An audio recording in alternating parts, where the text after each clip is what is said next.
Affaires courantes ordinaires. Dépôt de documents. L'honorable secrétaire parlementaire du leader du gouvernement en chambre.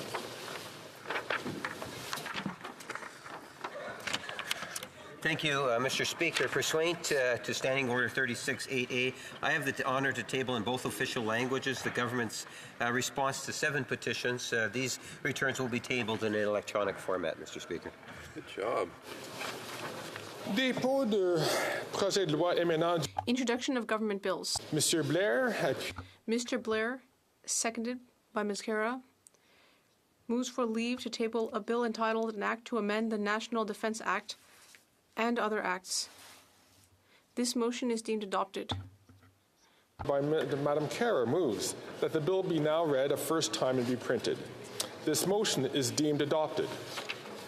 Reading of this bill, première lecture de ce projet de loi. When shall the bill be read a second time? At the next sitting of the House. Statements by ministers. Reports from interparliamentary delegations. Presenting reports from committees. Introduction of private members' bills. Première lecture de projet. First reading of Senate public bills. Motions. Presenting petitions. L'honorable député de Kawartha, Halliburton, Kawartha, Peterborough. Thank you very much, Mr. Speaker. I appreciate the opportunity to stand here and present 3 e-petitions, all coordinated by a member of my riding, Mr. Brian Kerr. It is e-petition 4605, E3827, and E4274, all 3 totaling over 45,000 signatures that Brian has spearheaded amongst himself and others, calling for the federal government to look at a form of recall election which is not present here in Canada. Thank you. The honourable member from Peace River Westlaw. Thank you, Mr. Speaker. I have a number of petitions to present today. The first one comes from Canadians across the country who are concerned about Bill 21. This bill targets law-abiding firearms owners. The petitioners state that hunting and firearm ownership plays an important role in Canadian society and history. The petitioners are concerned that the government's intent to ban several hunting rifles and shotguns, including bolt-action rifles. The petitioners ask the government to leave their guns alone and to vote against C-21 to protect property rights of Canadian hunters. The next petition I have from A point of order being raised by un rappel au règlement. L'interprète nous signale qu'il y a du grésillement sur la ligne et impossible d'interpréter. Ah bon, alors est-ce qu'on peut juste commencer There may be, I would just remind members. Works. Can we, est-ce qu'on peut commencer encore une fois? Can we just start over and please don't shake your papers? I would just remind members. On the second petition today, Mr. Speaker, it comes from Canadians from across the country who are concerned about the health and safety of Canadian firearms owners. The petitioners recognize the importance of owning firearms, and they are concerned about the impacts to hearing loss caused by the damaging noise level of firearms and the need for noise reduction. These petitioners acknowledge that sound moderators are the only universally recognized health and safety device that's criminally prohibited here in Canada.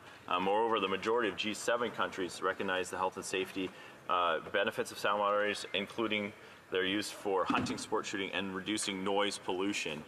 In many countries in the EU, for example, these things are actually mandated rather than criminalized. The petitioners are calling on the government of Canada to allow for legal firearm owners the options to purchase and use sound moderators for all legal hunting and sport shooting activities. The next petition I have, Mr. Speaker, comes from Canadians from across the country who are concerned about the folks that are showing up in pornographic material, and they want the government of Canada to pass C-270, the Stop Internet Sexual Exploitation Act, which will be up for debate tomorrow. Thank you, Mr. Speaker. The honourable member from Ottawa West, Nepean.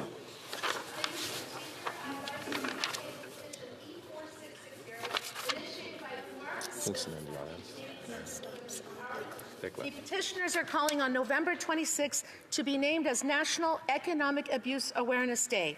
The petitioners note that economic abuse is a pervasive but often overlooked form of abuse that impacts 95% of women who face intimate partner violence, but it can also happen alone. The petitioners note that economic abuse undermines women's financial independence and amplifies structural barriers, especially for marginalized, gender diverse, and vulnerable communities. The petitioners call for funding, collection of disaggregated data, and a national day to raise awareness about economic abuse. Thank you. The honourable member from Kingston and the Island. Thank you, Mr. Speaker. I have 3 petitions to present today. One is on behalf of members of the Queen's University community and residents of Kingston and the Islands that are calling upon the Minister of Finance, Minister of Families, Children and Social Development, and Minister of Agriculture and Agri-Food to prioritize funding for a national school food program through Budget 2024 for implementation in schools by the fall of 2024. And they do indicate that Canada is the only G7 country without a national school food program and highlight the importance of it. The second petition that I have, Mr. Speaker, comes from Canadians who are concerned about the Environmental Panel on Climate Change's report that has warned us repeatedly that rising temperatures over the next 2 decades will bring widespread devastation and extreme weather. The undersigned residents of Kingston and the Islands call upon the Government of Canada to move forward immediately with bold emissions caps for the oil and gas sector that are comprehensive in scope and realistic in achieving the targets that Canada has set to achieve by 2030. And the final petition that I have today, Mr. Speaker, actually the majority of signatories are from the riding to the north of me, Lanark-Frontenac, Kingston. These are farmers, beef farmers in particular, Mr. Speaker, who are concerned about the fact that the abattoir at Joyceville Federal Institution has been closed for almost 2 years now. These beef farmers have indicated that they've been waiting 6 to 9 months and in many cases up to a year to have their cattle processed at provincial facilities. The abattoir located at Joyceville Institution is on Highway 15 in Ontario and, as I indicated, closed in September of 22. They have indicated the negative impacts that the closure has had, both economically and to businesses and restaurants that rely on their products, and therefore they are calling on the Government of Canada to explore all options to ensure that the abattoir located at Joyceville Institution is reopened to address the issues noted above. Thank you, Mr. Speaker. The honourable member from Lakeland. I guess it's not quite ready. On behalf of constituents of Skeena-Bulkey Valley, a petition that calls out the Liberals' nonsensical attempt to ban law-abiding firearms and sport shooters. Those citizens call on the government, say that whereas the government has attempted to ban and seize the hunting rifles and shotguns of millions of Canadians, the targeting of farmers and hunters does not fight crime, and Mr. Speaker, and the government has failed those who participate in the Canadian traditions of sport shooting. Therefore, we, the undersigned, call on the Government of Canada to stop any and all current and future bans on hunting and sport shooting firearms. And I sure do know that common sense conservative L.S. Ross would love to join the House of Commons to help axe the tax, build the homes, fix the budget, and stop the crime, Mr. Speaker. Glad the honourable member caught herself there. The honourable member from Battle River Crowfoot. Thank you very much, Mr. Speaker, and it is an honour to stand and present a petition on behalf of Canadians who have signed it, and a cross-partisan awareness to bring awareness to the fact that 71% of volunteer firefighters in Canada are volunteers, and these petitioners in particular, while highlighting a number of aspects of the great work that our volunteer departments, including many of which are in Battle River Crowfoot, do in keeping our community safe. The specifically are calling on the Government of Canada to increase the amount of tax credits for volunteer firefighting and search and rescue volunteer services from $3,000 to $10,000, acknowledging the hard work that so many of these hardworking women and men do across our country, and specifically in rural and remote areas. It's an honour to table this petition today. Thank you, Mr. Speaker. No other petitions? Questions inscrites au feuilleton. L'honorable. Questions on the order paper. Speaker, I would ask that all questions be allowed to stand at this time, please. Je reconnais le député de La Prairie qui. The honourable member for La Prairie on a point of order. Thank you, Mr. Speaker. I'd like to add my comments to the question of privilege raised yesterday by the member for Portneuf, Jacques Cartier. On Monday, at the end of the debate on the NDP opposition motion, the government tabled an amendment only in English so that the House had to debate it without any French translation of the amendment being made available to Francophone members. The Bloc Québécois shortly afterward informed the chair, through my colleague for Longueuil-Saint-Hubert, that it would be impossible for the Bloc Québécois to continue debate or to take a position since the amendment was not available in a French version, but that only became available 40 minutes later. We believe this is a case of violation of parliamentary privilege, and I would ask the chair to refer the matter to the PROC committee. J'apprécie l'avis du... I appreciate the remarks of the member for La Prairie. On the same question of privilege, the Honourable Leader of the Opposition. Thank you, Mr. Speaker.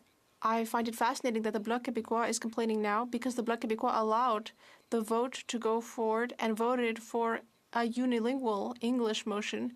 So if they're really serious about protecting the French language, they should have acted otherwise. I think this is becoming debate rather than information on the question of privilege.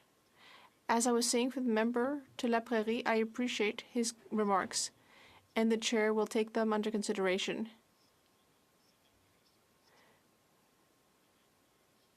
And I will get back to you on that as soon as possible. Orders of the day, ordre du jour, government orders, business of supply, consideration of an opposition motion on carbon tax election standing in the name of Mr. Poilievre. Aujourd'hui étant le dernier jour...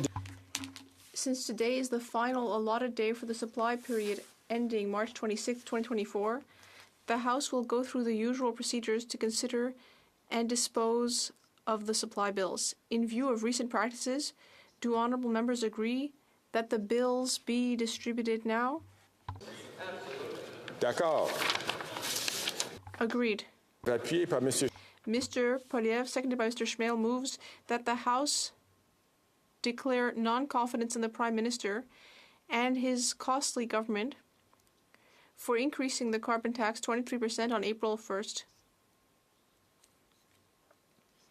As part of his plan to quadruple the tax, while Canadians cannot afford to eat, heat, and house themselves, and call for the House to be dissolved so Canadians can vote in a carbon tax election. The Honourable Member for Carleton.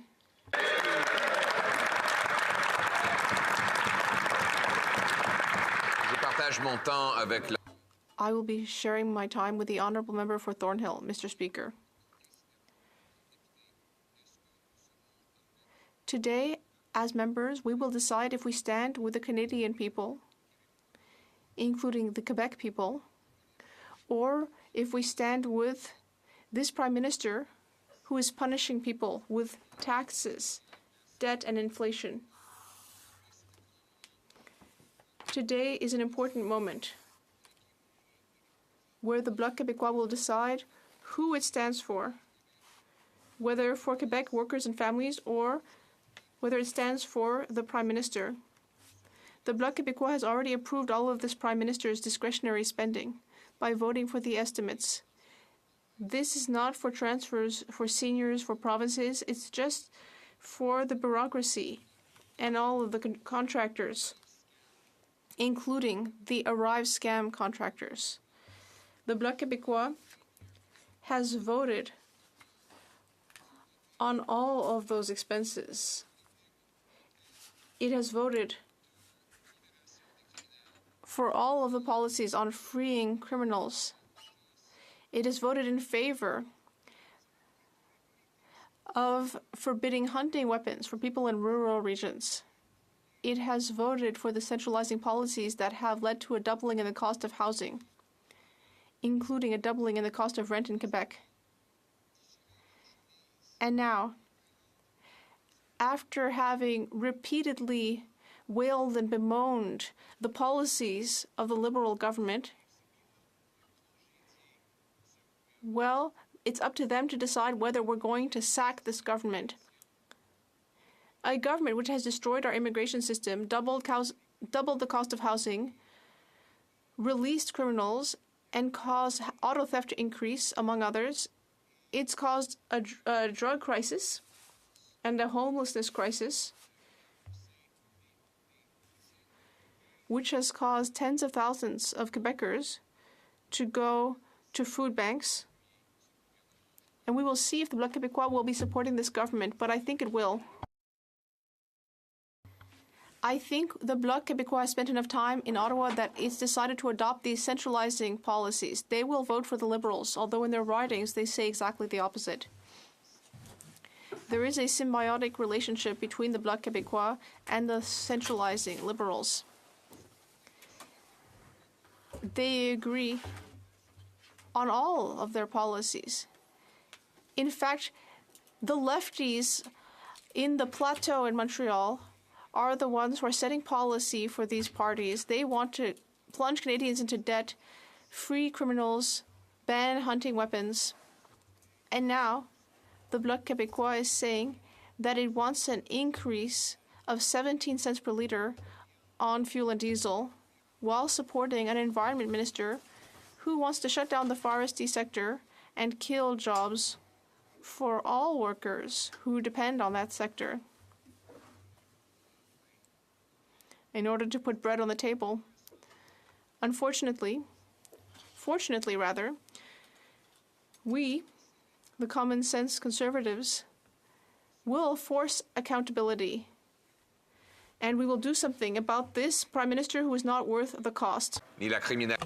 Not worth the cost of corruption and criminality. We have to defeat this government, and that is the reason for which we have put forth before the House of Commons a no-confidence motion. We need a government, a conservative government, a common-sense conservative government that will cut taxes, that will build the homes, fix the budget, and stop the crime. And it is only the Conservative Party that can do so.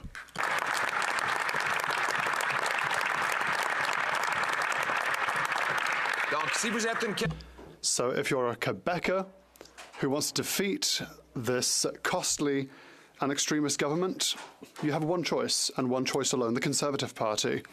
And know that voting for the Bloc is to vote for the Liberals, because they're the same, they agree on everything, apart from where their country's capital should be. Apart from that, they agree on everything else. If you want true change, if you want common sense change, that will allow you to keep more of your pay, that will make work paying, that will make our streets safer, that respects our regions, that will respect truck drivers, hunters, for example. Only we, the Conservatives, can do this. Now in English, Mr. Speaker. After 8 years, it is clear that this NDP Liberal Prime Minister is not worth the cost, the crime, or the corruption. But never would we have imagined how bad would things get. Today, I look at the newspaper headlines. Even the media is noticing how bad things are. A headline in the National Post, and I quote, "Secret RCMP report warns Canadians may revolt once they realize how broke they are."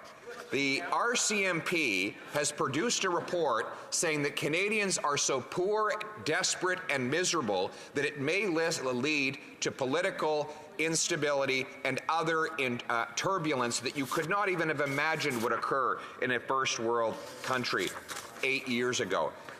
I now turn my attention to the Globe and Mail.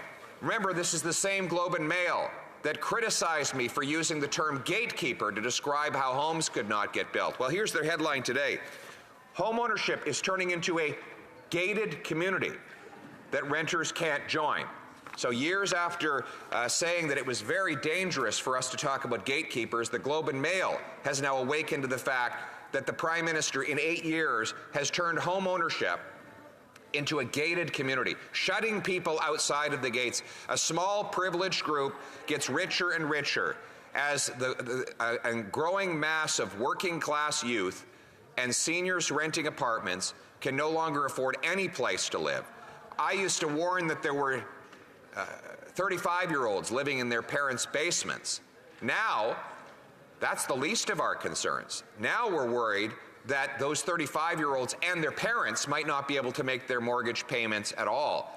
Defaults are rising rapidly. We have 35 homeless encampments in Halifax and similar encampments now in every major centre in Canada. We have 2 million people lined up at food banks in scenes that are reminiscent of the Great Depression. 35% of charities now say they're turning away people because they no longer have the resources, and food bank shelves are emptying out. Then you have people who are eating out of garbage cans.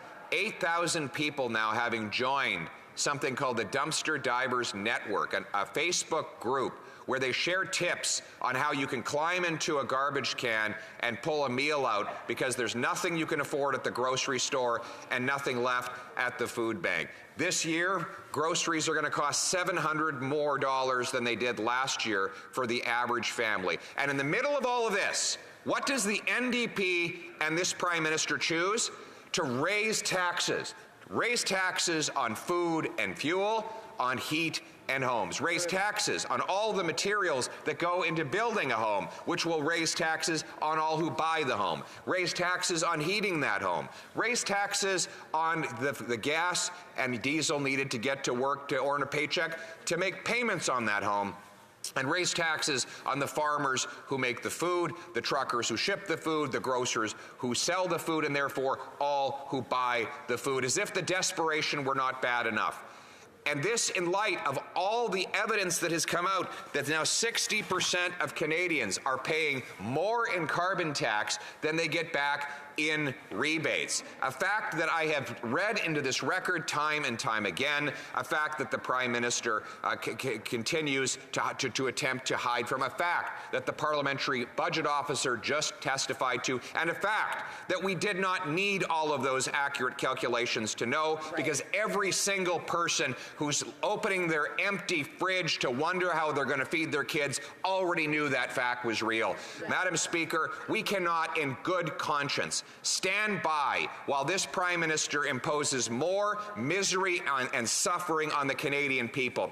Canadians are good, they are decent, they are hardworking, they do not have to give up on the things they used to take for granted: affordable food and homes, just for the incompetence of ego of one man. He is not worth the cost. He is not worth the crime. He is not worth the corruption. He is not worth giving up the country that we knew and still love. We, as common sense Conservatives, are ready to restore hope in this country, but it starts with change. We rise today to vote non-confidence in this NDP Liberal government and to restore the great country that we love based on the common sense of the common people united for our common home. Your home, my home, our home. Let's bring it home.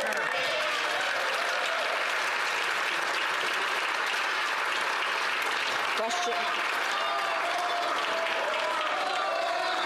Order. Questions and comments. The Honourable Government Deputy House Leader.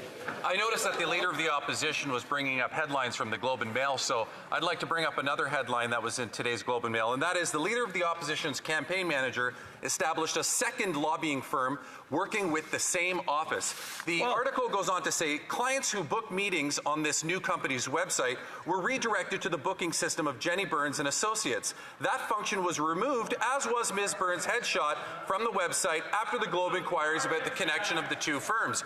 I'm wondering, now that we see that the Leader of the Opposition's campaign manager has trying to hide behind a second company in order to continue her lobbying practices, when will the Leader of the Opposition tell his campaign manager to stop lobbying and to start actually working for him? Hear, hear.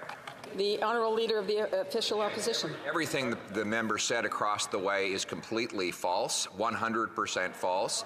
And this from a government, by the way, who has presided over a 100% increase in lobbying activities.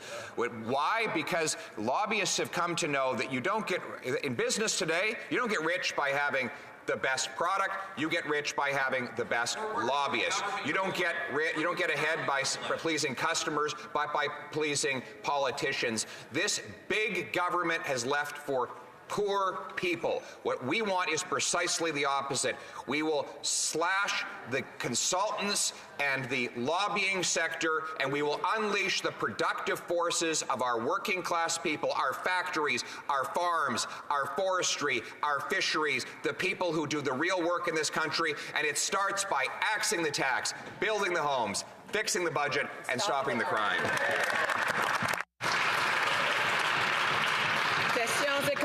Questions and comments. The honourable member for Timmins, James Bay. Thank you, Madam Speaker. We have another event of I'm going to huff, I'm going to puff, and then I'm going to go off and have a fundraiser and some mojitos at Storway while the poor backbenchers dutifully follow through. So do you remember when he said that he was going to speak until the budget fell?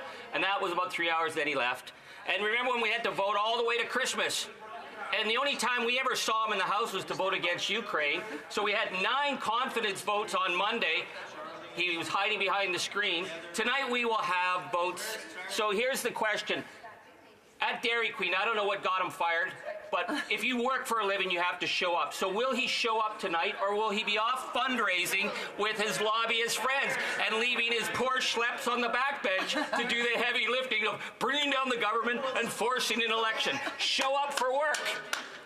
So this has been happening in the previous question and in the previous answer as well. So I just want to remind members, if they are not recognized, they shouldn't be speaking, and it is very disrespectful to do so.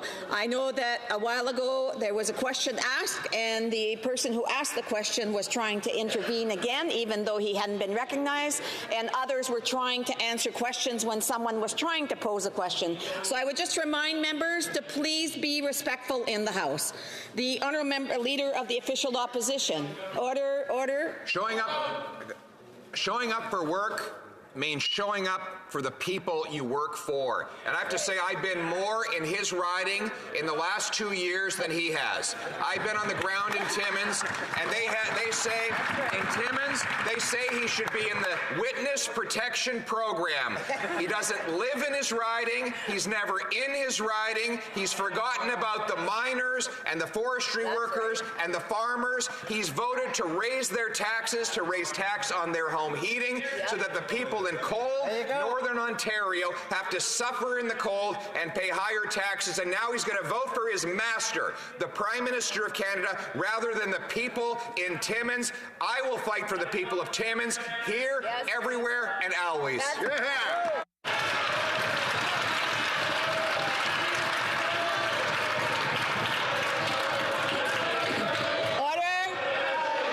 I want to remind members, if they've had an opportunity to... Order.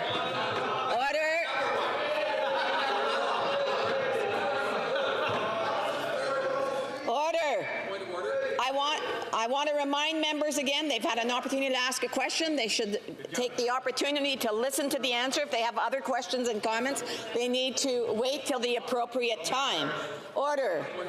There's still some disrespect, not only to the House here, like not only to the members who were speaking, but as well as to the chair. So I would just want to remind members to please be respectful. I have a point of order, the Honourable Government Deputy House Leader. Thank you, Madam Speaker. The Leader of the Opposition said that everything I said was not true. I'm wondering if he would step outside where he doesn't have parliamentary privilege. I'm sorry.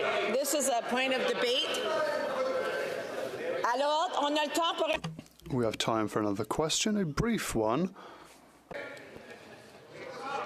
There are people, there are members of Parliament here that are very experienced and know the rules of the House. I just wish that they would be respectful and follow those rules.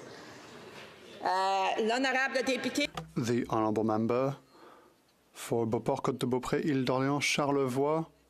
A very brief question. That's going to be difficult to have a quick question. Madam Speaker, I would like to understand how the Leader of the Opposition will manage to charm Quebecers through rhetoric that one can only be seen as very negative against Quebec's mayors. Will he have more positive things to say with regards to Quebec mayors? Because otherwise he's going to have trouble in Quebec. Madam Speaker, I work for Canadians, not politicians. So when there are incompetent mayors from Toronto, from Vancouver, from Quebec, wherever they might come from, Montreal, wherever they may come from, if they are incompetent, I will say that they are incompetent. Incompetent politicians from the Bloc and the Liberals doubled the cost of housing. That's not good for Canadians. We're working for those who can't pay their bills anymore. And if that might hurt someone's feelings, that's life. My priority is common sense.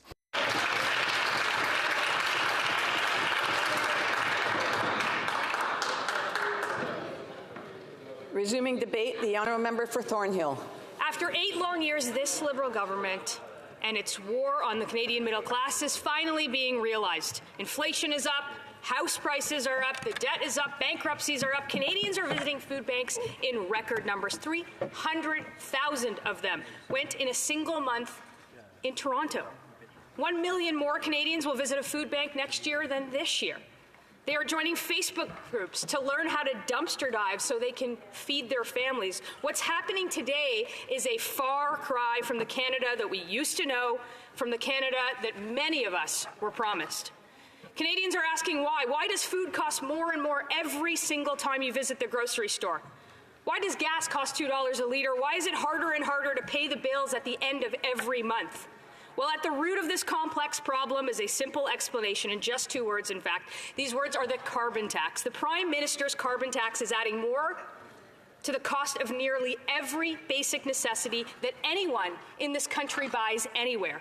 It's not complicated for Canadians. When you tax the farmer that grows the food and you tax the trucker that brings the food, you end up taxing the family that eats the food. Every single family, everywhere in the country. It is, however, a difficult concept for Liberals and their NDP masters to comprehend. It's because they don't talk to people anymore. You see, the MPs who are being forced to defend the indefensible over there are just about pulling their hair out right now. If you listen to them, they'll jump down your throat and huff and puff and spout misinformation about rebates and money that you're getting back. But, Mr. Speaker, they're using Liberal math. It's Liberal math that says an Ontario family that pays $1,674 gets back $1,047. And they'd say they're better off. It's Liberal math that says the Albertan who pays $2,943 and gets back $2,032 is better off.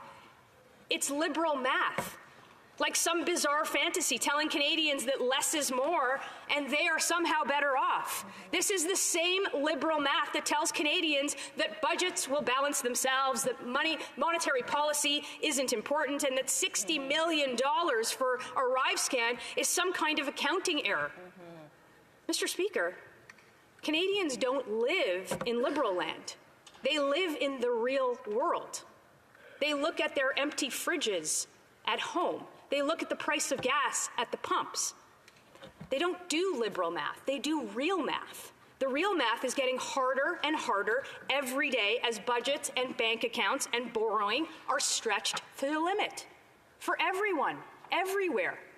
They used to talk about the environment until the caucus revolt from his East Coast MPs, the Prime Minister's East Coast MPs, that forced him to admit that his tax was a tax and that it was too much, and then he backed down from his signature fake environmental policy. And he gave them what they wanted until, of course, the next election. The radical Minister of the Environment had a different takeaway yesterday. He told Canadians that we can't put climate change on hold. And I agree with him. Which is why it is so infuriating to see this carbon tax used under the guise of somehow improving Canada's environmental performance. After 8 years of this Prime Minister, we rank 62nd out of 67 countries when it comes to climate performance.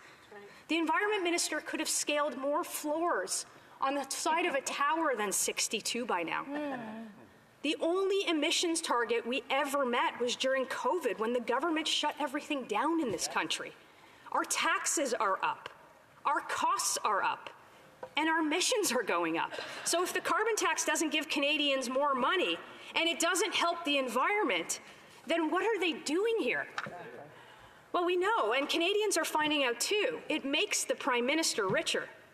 More money flowing into the pockets of his Liberal coffers, There it could be funneled to insiders and his well-connected friends. Those are the only people in this country that are better off after 8 years.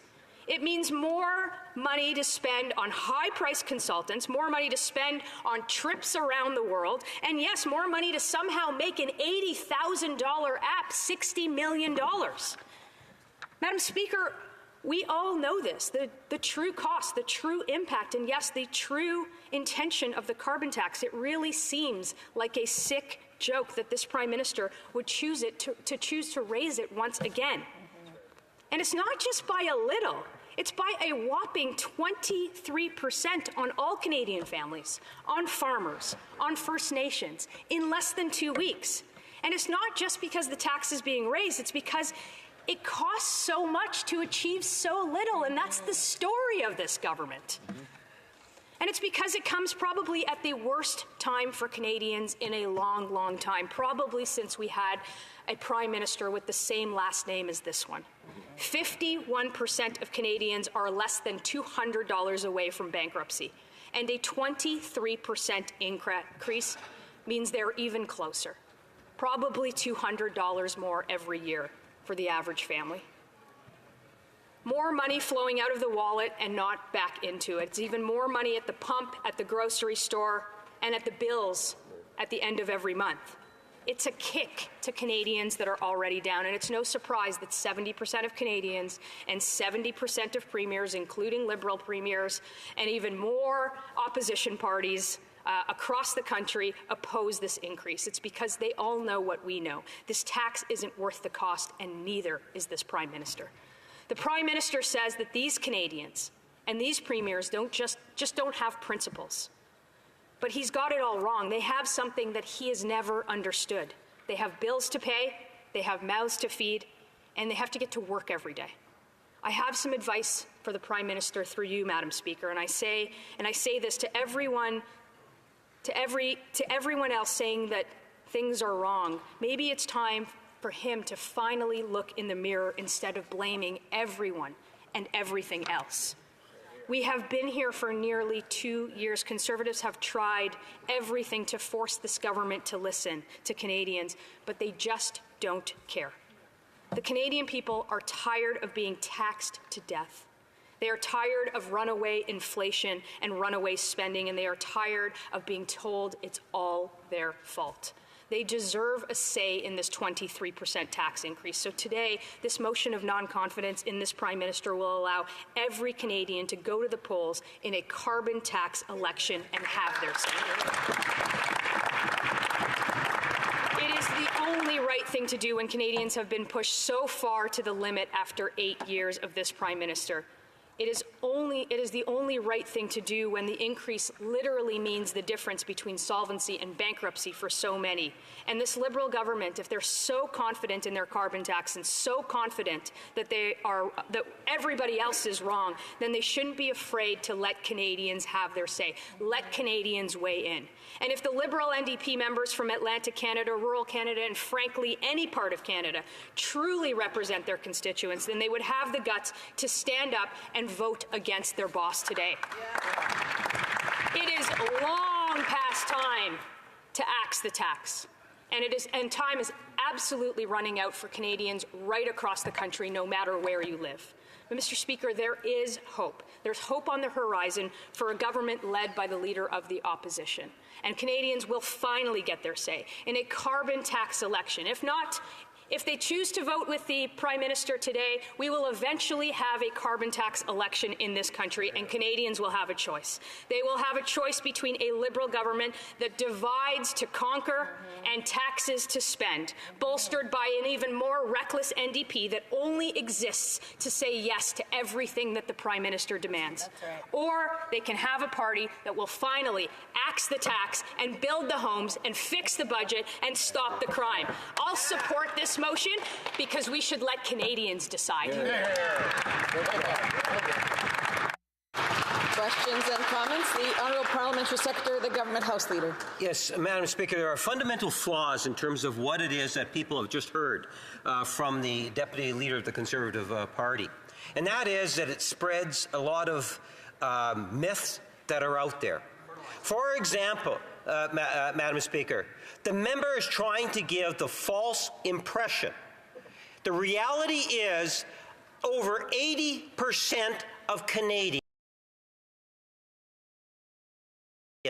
will receive more back in the form of a rebate than they are actually paying for a carbon tax. She knows that. Those are real dollar figures, disposable income going up. Why does the Conservative Party want to continue to intentionally mislead Canadians? Do they really think they're that stupid? Great question. Honourable member for Thornhill. Mr. Speaker, you know when you're yelling at the top of your lungs about mistruths that you're not winning the argument. And as the Prime Minister said yesterday, if you're explaining, you're losing. But here's this facts from the Parliamentary Budget Officer. Nova Scotia family, fiscal and economic cost, the gross cost of it, $1,500. The rebate that they get back, $963. That's the difference of $573. Now, we know that the Liberals don't understand that $1,500 is bigger than $963. But do they understand that when a family gets $573 less money that they are worse off? Yeah. Exactly. Questions and comments? L'honorable député de Abitibi. The Honourable Member for Abitibi, James Nunaviki. Thank you very much, Madam Speaker. I'd like to thank my colleague for her speech. But I'd like to specify something. The Conservatives are saying that people are lining up at food banks and that riots are breaking out when food is distributed because of the carbon tax, which doesn't apply in Quebec, by the way. But perhaps instead they should say to the oil and gas companies, rather, that they should get involved in the green transition. Thornhill. Madam Speaker, to suggest here that the carbon tax doesn't apply in Quebec, there is a second carbon tax in Quebec that raises the price of gas by 17 cents a litre. That's going to raise the cost of everything that gas transports, from the farm to the grocery store to the table. To suggest that doesn't have an effect, to suggest that the member believes that people eating at food banks has nothing to do with the carbon tax, well, I don't know. I don't think I can help her. Yeah. Questions and comments? The Honourable Member Timmins, James Bay. Thank you. Well, it is an extraordinary thing to say we are going to force an election that will cost $630 million. And I do agree with my honourable colleague. He says about a leader needing the guts to stand up. Now, on Monday night, the leader of the Conservative Party voted 9 times in a confidence motion to support the government, but he did it hiding behind the curtain on a night when we had the historic vote on peace in the Middle East and Gaza. He has a tendency to be missing in action when it means time to stand up. So I'm on to ask my honourable colleague. I couldn't get an answer from the member for Dairy Queen, but tonight, if he's willing to take the government down, will he actually stand up and be in the House, or will he be off with his lobbyist chief of staff and her lobbyist friends drinking canapes and getting backhanders? Got a point of order. The Honourable Madam Speaker, I think the member hasn't been here long. I guess I haven't been here long. But I don't think that you can really keep repeatedly referring to the presence or lack of presence of a member in the House. Sorry, I didn't quite get that. Twice, he's referring to the presence or lack of presence of a member in the House, and we're not allowed to do that, right? So I just want to remind members to please be respectful in the House when they're referring to members of Parliament. Every member of Parliament is an honourable member of Parliament. Point of order, the honourable member for Timmins, James Bay. Yes, I wasn't saying he wasn't in the House. I was asking if he's going to show up. There's a substantive difference, but since it's about an election, he better... Again, I just want to remind members that they're not to say who is or who isn't in the House. So the honourable member for Thornhill.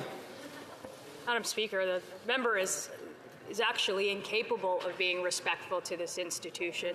And soon, if he ever shows up in his riding, like the Leader of the Opposition pointed out just earlier, to take a step into his... Of order, the honourable member for the Honourable Government Deputy House Leader. Madam Speaker, a fundamental principle of this chamber is that every member is treated with honour and is considered to be honourable. To say that the member is not even capable of having any respect completely goes against that tradition and that rule that we have. I would ask through you that the Deputy Leader of the Opposition apologize and retract that comment. I want to remind the honourable member she had an opportunity to ask her to raise her point of order without being interrupted, and I would ask her to afford the same to other members who do that.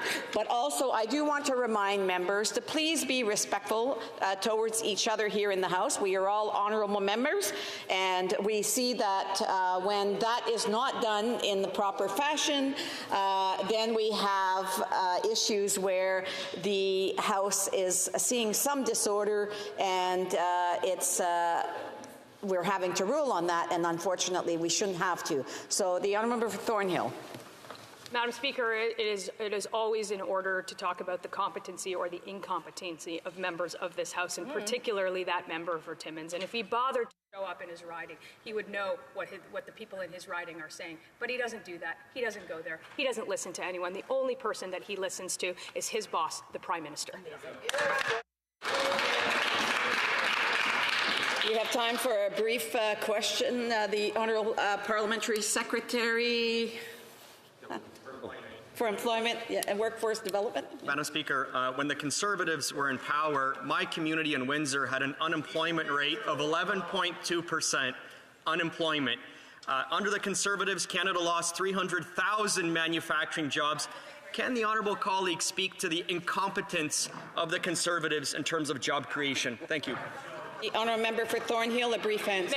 Madam Speaker, if that member had the courage to vote with his constituency, then he would hear them loud and clear talk about the incompetency of his own Prime Minister. Order. There were still some interruptions being had when the honourable member was answering the question. Again, whether someone is answering a question or someone is asking a question, I please urge both sides to be respectful and to allow those questions to be heard so that everyone, even those at home, can hear the questions and the answers.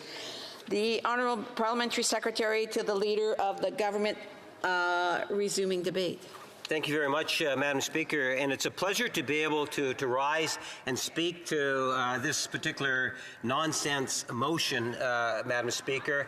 I will obviously be voting against it, and I would like to think that if there was any common sense on the other side of the House, they would recognize just how foolish this motion actually is when they incorporate the fact that the price on pollution is something in which the Conservative Party campaigned on in the last federal election in itself, Madam Speaker. But instead of trying to reflect the reality of real life today in Canada, concerns about issues such as affordability and our environment, they choose to play this game in an attempt to participate in things like character assassination of the Prime Minister or spreading false, literally misinformation to Canadians coast to coast to coast, Madam Speaker. I would like to put a few things on the record and to try to highlight to the degree in which the Conservative Party of Canada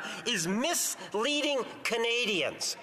And let there be no doubt of that, Madam Speaker. When they say, for example, they're going to axe the tax, what they're really doing is they're also ruining the rebate, Madam Speaker. They are going to axe the rebate.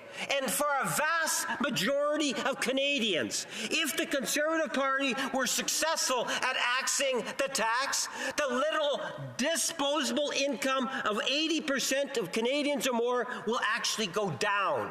It will go down because we know for a fact, Madam Speaker, that Canadians, a vast majority of Canadians, receive more money through the rebate than they pay for in the carbon tax. The member from Kingston and the Isles used his own example, personal example. And for Canadians that are going to be following the debate today, you're going to hear a lot of misinformation coming from the Conservative Party. There's going to be a lot of it. And I would recommend that you do something like taking a look at the carbon tax that you pay on the consumption of gas on an annual basis. Take a look at the carbon tax that you pay in terms of heating your home. And then take a look at the carbon rebate.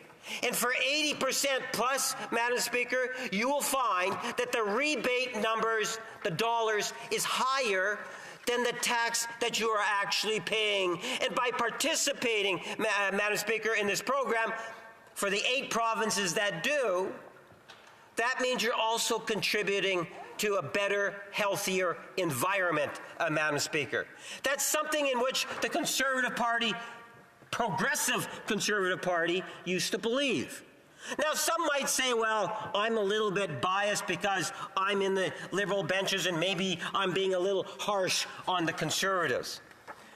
Everyone knows the names of Brian Mulroney, former Prime Minister, Joe Clark, former Prime Minister, Kim Campbell, former Prime Minister. And what I'd like to do, because the leader of the official opposition started off by talking about quotes, let me provide a few quotes from those former prime ministers. Now, the caveat that I would put on it is you have to realize that today's Conservative Party, that MAGA right party that we have today, is not the same party of those prime ministers that I just listed off. Hear, hear. And let me clearly demonstrate why that is the case. The leader of the Conservative Party started off by talking about quotes. I have a quote for him. It was actually, I believe, in the Toronto Star. And here's the actual quote. This is coming from Kim Campbell, Canada's first and only female Prime Minister, Progressive Conservative Prime Minister. And I quote the headline. He is a, well, I can't say that word. He is a blank. I want to remind the honourable member of South Shore St. Margaret's that there will be an opportunity for questions and comments later, not right now. And again, I want to remind members to please respect the rules of the House. The Honourable Parliamentary Secretary. Well, Madam Speaker, I'm not sure of this, but the quote itself, the headline quote that's in the paper is, he's a liar and a hate monger. And that's coming from the former Prime Minister, Kim Campbell, who slams Pierre Poilievre. Madam Speaker, then if you take a look, it's Ottawa, former Prime Minister Kim Campbell called Conservative leader Pierre, I'm sorry, can't say his name, called the current leader of the Conservative Party a blank, starts with the letter L, and a hate monger. That's what the former Progressive Conservative Prime Minister says, right? And suggested that she won't vote for his party in the next federal election. Madam Speaker, that's a former Progressive Conservative. Now you say, okay, well, that's only one Prime Minister. Well, you know, there was another quote that I had, and now hopefully I can find it here, Madam Speaker. It was in regards to, oh, here we go. Here's what Joe Clark has to say about the modern MAGA right Conservative Party. And I say MAGA right only because it is not the same as Progressive Conservative. MAGA right. Here's what Joe Clark, former Prime Minister, had to say. I think it's a party that does not represent the progressive traditions of the Progressive Conservative Party and consequently does not reflect the country. My party is over. Again, Madam Speaker, this is another Progressive Conservative Prime Minister of Canada. Now, you know, there's some more quotes that are from Kim Campbell that I could cite. Again, coming from Kim Campbell, well, I never joined the Conservative Party of Canada. I think Joe Clark expressed it that he didn't leave the party left him. It is not the Progressive Conservative Party.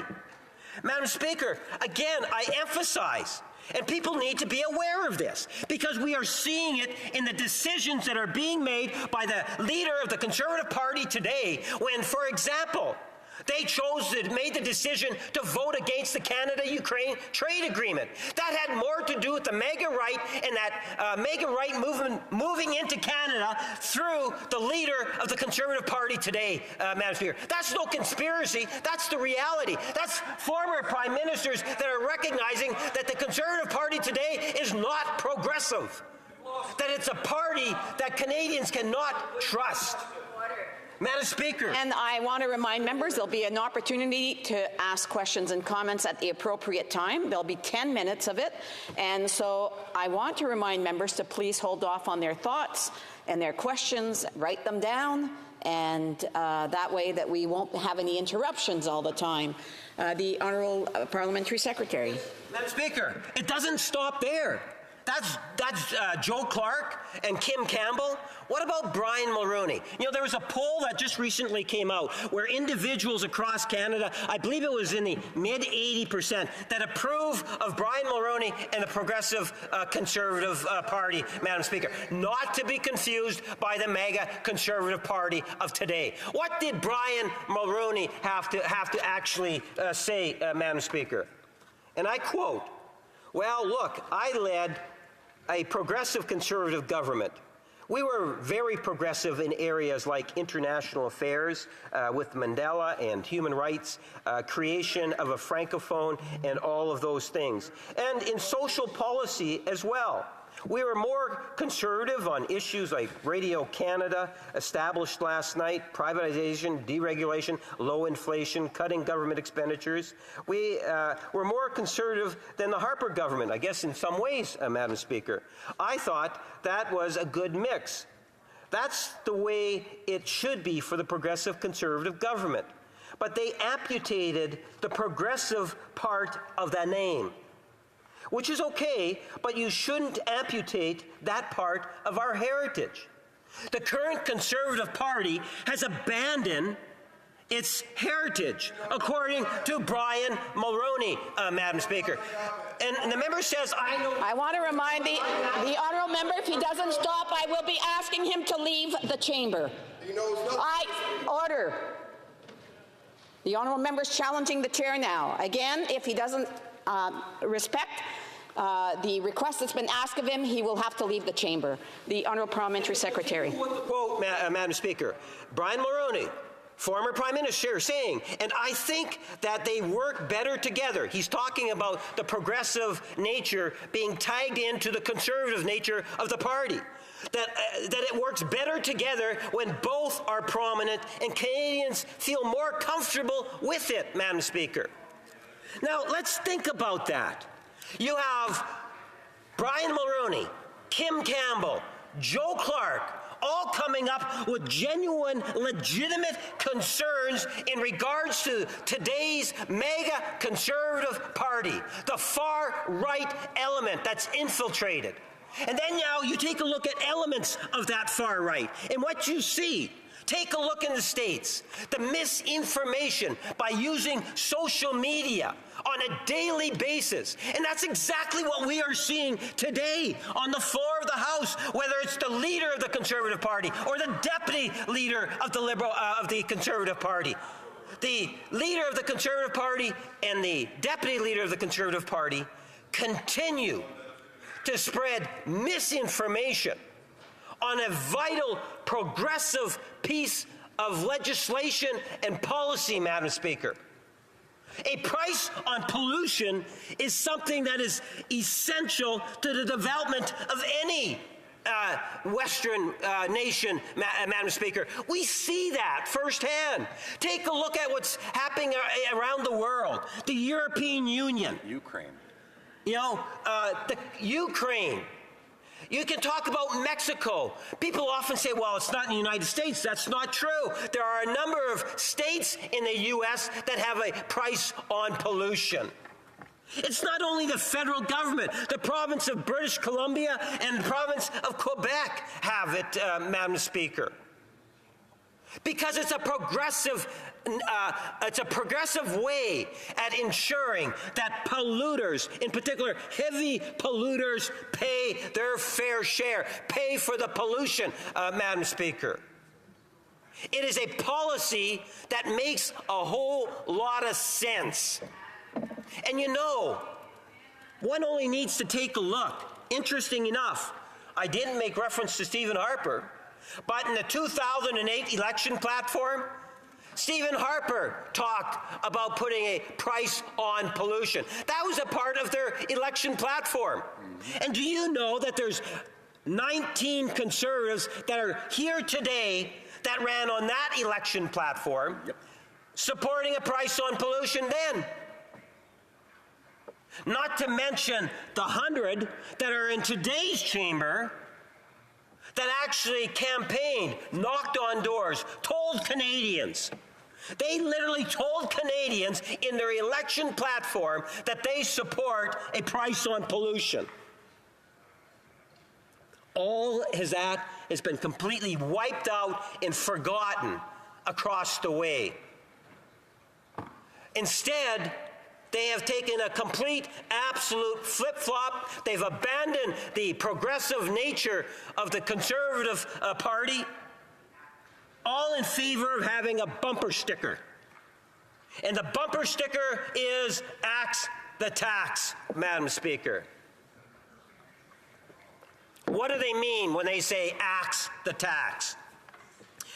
They are trying to give the impression, as I said at the very beginning of my comments, they are trying to give Canadians the impression that they are going to, by axing the tax, give economic benefit to Canadians. Nothing could be further from the truth on that, Madam Speaker. That is absolute and totally misleading Canadians. What they don't say is that axing the tax ruins the rebate. They are ruining the carbon rebate.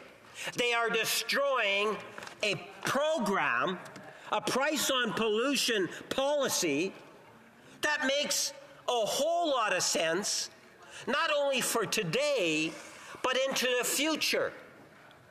I get emails and people in my riding that talk to me about, well, they're going to axe the tax. They don't have any idea in terms of the rebate component of it.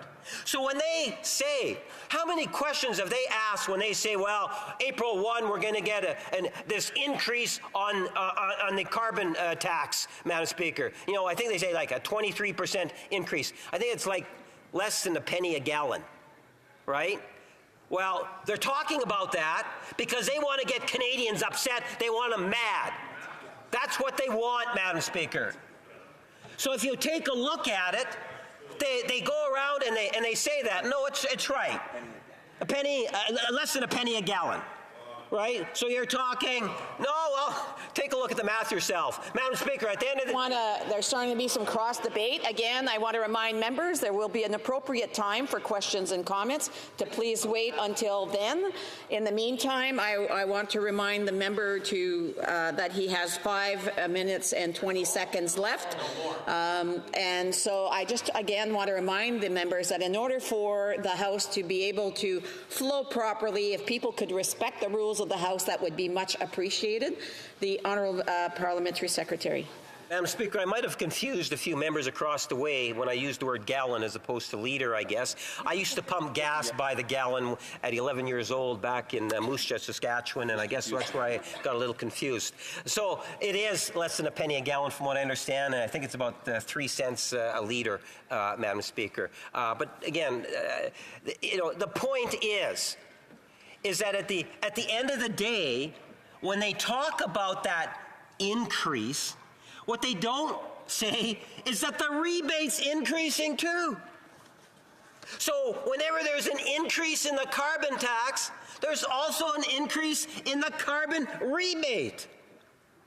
So what does that really mean? So when the leader of the official opposition, wannabe someone else someday, says to Canadians, or more specifically to the people that live in Winnipeg North, the area that I represent, what they're saying is that my constituents are actually going to get a higher disposable income if the Conservatives axe the tax. I say bull. And you can fill in the blank on that one, Madam Speaker, because that's just not true. The disposable income for 80% or more of my constituents, contrary to what the leader of the Conservative Party is saying, is actually going to go down if you axe the tax and trash the rebate. And that's what the leader of the Conservative Party is really saying. Because all it is anyone that's in Canada can just take a look at their fuel carbon tax and their gasoline fuel carbon tax and their home heating carbon tax portion, and they will find 80% plus will actually be receiving more than they're actually paying into it, Madam Speaker.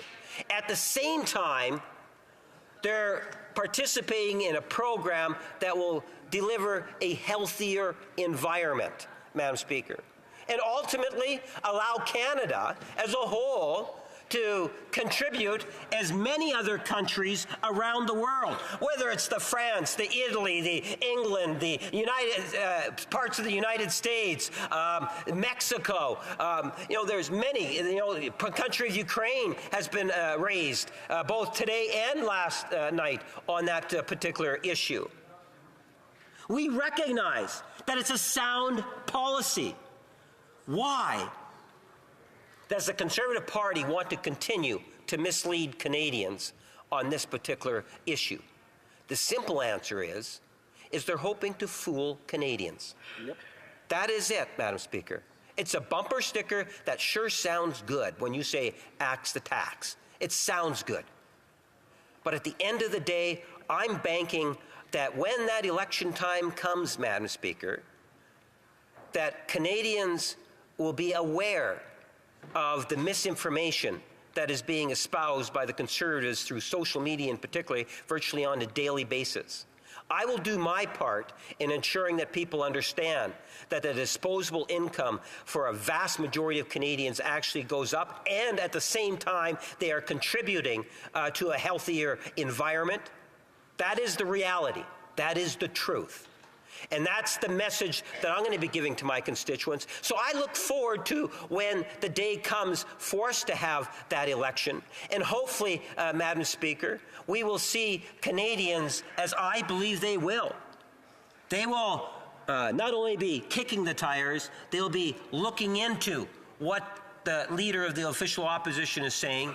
Look at the environment around us. It's not just the federal government. As I said, the province of British Columbia has its own standalone price on pollution. The province of Quebec has its own price on pollution. Mexico has a price on pollution. Many American states has a price on pollution. The European Union has a price on pollution. The list goes on.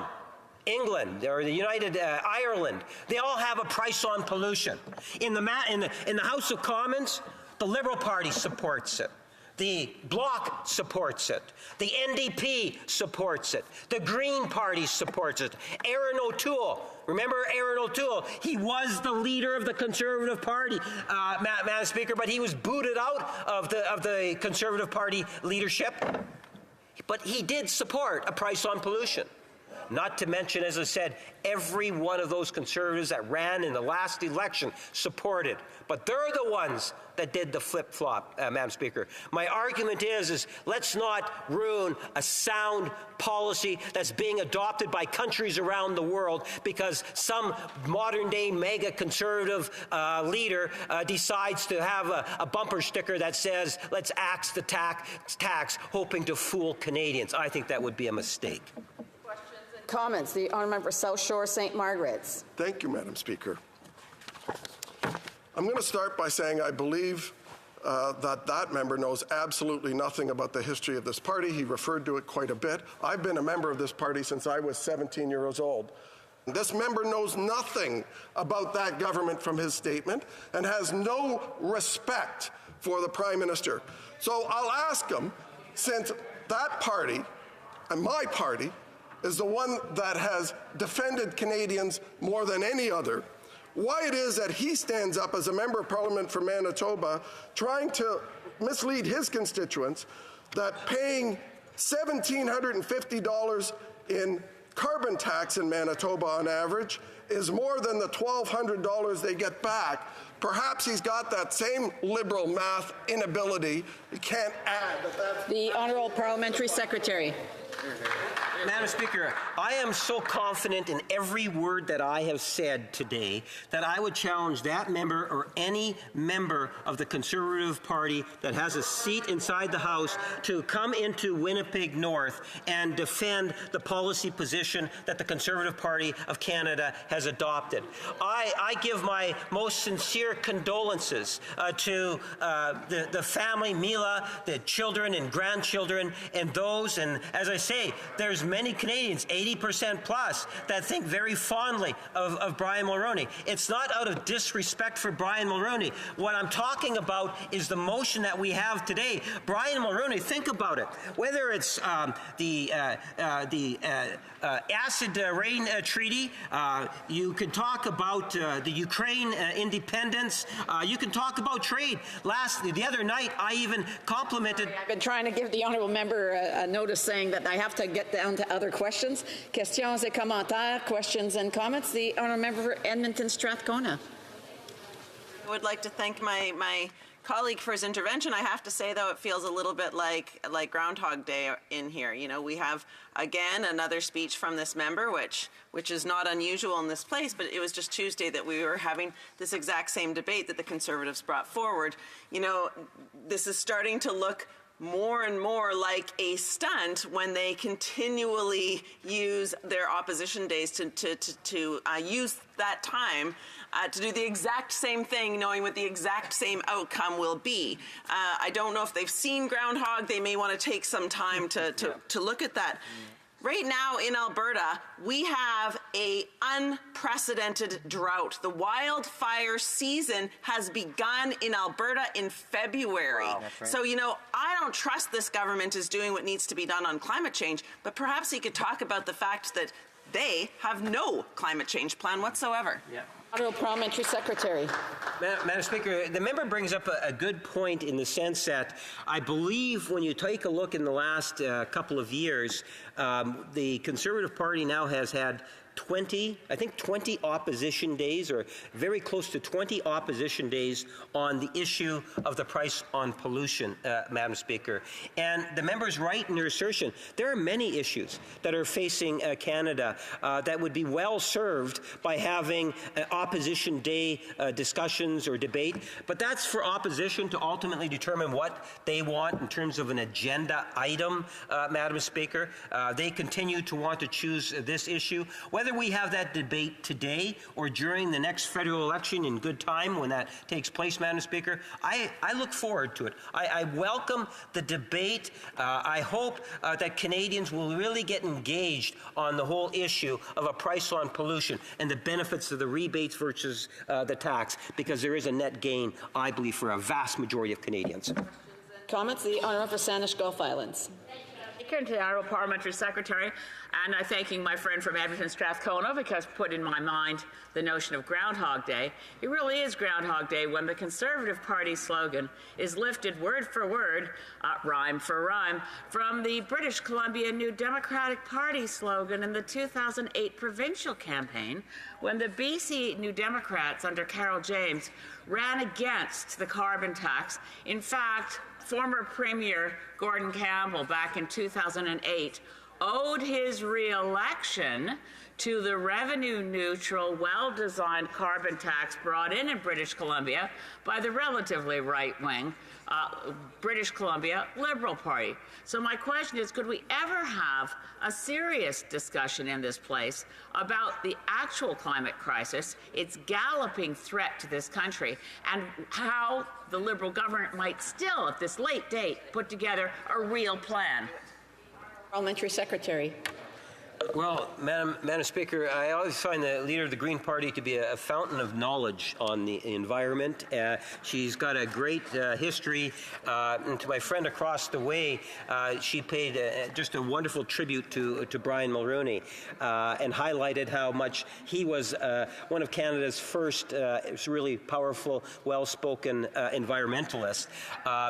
But she raises, again, a point that does need to be emphasized, and that is when we think of the environment, there is so much more that we can do, whether it's legislative measures or it's budgetary measures. I like to think that as a government over the last number of years, we have taken lead roles in both of those areas and had a significant movement towards a healthier environment here in Canada and demonstrating leadership around the world by some of the actions that we have taken. And it would be nice to talk more about initiatives, some that we've done and maybe some that we could be doing. Thank you, Madam Speaker. Questions and comments? The honourable from the PN.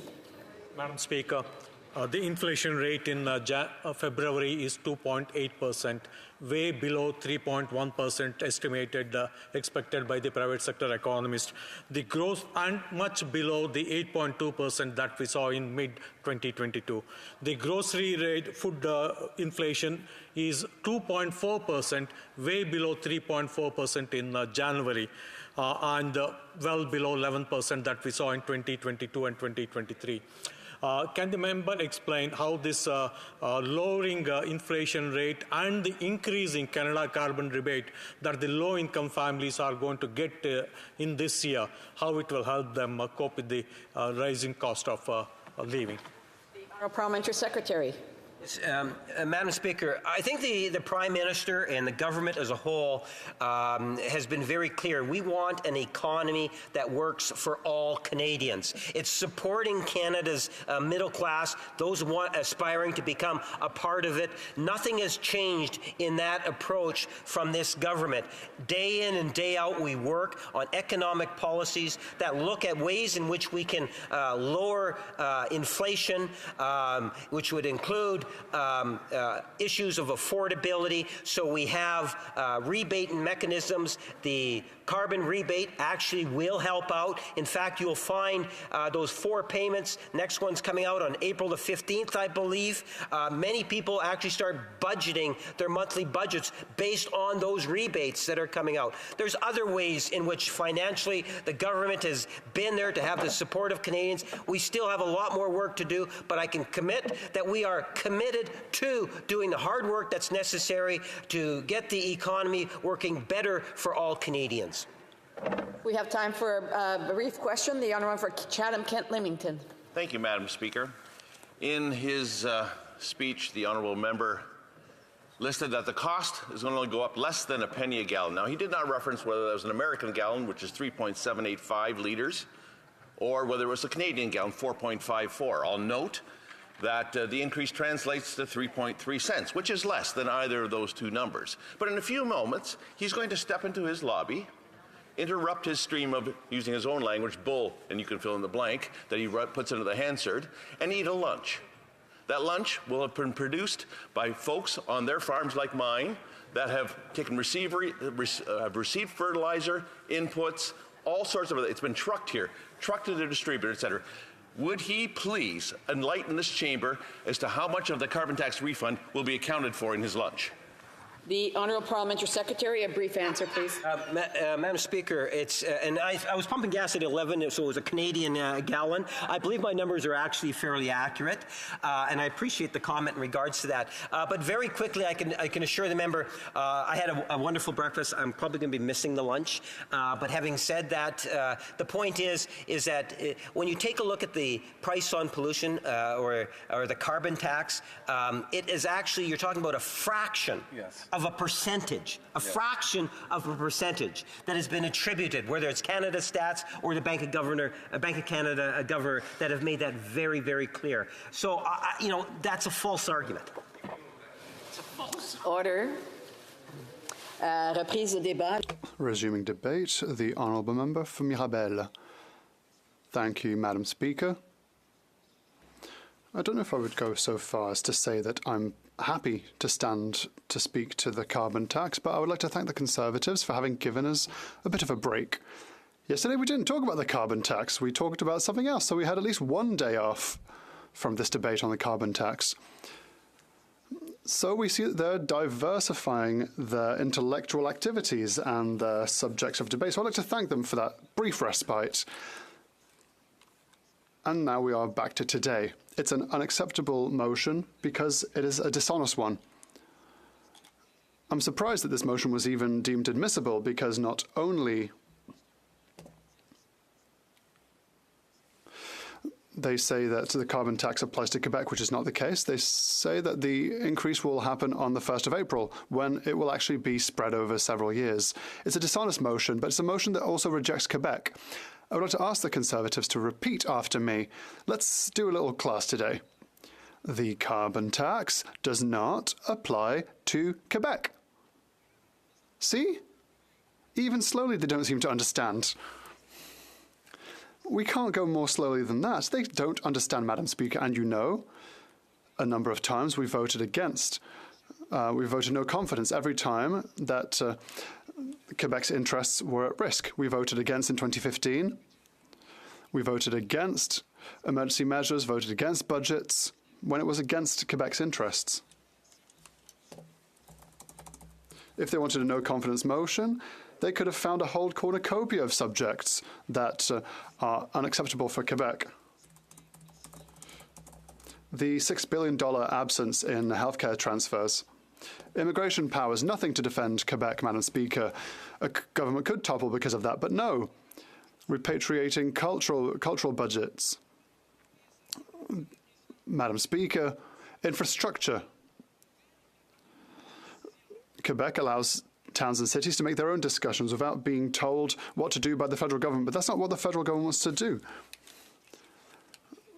Quebec should be able to implement its own environmental roles. So please explain to me what kind of economic conservatism this is. They just want to get involved at every single turn in Quebec's affairs. That's big government. So there are many things that they could have put in this bill to make Quebec happy so that we could vote no confidence, but they decided once again to reject Quebec. And you know, Madam Speaker, I've said it a number of times, and it continues, the Conservatives are trying to make Quebecers believe that the carbon tax is applicable to Quebec. It doesn't apply directly. We have our own system, our cap-and-trade system. We have regulations that are stricter than the federal ones. I explained it yesterday, and the Conservatives seemed shocked to hear this. They weren't even aware of this. It is applicable to Quebec because the federal effect of the carbon tax is calculated in thousandths of a percentage point when it comes to Quebec. And so now they're saying that if there are variations, the Quebec system that was adopted at the time, and the member for Bellechasse-les-Échemins-Lévis was part of the Quebec cabinet who adopted the system. On Tuesday, at the Canadian Heritage Committee, we had the member for Lethbridge who, and you know her, in her local newspaper, she says that Quebec Francophone artists were a bunch of failures who would never succeed elsewhere. That's the member for Lethbridge. That's what she had to say. She studied the effect of the carbon tax on Quebec culture. That's apparently of interest to her. She said that that was a very serious matter. The member for Letteville-Binière, who came to save his colleague, and he said the following. He said, I would like to explain the collateral damages of the carbon tax on the arts.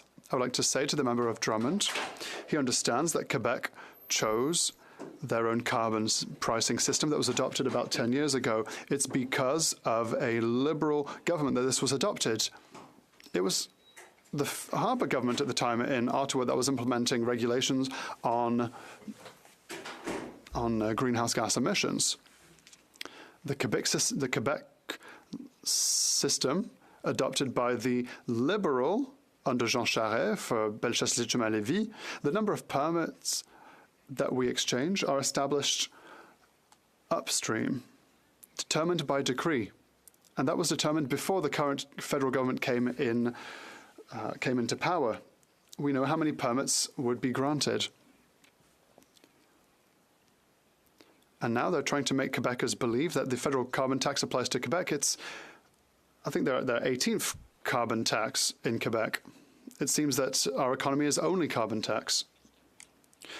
The price of carbon has gone up in Quebec, yes. They say it's just inflation.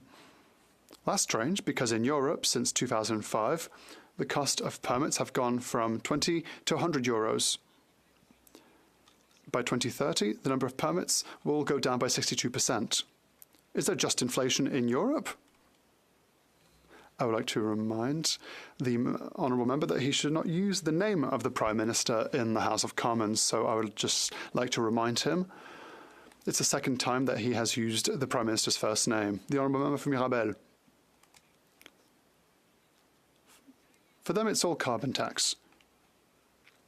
When it's time to dupe Quebecers, it's go time. Is it the federal government's fault if carbon pricing has increased in New Zealand? Is it the federal government that increased the price of carbon in Switzerland? That's what they're trying to make people believe. Why? Because for the member for Lévis-Laudbinière, it's all carbon tax all the way down, always has been. Sometimes we try to see causalities and correlations. My colleague for Saint-Hyacinthe-Bagot mentioned this before, and I'll be sharing my time with him. The Conservatives seem to find correlations and causalities everywhere.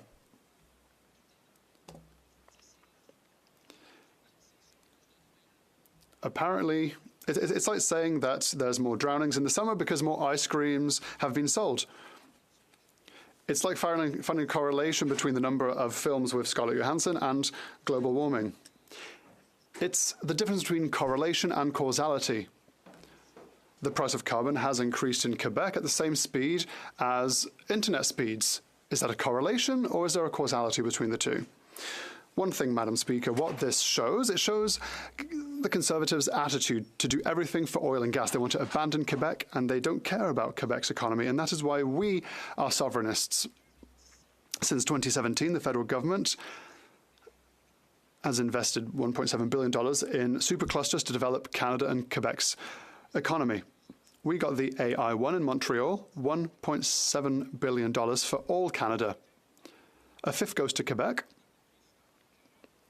At the same time, for oil and gas, $83 billion over the next 10 years will be invested in this. That's 237 Canadian Silicon Valleys that won't be implemented because the money is being put into oil and gas. 237 industrial clusters and superclusters, no national policies for the Saguenay-Lac-Saint-Jean or the north of Quebec. No aerospace investments for Longueuil, Dorval, Mirabel, Madam Speaker. We're still waiting for results. No policy for generic medications. All that was lost to Manitoba because they needed to gain some votes in Manitoba. No Drummondville supercluster for automation, Madam Speaker. Quebec's money is being taken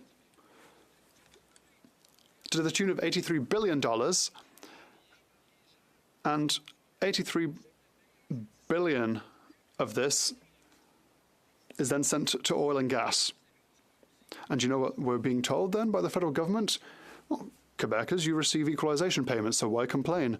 The issue is, right now, by duping the House of Commons, the Conservatives are saying they want to go into an election because of a carbon tax. But there is no carbon tax in Quebec. The Parliament is sovereign of its own affairs. It will make its own decision. And the day we will actually trigger an election, when the writ will be dropped and when we will be before our electors and our voters, the Bloc Québécois will be proud to have been the adults in the room every single day, every single second of every single day, even if it's not easy, even if we're faced with misinformation, even if in the field there is institutionalized misinformation proffered by the Conservatives, we will have been proud to have fought against the Conservatives and other parties. We will have been the ones that will have studied actual matters and will always be proud to defend Quebecers. Thank you, Madam Speaker. Questions and comments? The Honourable Member for Lévis-Laudbinière. Thank you, Madam Speaker. I will no doubt reuse the expression that my colleague used. I would like for him to explain me something. The Liberal government has stated that there is a carbon tax in all provinces, and when the carbon tax will be more expensive than the Quebec cap-and-trade system. The Quebec government will have to either increase the cap-and-trade system's cost or pay compensation for it. So what does my honourable colleague have to say about this? The honourable member for Mirabel. Well, I believe that the member for Lévis-Lotbinière hasn't quite understood what's going on. In Quebec, we have a system that regulates the amount, the greenhouse gas emissions as a whole that will be emitted.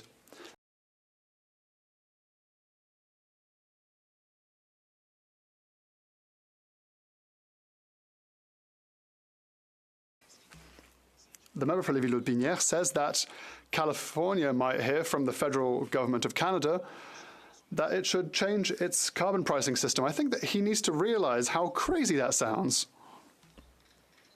Questions and comments? Government Deputy House Leader. Thank you, Madam Speaker. I really appreciated the intervention from my colleague today. He put together his arguments very well, delivered it very passionately, probably a lot of assistance from the university that he attended, the best university in Canada. But in all seriousness, my question for him is that what I hear a lot is misinformation coming from Conservatives that somehow the federal backstop is applied to Quebec, when in reality, Quebec has been so progressive on pricing pollution through the cap-and-trade model with California, other states in the United States, and what unfortunately Ontario used to be part of but has now gotten out of, that the tax doesn't even apply to Quebec. But yet, day after day after day, Conservatives get up and say that it does. Why does he think that they are doing that? Does he think that they're specifically trying to spread misinformation to Quebecers? The honourable member for Mirabel. What I believe is that the Conservatives are exploiting people's disarray against inflation and a difficult economy. And I also believe that the Conservatives in Quebec simply just bend to their leader's will so they can one day become a minister. This whilst trampling their own wants and needs. We have clean energy in Quebec, and so we have fewer polluting companies, and so we have less need for permits under the cap-and-trade system. And that is why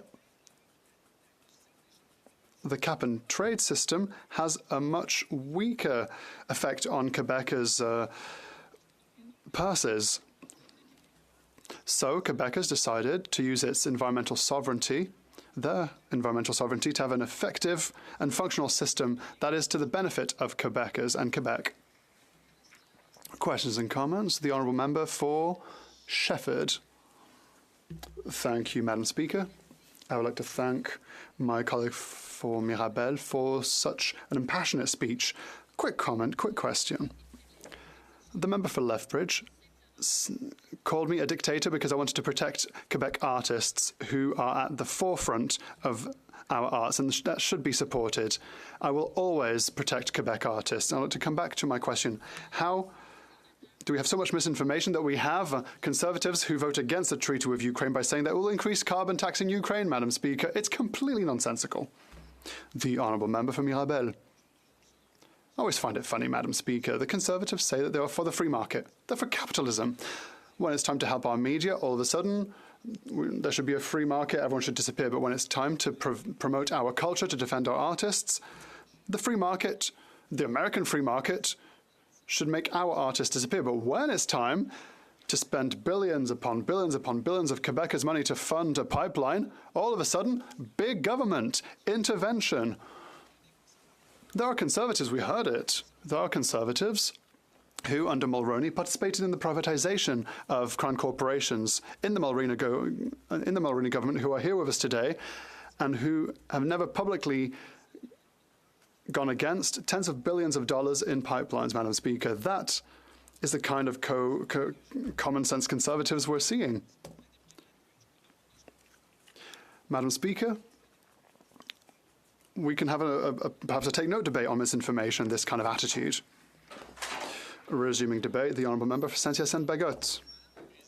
Madam Speaker, I would like to say straight away, we have absolutely no confidence in the Liberal government. My colleagues and myself have no problem declaring this before this Parliament.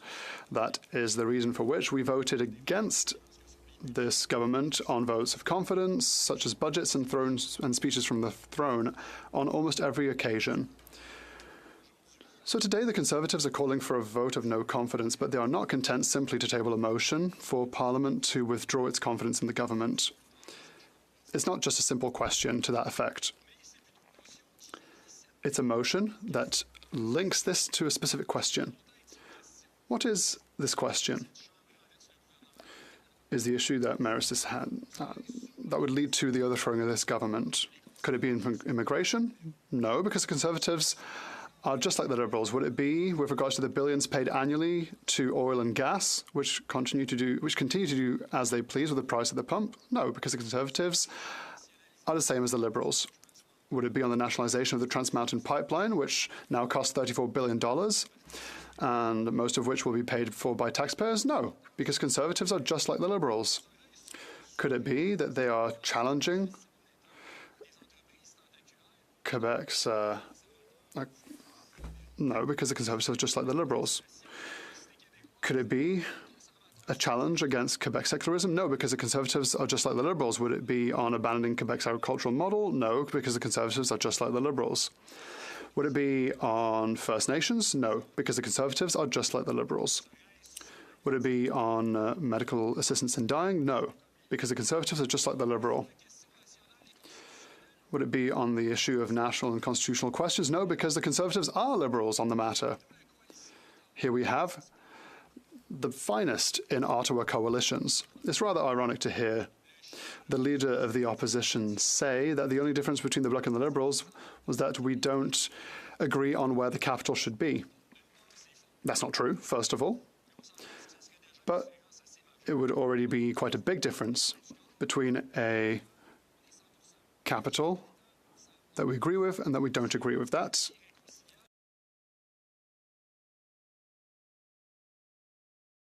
is a full difference between us and the Liberals. So if it's on none of these issues, what can the Conservative motion actually be about, which they claim would be completely in the interests of Quebecers? I have it here before me, on a tax that doesn't even apply to Quebec in the first place. So the Conservatives' motion proposes to trigger a referendum against the carbon tax in the rest of Canada. What's more, not raising the carbon tax in the rest of Canada could hurt Quebec.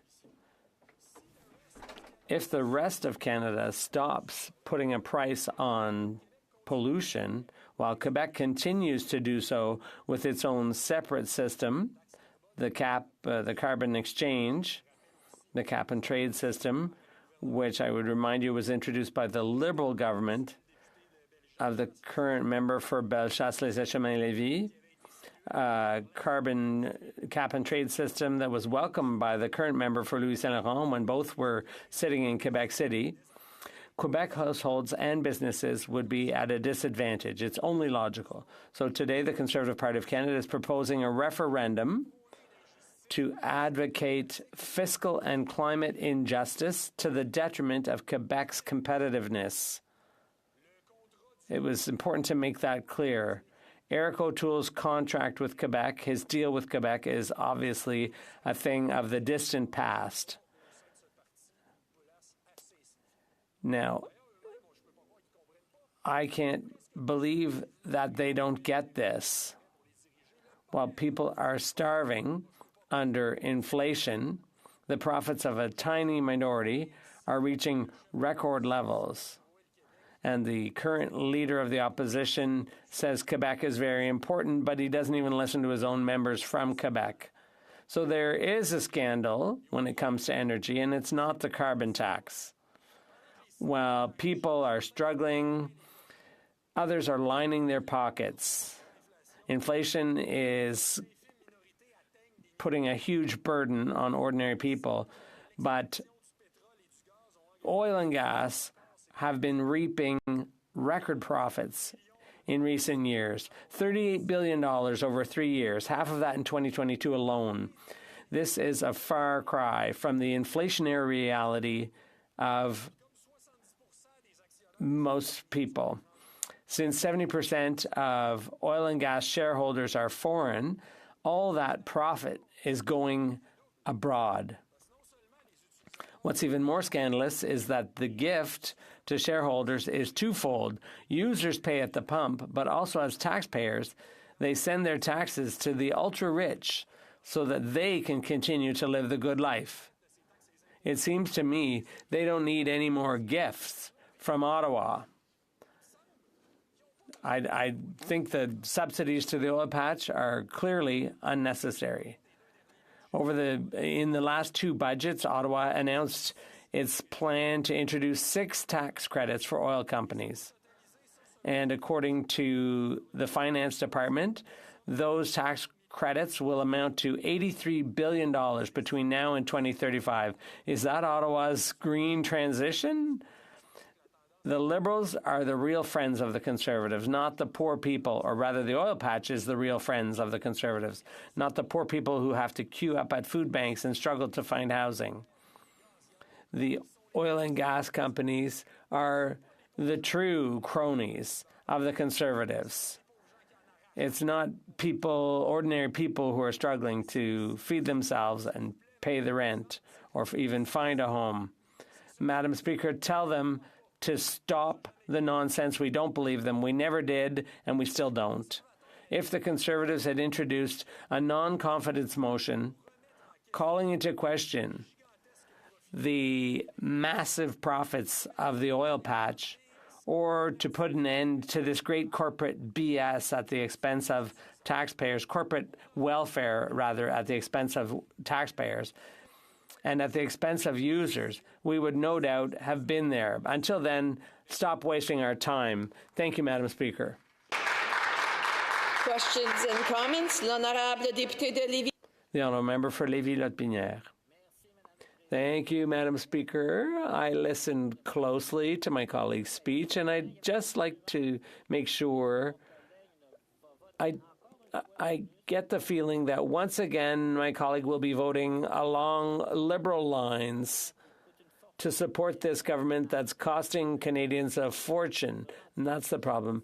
Can my colleague tell us whether he will once again be voting along with the Liberal government? The honourable member for Saint-Hyacinthe-Bellegarde.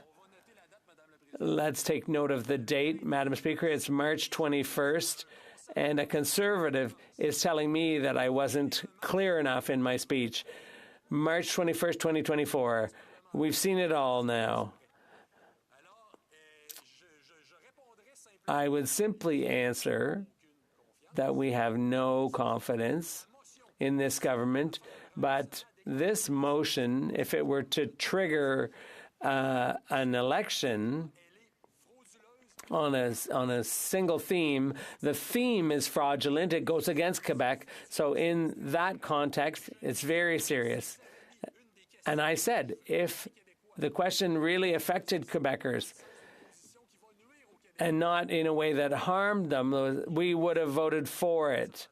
And I still await the day when the Conservatives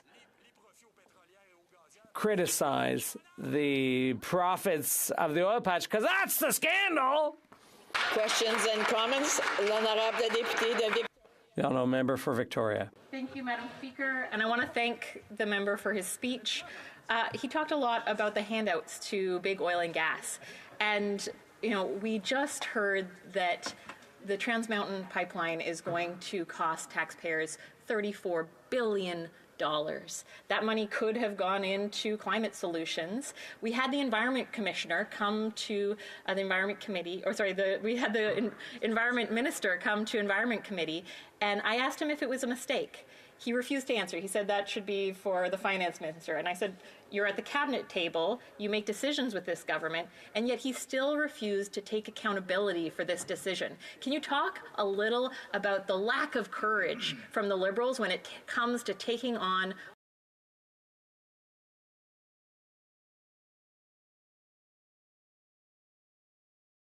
to find housing? The oil and gas companies are the true cronies of the Conservatives. It's not ordinary people who are struggling to feed themselves and pay the rent or even find a home. Madam Speaker, tell them to stop the nonsense. We don't believe them. We never did, and we still don't. If the Conservatives had introduced a non-confidence motion calling into question the massive profits of the oil patch, or to put an end to this great corporate BS at the expense of taxpayers, corporate welfare, rather, at the expense of taxpayers, and at the expense of users, we would no doubt have been there. Until then, stop wasting our time. Thank you, Madam Speaker. Questions and comments? L'honorable député de Lévis. The honourable member for Lévis-Lotbinière. Thank you, Madam Speaker. I listened closely to my colleague's speech, and I'd just like to make sure I get the feeling that once again my colleague will be voting along Liberal lines to support this government that's costing Canadians a fortune, and that's the problem. Can my colleague tell us whether he will once again be voting along with the Liberal government? The honourable member for Saint-Hyacinthe-Bagotte. Let's take note of the date, Madam Speaker. It's March 21st, and a Conservative is telling me that I wasn't clear enough in my speech. March 21st, 2024. We've seen it all now. I would simply answer that we have no confidence in this government, but this motion, if it were to trigger an election on a single theme, the theme is fraudulent. It goes against Quebec. So in that context, it's very serious. And I said, if the question really affected Quebecers and not in a way that harmed them, we would have voted for it. And I still await the day when the Conservatives criticize the profits of the oil patch, because that's the scandal. Questions and comments? L'honorable député de Victoria. The honourable member for Victoria. Thank you, Madam Speaker, and I want to thank the member for his speech. He talked a lot about the handouts to big oil and gas, and we just heard that the Trans Mountain pipeline is going to cost taxpayers $34 billion. That money could have gone into climate solutions. We had the Environment Commissioner come to the Environment Committee, we had the Environment Minister come to Environment Committee, and I asked him if it was a mistake. He refused to answer. He said that should be for the Finance Minister. And I said, you're at the cabinet table, you make decisions with this government, and yet he still refused to take accountability for this decision. Can you talk a little about the lack of courage from the Liberals when it comes to taking on oil and gas? I won't talk about that, but I do want to remind the member she's to address questions and comments through the chair and not directly to the member. L'honorable député de... The honourable member for Saint-Hyacinthe-Bagotte. Thank you, Madam Speaker. So through you, I'll answer my colleague here. I would say that this undermines two things. One, the idea of a government, the idea that a government has to govern, it seems to me, and it also undermines the kind of crazy parliamentary system we're in, and that is the principle of ministerial responsibility. So the government is supposed to be accountable to Parliament. So I wasn't aware of that situation, but unfortunately it doesn't surprise me. A representative of the government who goes to a committee to answer to parliamentarians, and they're supposed to be, the minister's supposed to be accountable. And if the minister says that's not my job, even though it is part of his portfolio, it would have been one thing to say, I don't have that information, I don't know, but to say I'm not responsible for getting that information to you, it seems to me that that makes no sense. There's time for a quick question. Spanish Gulf Islands. Thank you, Madam Speaker, and I'd like to thank my colleague from Saint-Hyacinthe-Bagotte. I fully agree with my colleague from Victoria that the Trans Mountain pipeline goes against the climate, the interests of the climate. The cost is mind-boggling, over $34 billion for a pipeline that the private sector, in the form of Kinder Morgan, said there's no business case. And I would ask for further comment from my colleague from the bloc. Quick answer, the honourable member. Well, let's be frank. I think I already said, and I think my colleague knows our position on the specific question of that pipeline. But in a general sense, when we say that fossil fuels are a thing of the past and we need a transition, has to start right away, and you need a plan for that transition. So to say we're right here now, in a few years we want to be there, well, you have to take the logical steps to get there. Resuming debate. The honourable member for Victoria. Thank you, Madam Speaker. I also want to note that I will be splitting my time with the member from Timmins James Bay. Right now, Canadians are struggling. They're struggling with the cost of living, paying for rent, paying for groceries, paying for medication. They're struggling because they are also feeling the profound impacts of the climate crisis. Thousands of people evacuated from their homes in the wildfires last year. Hundreds of people dying in the heat dome that hit British Columbia. Hurricanes, drought, extreme flooding. The climate crisis is here now. But unfortunately, we have, on one side of the House, a party that denies that climate change is even a crisis. And on the other side, we have a party who makes promises, breaks promises, who talks about climate action, but doesn't take the action necessary that would match the scale and urgency of the crisis that we're in. You know, I've heard from so many people in my home community of Victoria who care about the environment. They want to protect their family. They are choking on smoke during the summers. They're seeing the profound impact that this crisis is having across our country.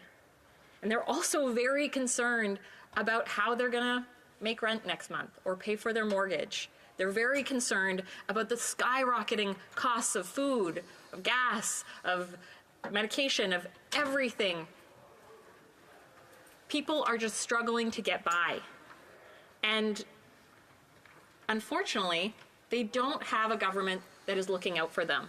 Instead, what we see is that there are people at the very, very top, CEOs, the wealthiest corporations, who are making record profits. The oil and gas industry, gouging Canadians at the pump, continuing to rake in billions of dollars, and then getting handouts from this government in carbon capture and storage, in the billions of dollars in fossil fuel subsidies that this government and consecutive Liberal and Conservative governments have been giving for decades. Grocery store CEOs are making millions of dollars, while everyday Canadians are just struggling to afford their bills. And while the Conservatives today have put forward a motion pretending that they care, pretending they want to give Canadians a break, we know that corporate greed is what is driving up inflation. Corporate greed is driving up the cost of groceries. Real estate developers, rich investors are treating our housing market, like a place to get rich. When they look out at the housing market, they see something great that's working for them. When everyday Canadians experience the housing market, it is a crisis. It is scary. It is scary to not know whether you are going to be rent-evicted. It's scary to not know if you lose your home, are you going to be able to find one that you're able to afford?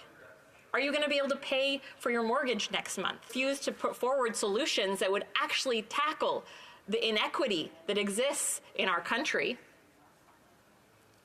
But on the other side of the House, while the Liberals talk about climate action, while they talk about affordability, they won't take the actual action needed to take on these big corporations. They refuse to address the climate emergency with the urgency at the scale that is required. And to be honest, if you have an option between climate denial and climate delay, the result is the same. It's climate inaction. It's continuing to see people struggle. And what people in Canada are seeing more and more is that the climate crisis is a pocketbook issue. You know, when crops fail, when there is multi-year droughts, when there are wildfires impacts communities, the cost of groceries goes up. You know, when we have oil and gas companies and rich CEOs at the head of grocery store chains making record profits and everyday Canadians struggling with the cost of living and the impacts of the climate crisis, you would think we would have a government that would take action. There are solutions. We could implement a windfall profits tax on oil and gas companies, and we could put that money into retrofitting people's homes, into building public transit, into the climate solutions that we know will make a difference, into renewable energy. But instead we have a government that has invested $35 billion into the Trans Mountain Pipeline. And we know that the oil sands have been ramping up production in anticipation of the Trans Mountain Pipeline opening. Imagine, in a climate crisis, ramping up oil and gas production so that you can ship raw bitumen to the coast, threatening our coastal communities, threatening our ecosystems, threatening the very livelihood of coastal communities, threatening Indigenous communities. And it is so disheartening. And I think it makes Canadians cynical when a government declares a climate emergency and the very next day approves the Trans Mountain Pipeline. It makes people cynical when the Prime Minister gets up and says, I believe in climate change, I believe in the climate crisis, but then puts forward an oil and gas cap that is so watered down that it doesn't even meet their own weak climate targets. It doesn't even meet our Paris agreements. This is not climate leadership. Canadians shouldn't have to choose between bad and worse. Canadians shouldn't have to choose between deny and delay. Let's implement a windfall tax on big oil and gas. Let's make sure that all low and middle income Canadians have access to a heat pump. Let's make sure that we're investing in our public transit systems, in reducing our emissions, in ensuring that we invest in renewable energy. There are billions of dollars that this government continues to hand out to wealthy oil and gas CEOs in the form of fossil fuel subsidies that could be going into climate solutions. But you won't hear either of these parties talking about moving the billions of dollars that they hand out to big oil and gas through carbon capture and storage or through the tax breaks to the oil and gas industry. You won't hear them talking about moving that money into supporting communities who are impacted by the climate crisis. We could fund a youth climate corps, employ young people in the industries, the jobs of the future, in responding to climate disasters, in making our communities more climate resilient, in bringing down our greenhouse gas emissions, retrofitting our homes, changing over our infrastructure to green infrastructure, ensuring that we build an economy, a country that is climate safe, that is climate resilient. You know, every day I hear from Canadians who are worried about their future, but they're also worried about right now. Canadians are struggling with the cost of living. They're struggling seeing the impacts of the climate crisis, and they want a government that will take on the culprits, the people who are fueling this crisis, the people who are gouging Canadians. It's time that we had a government that looked out for everyday Canadians, not just the people at the very, very top, not just those CEOs who are ripping people off, It's time that we took care of Canadians who are seeing their costs go up. We're seeing their communities sometimes devastated by extreme flooding, by continued drought, by wildfires that start, wildfire season starting in February. We now know that Canada has the worst air pollution in North America. Last year we had the best in North America, and now because of wildfires, the top 13 worst polluted cities in North America are here in Canada. I just want to finish by saying Canadians deserve better. Canadians deserve a government and parties. Every party should be fighting the climate crisis like we want to win. Questions et commentaires. Questions and comments. L'honorable député de Saint-Jean. The honourable member for Saint-Jean. I'd like to thank my colleague for her speech. For months, the Conservatives have been blaming everything on the carbon tax. If things are going badly with culture, then it's the carbon tax fault. If people are going to food banks, if they're asking for medical assistance in dying, it's all the carbon tax's fault. It's like a song about a scapegoat. Well, it's the same thing here. The Conservative agenda is all about scapegoating the carbon tax. So I'd like to hear from my colleagues specifically about food banks.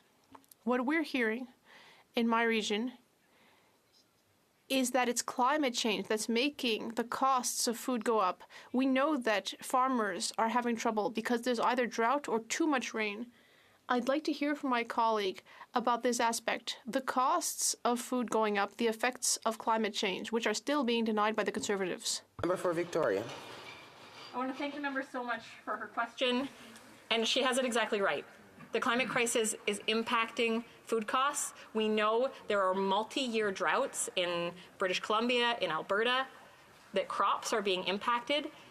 Just this week, the province of British Columbia created a fund, water infrastructure fund, $80 million to support farmers because they know what's coming. We have seen the impacts of this multi-year drought on farmers, on our crops. That is felt by consumers at the grocery store. Costs are rising. The experts have communicated this very well. It is not the carbon tax that is making groceries so expensive. It is the climate crisis, but it is also corporate greed. Rich CEOs, the Galen Westons of the world, are making record profits, and they are gouging Canadians. And we need a government who will take this on. Questions and comments. Questions et commentaires. The honourable member for Sandwich Goldfields. Thank you, Madam Speaker, and honourable friend from Victoria. I think we agree on many things, but will she agree with me that it's never too late, even after $34 billion has been wasted on building the Trans Mountain Pipeline, to refuse to open it? The use of the Trans Mountain Pipeline will have the effect of increasing greenhouse gases from the oil sands and massively increasing the risk of a dilbit spill in the Salish Sea, which cannot be cleaned up. The honourable member for Victoria. Thank you so much, and I want to thank the member for her question, but also for ongoing advocacy on this. The Trans Mountain Pipeline is a complete disaster. It is an economic and environmental boondoggle. We do not want to see the increase in bitumen in our coast, the increase in tanker traffic, the impacts that have on coastal marine ecosystems, on emissions globally. This project is a disaster. It should have never happened. Questions et commentaires. Questions and comments. The honourable member for Edmonton Grisba. Thank you very much, Madam Speaker. I want to thank my honourable colleague from Victoria for highlighting the tremendous risks that the climate crisis presents Canadians, in particular young people. We've heard just recently from young people across the country, from coast to coast, about the need to ensure young people are at the forefront of action in this country. We know that there are solutions to the climate crisis that young people so desperately want to be involved in particular their work in promoting the Youth Climate Corps. Can the member speak about the importance of having youth at the forefront of what will be the devastating consequences of climate change if we do not act? Honourable member for Victoria. I want to thank the member for his question, but also for his ongoing advocacy for the Youth Climate Corps. We co-hosted a Youth Climate Corps Town Hall, and we had hundreds of young people join us. There were people in watch parties, in-person watch parties, in 16 communities across Canada who are urgently wanting a government to take action and who want to get involved, who want to actually make a tangible difference. A Youth Climate Corps could employ young people in the climate solutions, train them up in the jobs of the future, give them access to training and education. We know that young people feel the climate crisis acutely. Over 50% of them have said that they are so concerned about climate change that it impacts their daily life. And the vast majority of them are so concerned that it is impacting how they live, how they are able to engage. And so we need to give young people a pathway to make a difference. The Youth Climate Corps is a way that we can do this. We have to resume debate. The Honourable Member for Timmins, James Bay. Thank you, Madam Speaker. It's an honour to rise in Parliament, and on my way over here, I had to almost elbow my way through the big long line of Conservatives with their phones doing these selfie videos that they were here in Parliament today and they were going to huff and they were going to puff and they might blow the House down tonight, but please send us money to our addresses as quickly as you can. $630 million, Madam Speaker. That's the price of a federal election. So if we tell our constituents and the people of Canada that the member for Carleton, the official leader, is going to cost the Canadian taxpayer $630 million in an election because things are so desperate and people need to stand up, then we certainly expect him to be here to do that work, if it's that serious. Exactly. Because it's, just this past Monday, Madam Speaker, we had 9 confidence votes. Now, a confidence vote, for those who watch conservative TikTok, we'll give them a little explanation. A confidence vote causes an election. And yet we saw all the dutiful backbench Conservatives vote to show confidence in the government.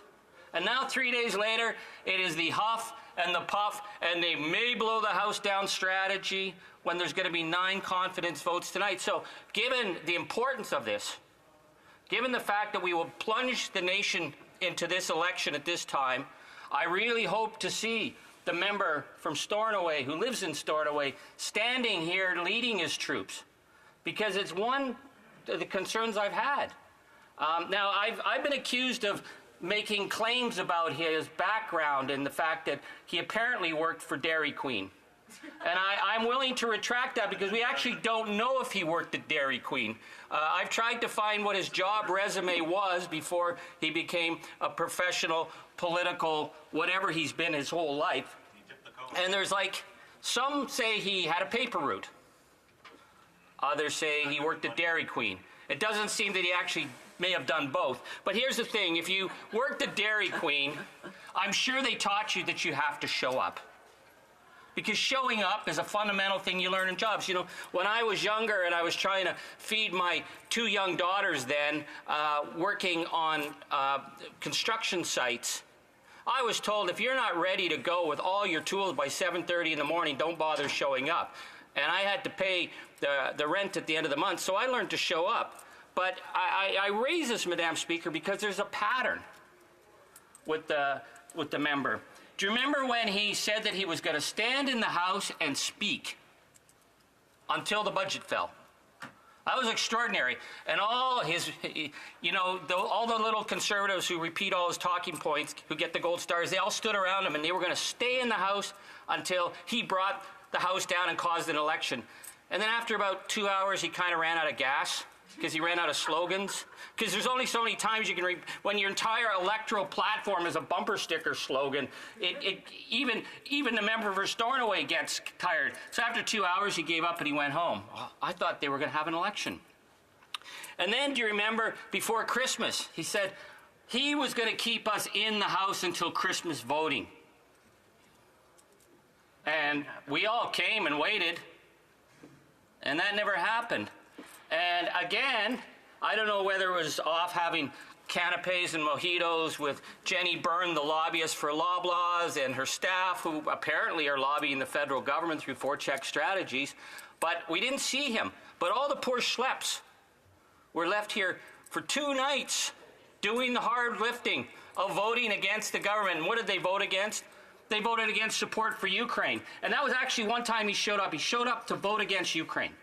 So he had to be on the record he was going to vote against Ukraine because, you know, Tucker Carlson would have been displeased. But they voted against clean water on reserves. They wanted to get that on the record. You know, they voted against the National Suicide Hotline. They showed up to vote against that because they were going to force an election. And I felt bad for, you know, my colleagues in the Conservatives who dutifully stayed up all night when the member was off having canapes at fundraisers. And so we didn't go to Christmas. But he was going to bring the house down. So on Monday night, historic opportunity to bring the government down.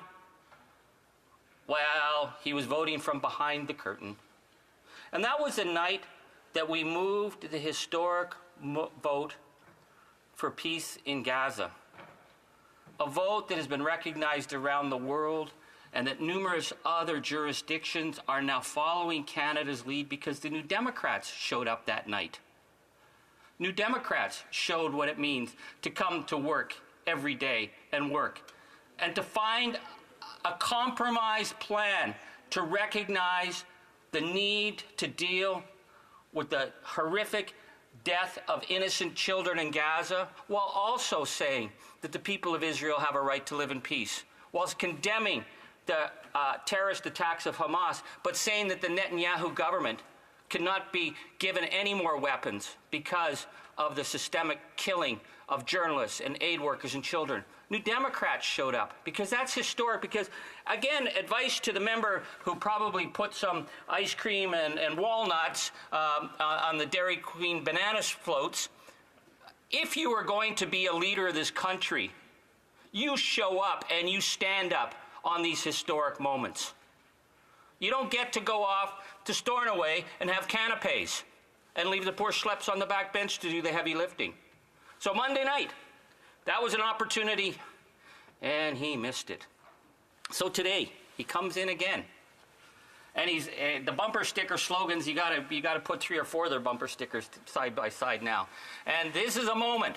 He says that they're gonna axe the tax and they're gonna force an election. Will he be here tonight? It's $630 million. He's saying he's putting on the line. Because I'll tell you, Madam Speaker, in 2021, when the Liberals decided to go to an election, I heard from people who said, get back to work. They wanted us to work in here and get something done. And they said, what are you going to do if you go back to Parliament? And I said, we're going to get national dental care. Because we heard about that at the doors. And we will fight to get national pharmacare. You give us a check to hold the Liberals to account, and we will hold them to account, because that's what we do. We show up for work. It's not a hard concept. You know, Canadians are hardworking people. They show up for work. They understand. But Canadians aren't dummies. And Canadians know that when the member who lives in the 19-room mansion with his own private chef goes on about a carbon tax affecting the price of food, when we know it has been relentless gouging by Loblaws, and we've never, ever heard him speak about Loblaws. Canadians aren't dummies when they find out that, hey, Jenny Byrne, his chief boss, is a lobbyist for Loblaws. Incredible. And so last night, a working-class guy who has to drive his truck to get to work, and he drives 50 to 100 kilometers each day to get out to the mine, and he wrote me and he said, hey, what about this carbon tax, you know? Because I've seen that the price of gas in our region went up 20 cents overnight. I said, yeah, you're getting gouged. And so he said, can you break down the carbon price for me? And I said, yeah, it's 3 cents a liter. So he said, well, where'd the other 17 cents go? Well, the other 17 cents went to Rich Kruger, the CEO of Suncor, who had told his investors at the height of the most catastrophic climate catastrophe that we've experienced that there was an urgency for them to make even more money. They made $78 billion, the oil industry in Canada last year, and you've never heard the member who lives in Stornoway talk about that. You've never heard a single Alberta Conservative stand up 4 years into a brutal drought where the Old Man River Reservoir is almost empty, where I was in Edmonton in January and there was like no snow on the ground and it was above zero. You've never heard a single Conservative talk when they are announcing fire season in northern Alberta in February because of the climate catastrophe, because they are climate deniers. And there's a reason they're climate deniers, is because if they admitted that the planet is on fire and children can't go out because of the catastrophic fumes from the oil and gas sector's pumping of CO2 emissions, then they'd have to have a plan. But they don't have a plan because it doesn't fit on a bumper sticker slogan. So, Madam Speaker, I'm going to conclude on this simple thing. The member for Stornoway says he's going to lead this country. He's going to force an election. He's going to, bring it home. He's going to axe the yak and do all the other track. He's going to axe all the yakking while he's doing the backtracking all the way to a fundraising event tonight. He should show up. Questions and comments. The honourable member for Kingston and the Islands. Well, Madam Speaker, this member knows exactly what's going on with the Conservatives. It's all theater. It's all theatrics. While they're out there wearing their cult jerseys, doing their videos, and talking about what's going on. Let me read what the member from Calgary Shepherd put on Facebook. He said, the NDP Liberal Coalition voted against the Conservative motion to spike the carbon tax hike. It was Trudeau's last chance to provide relief for Canadians. Brace yourselves for impact. Conservatives are now calling on a vote of no confidence, steering us straight to a carbon tax election. This is the theater. This is the theater that's being put on by these jokers in order to raise money. What does a member think of that? Well, member for Timmins, James Bay. Thank you. Well, I've watched the member who lives in the 19-room mansion in Stornoway brace for impact time and time again as he stands up and announces he's going to huff, he's going to puff, he's going to vote Parliament down. But then he really can't be here because he's got to head off to a fundraiser with Jenny Byrne and the Loblaws lobbyists and Forecheck Strategies and have canapes at Stornoway. So my only concern is the poor schleps here who are left behind. Night after night having to vote, having to stand up to vote against Ukraine, having to stand up and vote against a national suicide crisis while their boss is drinking mojitos.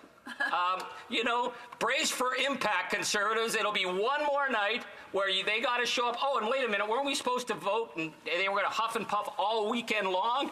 Then they go, oh, well, it's going to be too long. Can we just go? Questions and comments. Questions et commentaires. The honourable member for Niagara.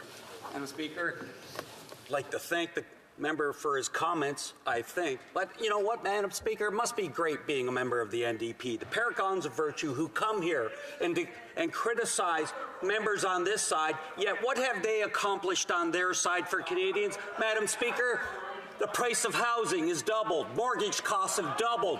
2 million people are visiting food banks because of their support of this Liberal government. And when they talk about environmental policies, well, guess what? The carbon tax isn't an environmental policy. Can you tell us, the honourable member, how much have carbon taxes been reduced because of this carbon tax? As the honourable member knows, I can't answer any question, but the honourable member for Timmins, James Bay. Well, imagine the poor Conservatives who've come here for 3 years and jumped up and down and howled at the moon and said that they're going to bring Haley's Comet to strike this place, and then the next they've got something else. Ask New Democrats how to get things done. So I'm more than willing to help school my friend. I can't see his name tag, but what did we do? We showed up and we got a national dental care strategy while they said they'd vote against it. We got coverage for diabetes, which they would take away from people, while the member for Stornoway has all those benefits. And we got peace and Canada stand for Gaza, while they stood back and did nothing except huff. For nothing. You have no more. Questions et commentaires. L'honorable député de Rivière-des-Mille. The honourable member for Rivière-des-Mille. Thank you very much, Madam Speaker. My colleague is right. We are losing an entire day, and I don't think we can afford that. This is political theater from the Conservatives. Not even good theater. My question. We're going to have votes until midnight on Friday and on Saturday. It's not that I have an issue with sitting on a Saturday, but the fact that it's going to happen during Brian Mulrooney's funeral. So I'd like to hear from my colleague. What is his opinion on this? Honourable Member for Timmins, James Bay. J'ai beaucoup de respect pour la question. I have a great deal of respect for this question. Posit, Madam Speaker, that our Conservatives who are demanding they're going to vote till midnight on Saturday, they're going to keep it. I bet they're going to fold like cheap suits because they always do. So I would encourage my friend to probably plan to go home because the leader from the Conservatives is going to be off doing fundraisers and drinking canapes with lobbyists for Loblaws and Jenny Byrne while the rest of the schleps are going to start to cry and they're going to say, can we please go home? And they're all going to leave. So I'm ready to stay till Saturday night, but I was ready to vote till Christmas and they all packed up and left. But now I would say if there's going to be a vote against Ukraine on Saturday night, they will all come in to make sure they're there. But if we don't vote against Ukraine, I bet the Conservatives all want to go home. Resuming debate, the Honourable Member for Kingston and the Islands. Thank you, Madam Speaker. And, I'll start by saying that I agree with much of what the member from Timmins, James Bay, just said. You talk about the Conservative hype. This, like I said in my question to him, is just theater. It's theater for Conservatives. It's theater to motivate their base. It's theater to raise money. That's all. That's it. And it's nothing more. They talk about we're bringing in a confidence vote this evening. We have 11 confidence votes this evening. We're voting on the estimates. They're all confidence votes. But they would rather play this up and then put on their cult jerseys that they got the other day at their caucus meeting, go out into the lobby, film their selfie videos, tell the world how they're about to, bring down the government, but you better donate here so that we can get an extra $20 from you to make it happen. And then, of course, it'll fall flat. Nothing will happen, and the leader of the opposition will be at his fundraiser this evening. I found it very interesting, and I listened to his speech today, Madam Speaker. I listened to the leader of the opposition's speech, and I heard what he had to say. I heard him talk about headlines, and there's a couple headlines he forgot to bring up when he was speaking, like this one headline, Madam Speaker, that says, corporate lobbyists are flocking to the leader of the opposition's cash for access fundraisers. Listen to this. They say the Conservative leader took aim, and we will all remember this, at Canada's corporate lobbyists in a speech a week ago to the Vancouver Board of Trade, saying that lobbyists were utterly obvious at dozens of fundraising events since he became leader in 2022.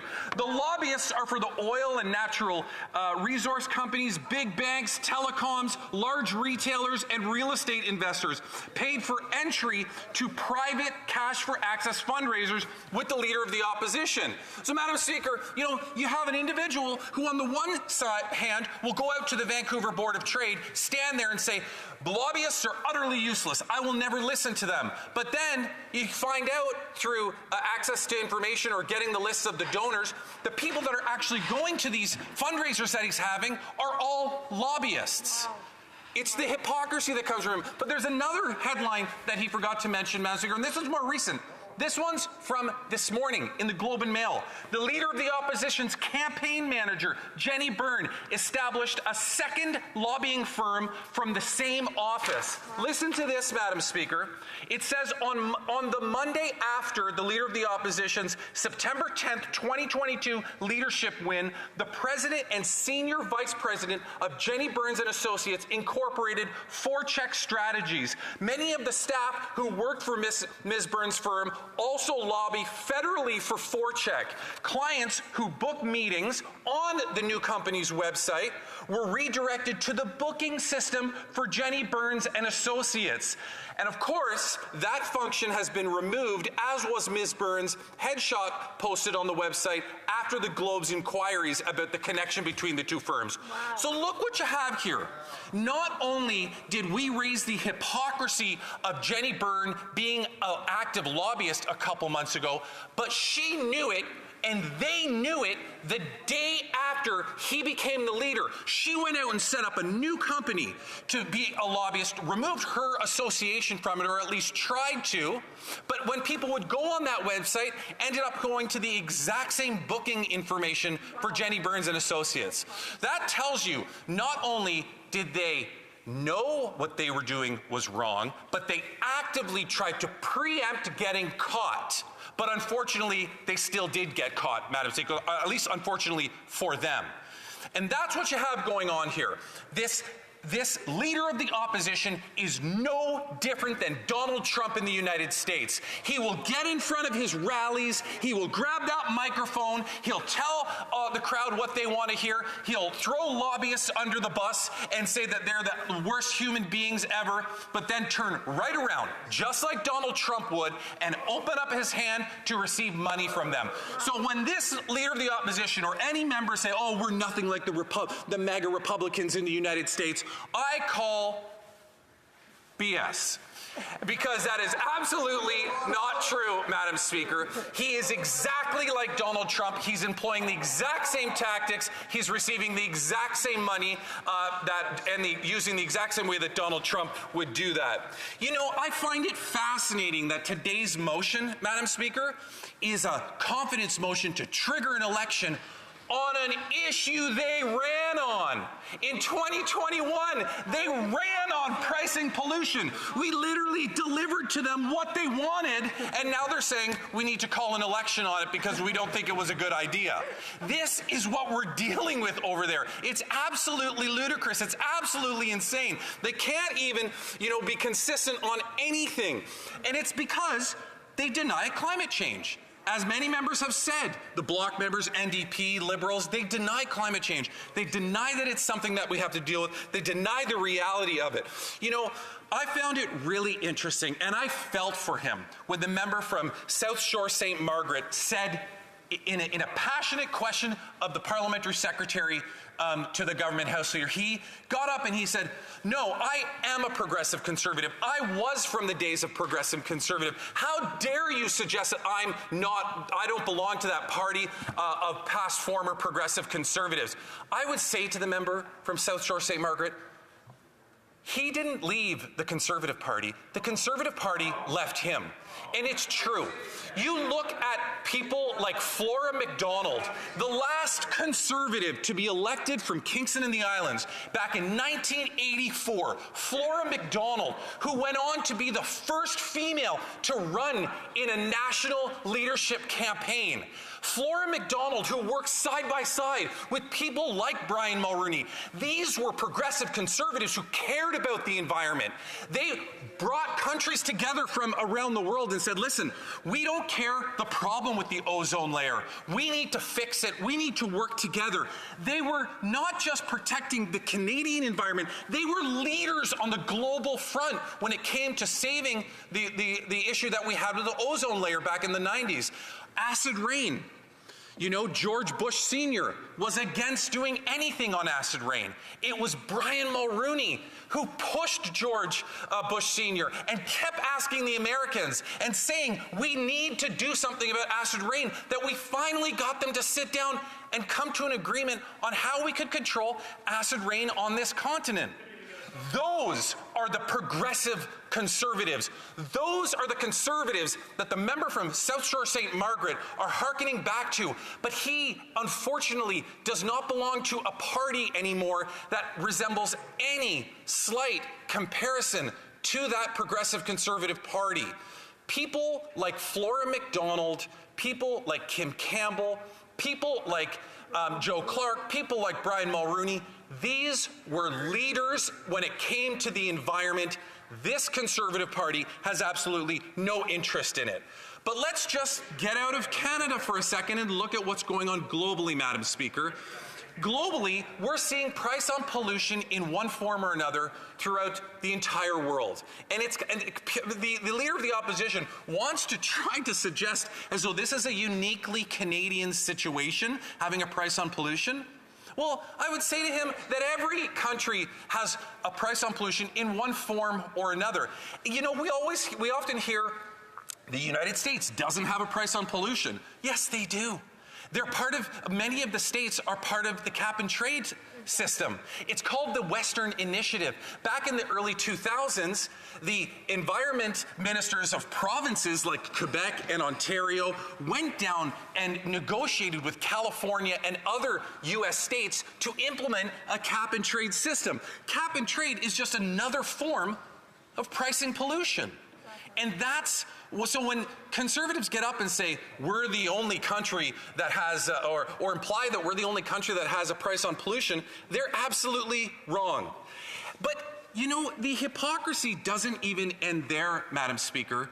You know, there are even conservatives that exist, that sit here today that not only ran on pricing pollution, I've already talked about that, but there are conservatives that have implemented pricing pollution in this country. The member from Pitt Meadows Maple Ridge was in the provincial legislature in BC when they brought in pricing pollution. Two members currently sit here today, the member from Louis Saint Laurent and another member who were sitting in the Quebec National Assembly when they unanimously adopted pricing pollution. He, the member from Louis Saint Laurent, was the leader of his party at the time when they did that.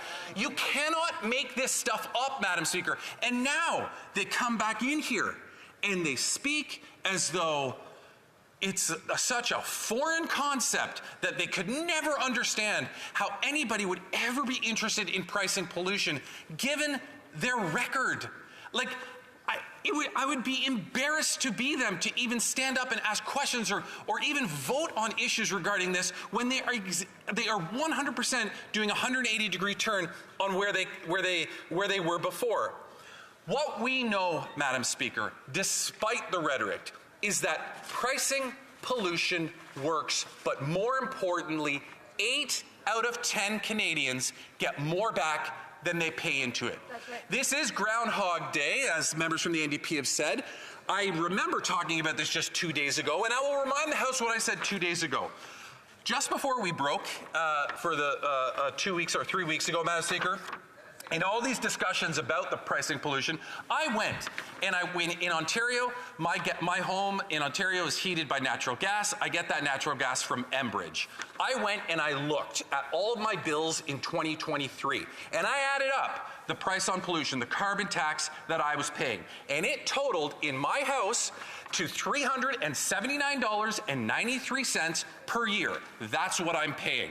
Now, I drive an electric car, and my wife drives an electric hybrid plug-in, Madam Speaker, so it would be unfair for me to just stop there. So let's assume that I did also drive a fully gas vehicle.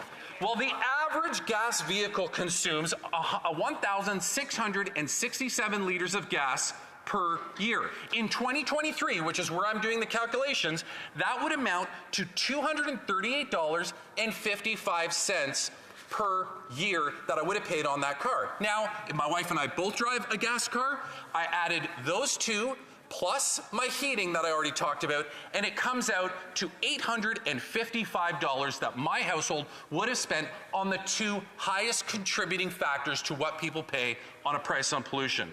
I'm getting back, Madam Speaker. I'm not trusting what the government tells me, and I'm not trusting, what is posted on a website. I went and looked at my actual bank statement to look at what was actually deposited into my account. And when I combine those four payments, it came out to $885. Madam Speaker, in my scenario that I laid out to you, I am still ahead given all of that. And so when conservatives say, when they say that the vast majority don't get back, they're absolutely wrong. And that is why, Madam Speaker, that 94% of households with incomes below $50,000 receive rebates that exceed their carbon tax costs in 2023. I don't even have to believe anybody. I just know that I benefited. I'm in the net positive, and so therefore, when I read stats that suggest that 94% of households with incomes below $50,000 get more money back, it is extremely easy to believe, given that I've seen what the impact is on me personally. only about 55% of households with incomes above $250,000 receive more back in payments than they pay. This is because, Madam Speaker, when you consider who those 2 out of 10 are, and if you want to have a question of who those 2 out of 10 are, if you want to have a discussion about that, these are people who live in probably big houses with multiple vehicles, probably toys that consume a lot of gas or a lot of fossil fuels, Madam Speaker. That's who the 2 out of 10 are. But do you think Conservatives care about the 8 out of 10? No, they don't. They only care about the 2 out of 10. And that's why they keep fighting this false narrative and driving a false narrative based on misinformation back to people, and in particular the 8 out of 10 people, because they would like to dupe them into believing their claims so that the 2 out of 10 can benefit more. So, Madam Speaker, I will close with a couple quotes that I have here. And one quote I found very interesting, and this was recently on Radio Canada, where it was the interviewer asked the chair of the Economic Sector Management, HEC, Mr. Pierre-Olivier Pinault. He asked, the interviewer asked, when you hear the Leader of the Opposition say that carbon pricing increases the burden on taxpayers, while this week we also heard the Minister of the Environment retort that 80% of Canadians receive more back than they pay, who is telling the truth? And I can understand why people want to know that. The chair of in the energy sector management said this. He said, well, the environment minister is telling the truth and the Leader of the Opposition is acting in very bad faith when he claims that it adds to the burden. Because in provinces where the federal carbon pricing applies, the federal government sends checks to all households which net benefit the majority of Canadians. So, in fact, the Leader of the Opposition's plan, if it were implemented, a large number of households would no longer receive these checks, making them poorer on the contrary. So it's really playing on perceptions, because it's true that at the pump there's an extra cost, but in the taxpayers' pockets it's beneficial. These are the experts that are saying this, Madam Speaker. These are the people that are contradicting these Conservatives on a daily basis, who are out there trying to inform the public as to what's really going on and what the real reality is in these situations. Conservatives can continue to harp ad nausea about the price on pollution, but in reality, more people get back. So what do Conservatives really want to do? What do they really want to axe? Conservatives want to axe the rebate. Conservatives want to axe the measures that we've put in place to help Canadians get through the effects of climate change, to help Canadians deal with the reality that when you price pollution, you are just putting a price on a bad product. I mean, we all pay property taxes to dispose of our garbage that we put at the curb. We all do that without batting an eyelash at it, because we accept the fact that a reality of producing garbage and putting it in a landfill or dealing with it in one way or the other has to be dealt with. The exact same logic applies to carbon that's in the atmosphere. Carbon that is being put into the atmosphere that will stay there for generations and that will have impacts for generations to come. Putting a price on that will do exactly what putting a price on garbage does. It incentivizes people to make different choices, to recycle more, to put less in a garbage bag, to develop strategies and ideas as to what they can do to reduce their impact. And the nice thing is, Madam Speaker, that in the process, when people do start to make those choices and those transitions, they will even end up further ahead as a result when it comes to how much money they're receiving back. Madam Speaker, I certainly will not be voting in favor of the opposition motion today. I am very glad to hear around the room that it appears as though all of my colleagues in the other political parties will not be following suit the same way. It is incredible to work with adults in the room from time to time, because they do exist in here, unlike the Conservatives. You know, I heard a Conservative member question a couple minutes ago. He said, well, what has the NDP done? The NDP's done more in the short time that they've had an agreement with the government than the Conservatives have done in the over 8 years that I've been here. The only thing they ever do is whine and complain about everything. Finally, you have adults in the room. You know, they might be small in number, but the impact that the NDP has far outweighs any of the impact that the Conservatives have. They've actually been able to get things done. They've been able to put forward their initiatives. They understand what it's like to work in a minority parliament. They understand that at the end of the day, our job here is to do things on behalf of Canadians and improve their lives, not just come here and yell and bark at the Prime Minister and accuse him of every possible accusation they can come up with. Thank you, Madam Speaker. Questions and comments? Je crois savoir que l'honorable député de Beauport-Limoilou. I believe the member for Beauport-Limoilou is rising on a point of order. Yes, indeed, Madam Speaker. I'd like to add my comments to the question of privilege raised yesterday by the member for Leeds, Grenville, Thousand Islands, Rideau Lakes on the subject of the testimony of Kristen Firth at the OGO committee. The Bloc is critical of the fact that during the witness's evidence, the witness declined to answer repeatedly a number of questions. They're not exempted from answering questions just because the RCMP are investigating them. Mr. Firth's questions were not answered, and some of the answers were misleading or false and contradictory with previous evidence given before the same committee. That said, I don't intend to defend the witness's lack of answers at committee. If the House is of the view that there's a prima facie case of contempt of Parliament, and if the question is studied at the Procedure Committee, it would be important to consider the reasons given by the witness for refusing to answer. The witness may not be covered by immunity, and anything the witness said could potentially be used against them in a court case, as the media have reported, both traditional and social media. This question needs an answer, and that would allow committee work not to be slowed down or blocked by witnesses who have concerns about their immunity from prosecution. And it's up to the Procedure and House Affairs Committee to consider whether or not there was a prima facie case of a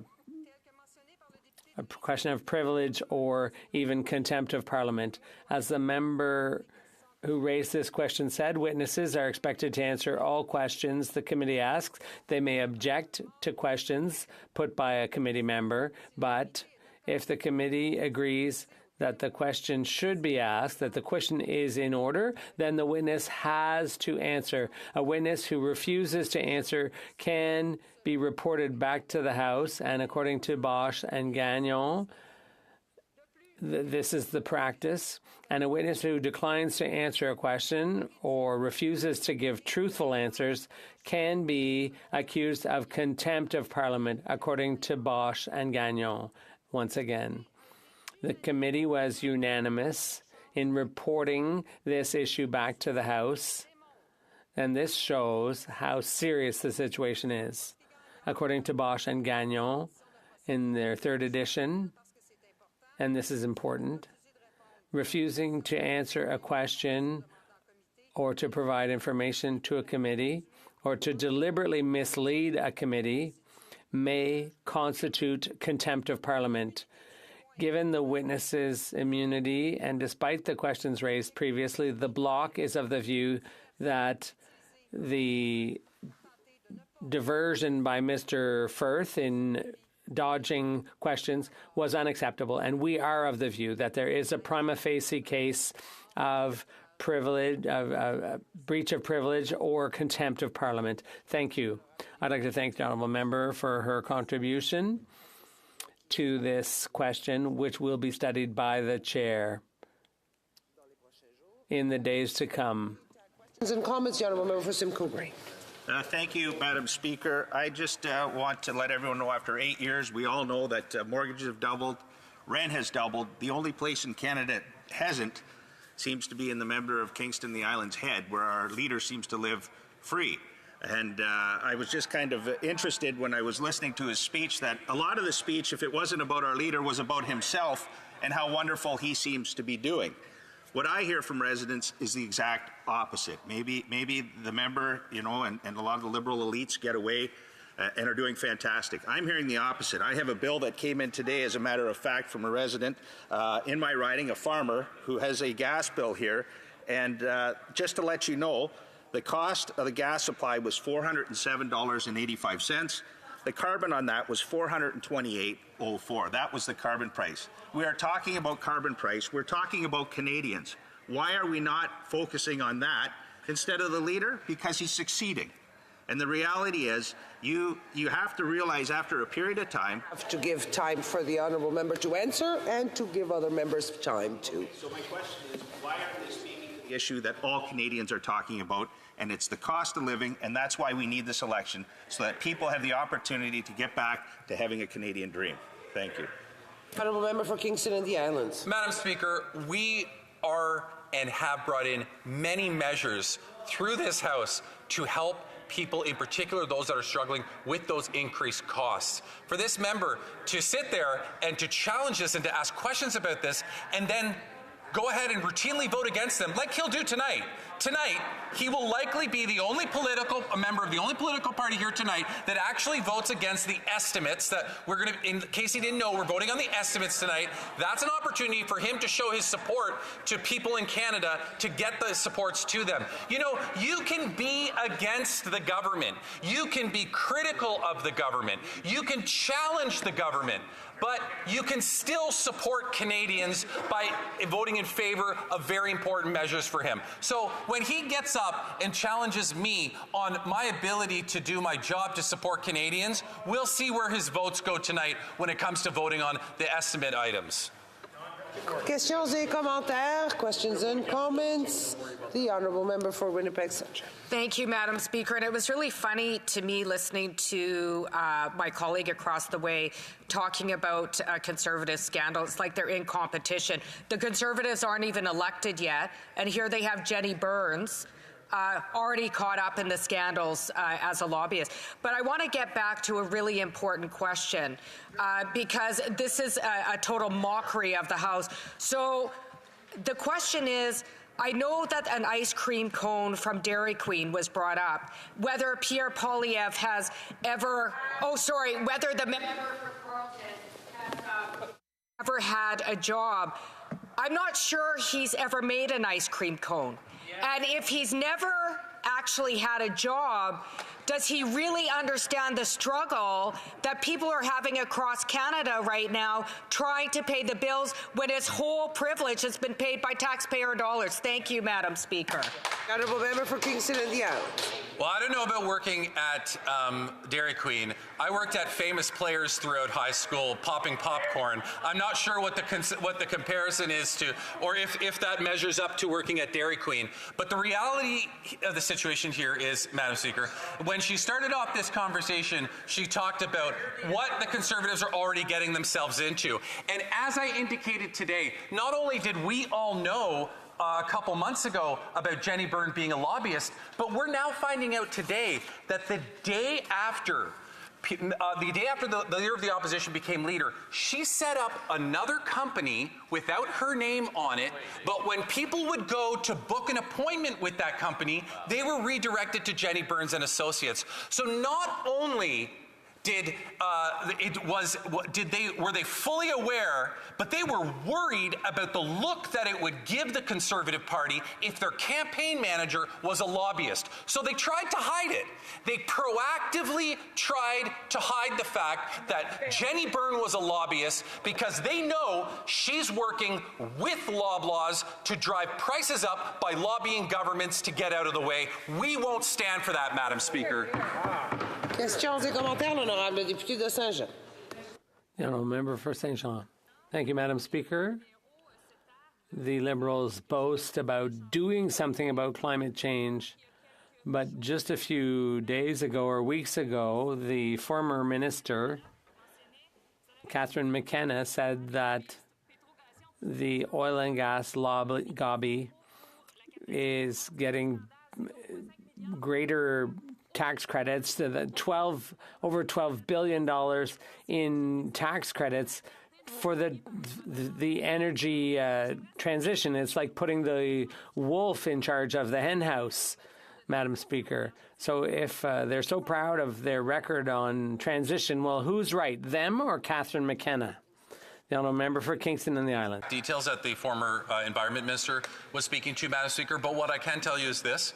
I don't support subsidizing the oil and gas sector. I know that we've phased out direct subsidies. I also know that there are other things that unfortunately we have to take care of, such as abandoned orphan oil wells. You know, these are wells that I find it amazing that the Premier of Alberta suddenly wants to get people to pay up front for the disposal of solar panels and wind turbines down the road. But for some reason, if you dig an oil well, don't worry about that. Society will deal with that later. Unfortunately, we do have to participate in that because companies gone by didn't have to deal with those, and we will do the right thing for society and the right thing for our environment, Madam Speaker. But to her point about direct subsidies or indirect subsidies or whatever it is, I encourage the Bloc to bring forward an opposition motion on removing any subsidies to the oil and gas sector, because I can tell them that I will personally vote in favor of that. Okay, questions and comments? The honourable member for Sandwich School Finals. Thank you, Madam Speaker, and thanks to my friend from Kingston and the Islands for that commitment. I'd like to be able to shift the conversation in this place. My question at the end of question period, there's no real spoiler alert. Most people will be gone by the time I ask it. But I want the honourable member for Kingston and the Islands to know about it and to help me sell this idea in his caucus. We need a serious conversation that's science-based. I'm going to ask in question period, what about convening, when we get back after Easter, a committee of the whole in this place in which we bring in Intergovernmental Panel on Climate Change scientific experts and raise a conversation that doesn't involve rhyming slogans competing with each other, but is actually based on facing the facts of the perilous situation we face and discussing real solutions. Would the honourable member support that? The honourable member for Kingston and the Islands. No, I think it's an absolutely fabulous idea, Madam Speaker. Notwithstanding the fact that I don't know how it will work with the procedural rules of the House, I certainly support the initiative. I would like to see that, and I will definitely participate if we're successful with something like that. I'm not sure if the no-sense Conservatives would be there, but I hope that they participate too. Yeah, I got it. Questions and comments? The honourable member for Scarborough. Gilwood. Thank you, Madam Speaker, and I appreciate the honourable member's comments on Jenny Byrne's proactive non-disclosure. But I wanted him to talk about the short-term memory loss of the Conservative Party. You'll recollect that about this time last year, April, May, June, this entire place, the entire Ottawa, was covered in smoke. There's a clear cause for that. He knows that in Halifax there's been hurricanes, Fort McMurray fires, flooding in British Columbia, all of which has one cause, all of which there's a need to address. The Conservatives seem to have short-term memory loss on all of those issues. I'd be interested in him talking about the point of this. The honourable member for Kingston and the Islands. Absolutely, Madam Speaker. And all we're saying is that when you contribute something that is directly impacting climate change, when you produce CO2 and it goes into the atmosphere, it is warming our planet, whether or not the Conservative who's heckling me believes it or not, from Caledon. Whether he believes it or not, I'm sure he's one of the climate deniers, it's a reality. And all we're saying, Madam Speaker, is that we need to put a price on it. Just like we put a price on garbage, just like we put a price on any other pollutant, because we know that in a market-driven system, pricing something changes behavior. It's It baffles me, Madam Speaker, that the only political party in the Canadian House of Commons that doesn't understand that is the political party that somehow touts themselves to be the smartest in the room when it comes to economic models and economic activity. The party that suggests that they know better than anybody else about how to control cannot even understand a simple practice like pricing pollution. Resuming debate, the honourable member for Sturgeon River Parkland. Well, thank you, Madam Speaker. And at the outset, I'd like to say I'll be splitting my time with the honourable member for Dufferin-Caledon. I'm pleased to rise on behalf of my constituents in Sturgeon River Parkland to declare that we have lost confidence in this Liberal government and this Prime Minister. Now, the member for Kingston and the Islands raised a very interesting point in the Q&A about his government's so-called investments in cleaning up abandoned oil and gas wells. And I'll say that I wrote the Deputy Prime Minister, the Finance Minister, a year ago to beg her to reallocate unspent funds for First Nations in my riding and across Alberta who were begging for the funds to clean up oil wells on First Nations lands. And you know what this government did? Absolutely nothing. Couldn't even be bothered to respond. In fact, just 2 weeks ago, members of Treaty 6 First Nation had to go out and publicly call on the government to provide this funding, and they didn't. They don't have a good record on oil and gas cleanup. Now, in the past 8 years, the cost of living crisis has reached new heights thanks to this government's economic mismanagement.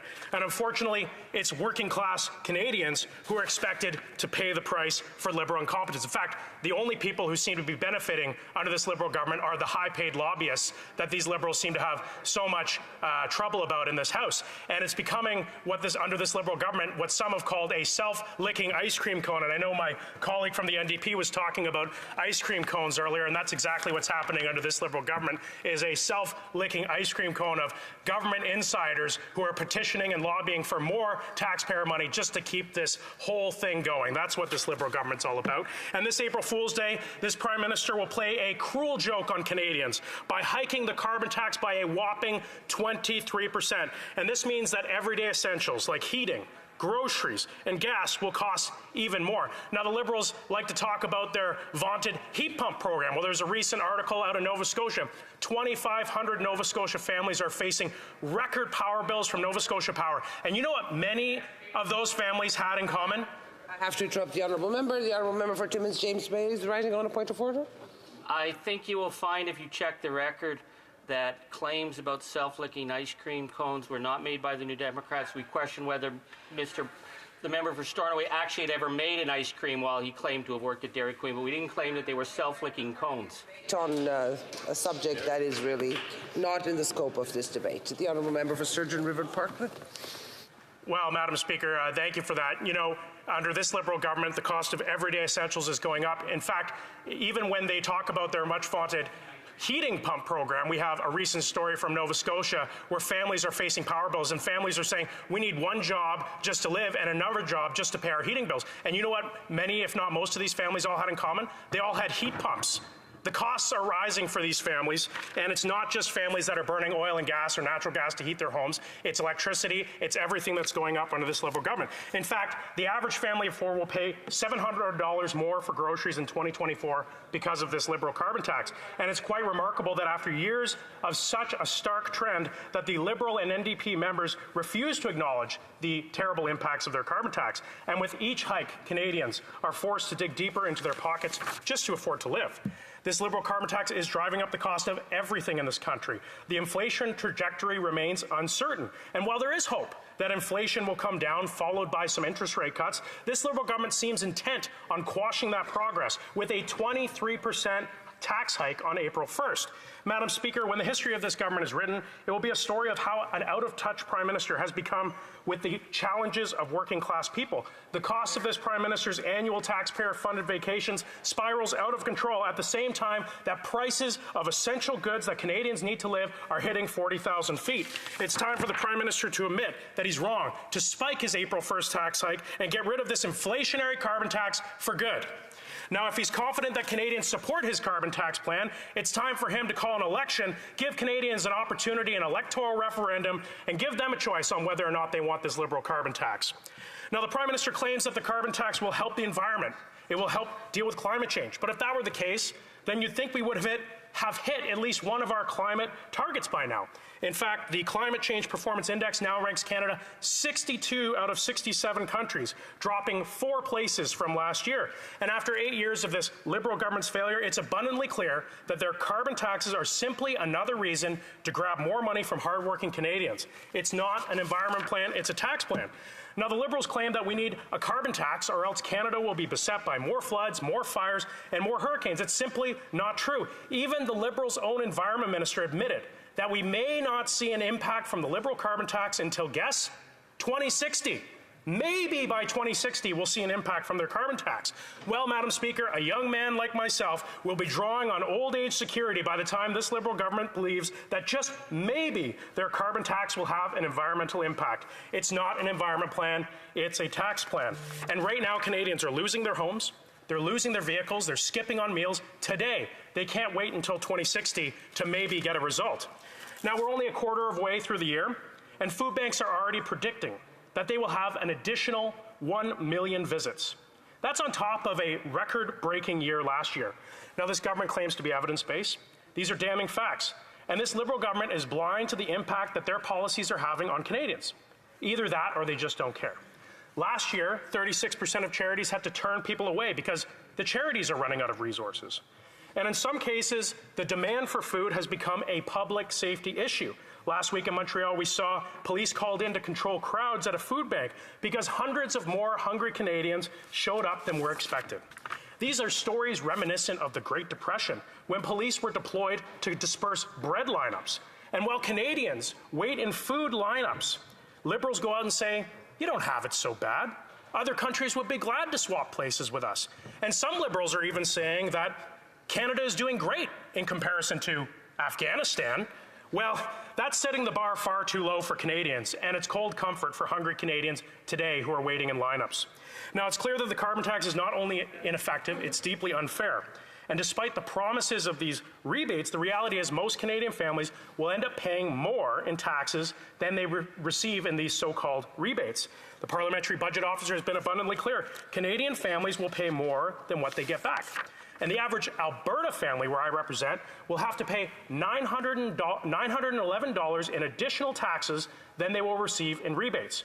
Now, the Prime Minister claimed just yesterday in this House that every penny collected is returned to Canadians. It's simply not true. In fact, the Liberals are holding on to more than $2 billion in carbon taxes that they have refused to give to Canadians. In fact, they broke their promises to small businesses whose carbon tax they collected and refused to give them back the money they raised from small businesses. And that's not to mention the GST, which is charged on top of the carbon tax, a tax on a tax that's raising hundreds of millions of dollars for this Liberal government, and it's not being returned to Canadians. Not only will Canadian families pay more than they get back, but because of this Liberal government's inflationary deficits, our nation's debt has more than doubled, something that the youngest generation of Canadians will have to deal with for decades to come. Also, Canadians who have variable rate mortgages are renewing, and they're finding that their mortgages are even bigger than they were than before they started paying for it, as the cost of their interest piles up faster than their principals being paid down. And that's not just variable rate Canadians. Canadians who are renewing their fixed income mortgages, for example, this fall and next fall, are going to face more than doubling and in some cases tripling of their interest rate costs. Mortgage delinquencies right now are up by 50%, and polls show that 55% of Canadians who currently don't own a home believe they never will own a home. And that's especially true for younger Canadians. And even the average renting price for residential properties was at a record high of $2,192 in January of this year. That's a 10% increase year over year. Canadians can't afford this. They can't afford the doubling of housing costs over the last 8 years. They certainly don't have confidence that this Liberal government that made this problem happen has the solutions to fix them. And if this Liberal government is good at one thing, it's breaking promises. Their carbon tax is higher than what it was ever supposed to be. It's higher than what they ever ran on. It's certainly not revenue neutral, as the PBO has proved, and it's not helping Canadians reach their emissions targets. 70% of Canadians across 70% of the provinces are opposed to raising the carbon tax on April 1st, and the national consensus is clear. Canadians from coast to coast to coast want to spike the hike and axe the tax. Now, Madam Speaker, Canadians are sick and tired of paying absurd amounts for everyday essentials. And my constituents are contacting me every day with examples of their power bills, examples of what they're paying at the pump, and they're outraged at this cost of living crisis. They're especially outraged about the increased costs for groceries, the increased costs for home heating, not to mention the increased costs of their mortgages. And it's not only young families that are struggling, seniors, people on fixed income, those students in school, and those with disabilities are struggling. And this NDP Liberal government is not worth the cost. Canadians can see that. They want an election. And then when will the Prime Minister realize that Canadians no longer have confidence in his government? They want him to axe his inflationary carbon tax. They want an election. They want a choice. When are they going to give it to them? Thank you, Madam Speaker. Questions and comments? The Honourable Member for Lac Saint Louis. Madam Speaker, it is a fact that emissions are starting to decrease, but they would decrease faster if it weren't for the oil and gas sector, the sector that is predominant in the member's province and the sector to which his party is tied to at the hip. But the price, there's no carbon tax, Madam Speaker. It's a price on carbon. And who said that? Well, the Supreme Court said that. To quote the Supreme Court in its ruling on the Greenhouse Gas Pricing Pollution Act, I'll quote directly, Madam Speaker. There is ample evidence that the fuel and excess emissions charges imposed by Parts 1 and Parts 2 of the GGPA have a regulatory purpose. They cannot be characterized as taxes. Rather, they are regulatory charges whose purpose is to advance the GGPPA's regulatory purpose by altering behavior. Why is the member contradicting the Supreme Court of Canada? River Parkland. You know, most Canadians don't have a legal background, but I think every Canadian can see through the weasel words between carbon pricing and carbon taxes. Everyone knows that it's a carbon tax. They're paying it at the pumps. They're paying it when they go to the grocery store. They're paying it when they heat their homes. And this carbon tax, what it's meant to do is essentially shrink the economy. And so this government's saying, well, emissions are starting to come down because they're bringing our economy down. It's our resource sector that has powered our dollar, that has powered our GDP, and for the first time in modern history, Canadians' GDP per capita is going down. It's the worst record since the Great Depression, Madam Speaker. Questions and comments? The Honourable Member for Edmonton Strathcona. Thank you, Madam Speaker. And I would like to thank my colleague from Alberta for his speech today. You know, he just talked a little bit about weasel words when he was addressing the Liberal member. And I would say, you know,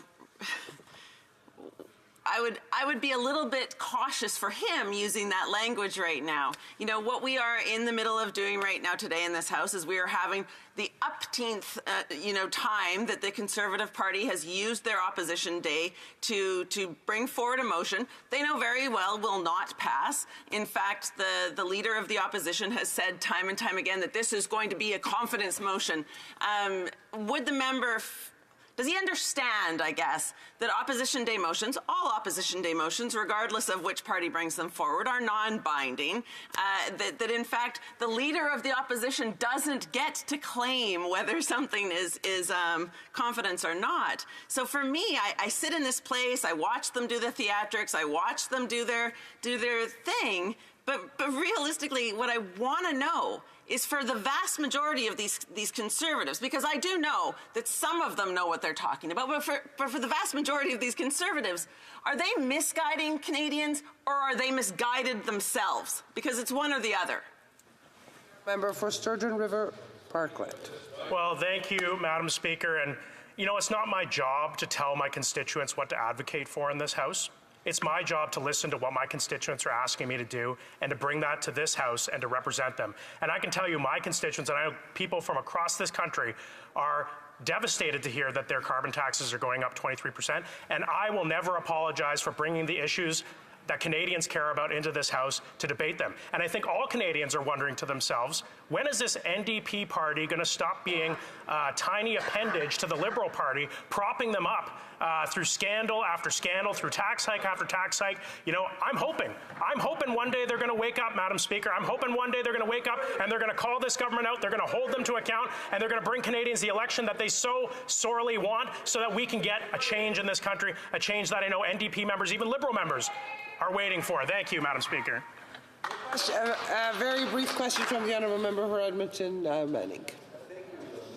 I received a note from constituents says when the member from Winnipeg North was speaking this morning, saying he pumped gas in Winnipeg, saying that the carbon tax will go up by 1 cent per liter per gallon, and then next he says will be 3 cents per liter. Is that liberal math or what? So I would like my honourable member to comment on this. Very brief comment from the honourable member for Sturgeon River Parkland. Well, thank you, Madam Speaker, and I'm a big fan of the metric system, and I'm not very well versed in the imperial system, but we do know that on April 1st, barring any collapse in the oil price, we are going to see the price of gasoline go up on the pumps across Canada because of this Liberal NDP carbon tax, and we know that those costs are going to be passed through to Canadians, not only in the gas that they pump in their own vehicles, but in the trucking costs of moving everything, not just food. Everything that travels by a truck is going to become more expensive in this country. Resuming debate, the honourable member for Dufferin-Caledon. You can't spend your way to prosperity. That's an absolute, very clear maxim. And it's even clearer for governments. And I'll tell you why. Because governments do not have any of their own money. They have two mechanisms in which to acquire money. Number one, they can tax and raise taxes. Number two, they can borrow or print money. Now, unfortunately, after 8 years of this incompetent NDP Liberal government, we have the worst of both of those things. Because what we have now is an incredibly punishing high level of taxes in this country, and Canadians know it because they take home less money than they ever have in their lives. That's a result of the taxation policies of this government, including the carbon tax. Now, if that was it, it would be very bad. But what's worse is this. To fund all of their spending, which has doubled the national debt, all the years it took up to this government coming into power, all the debt accumulated by every prime minister of every stripe of every government, they doubled it since they've been in power. And how did they do it? By borrowing and printing money. And what's the result of all that spending of this money and the borrowing and the printing of money? We have had two of the worst years of rampant inflation this country has ever seen. And inflation is the insidious thing that takes away the prosperity of the middle class. And that's what this government has done. They are taxing them to death, and because of the printing of money and the overspending, we have had an inflationary crisis in this country that has driven the cost of living so high that most Canadians now cannot make ends meet. So we can't fix all of that today. What we can fix, though, is the carbon tax. And what we know about the carbon tax is this. Most Canadians get far less in these fake rebates than they do from the actual cost of the carbon tax. And I'm going to explain this so that Canadians can understand. This Liberal government will say 8 out of 10 Canadians are better. That is from a 2-year-old Parliamentary Budget Officer's report that did not take into account the effect of the carbon tax on the economy. It is a drag on the economy. It makes the economy less efficient, more expensive. Canadians lose jobs. It makes our exports more expensive, so we are able to export less. All of these things create a cost in the economy, and at the end of the day, you factor in those costs. So the Parliamentary Budget Officer put out a new report and came to committee a few weeks ago and said, these are the actual costs of the carbon tax. For example, in Ontario, the carbon tax cost is $1,674 for the average family. Now, when you take out their fake rebates, the average Ontario family is $627 worse off as a result of the carbon tax. Now, what these Liberals do is they stand up here every day. The Prime Minister is the worst offender of this, and he says 8 out of 10 Canadians will be better, when he knows there's a new report that says that is not the case. Right. What they do is they are effectively gaslighting Canadians with this. Yep. They are ignoring the updated report and gaslighting Canadians by saying they're better off. It's not true. And when the carbon tax goes up, again from the PBO, this gap gets worse every single year. The actual net effect of the carbon tax will make Canadian families worse and worse and worse every single year. And Canadians know this.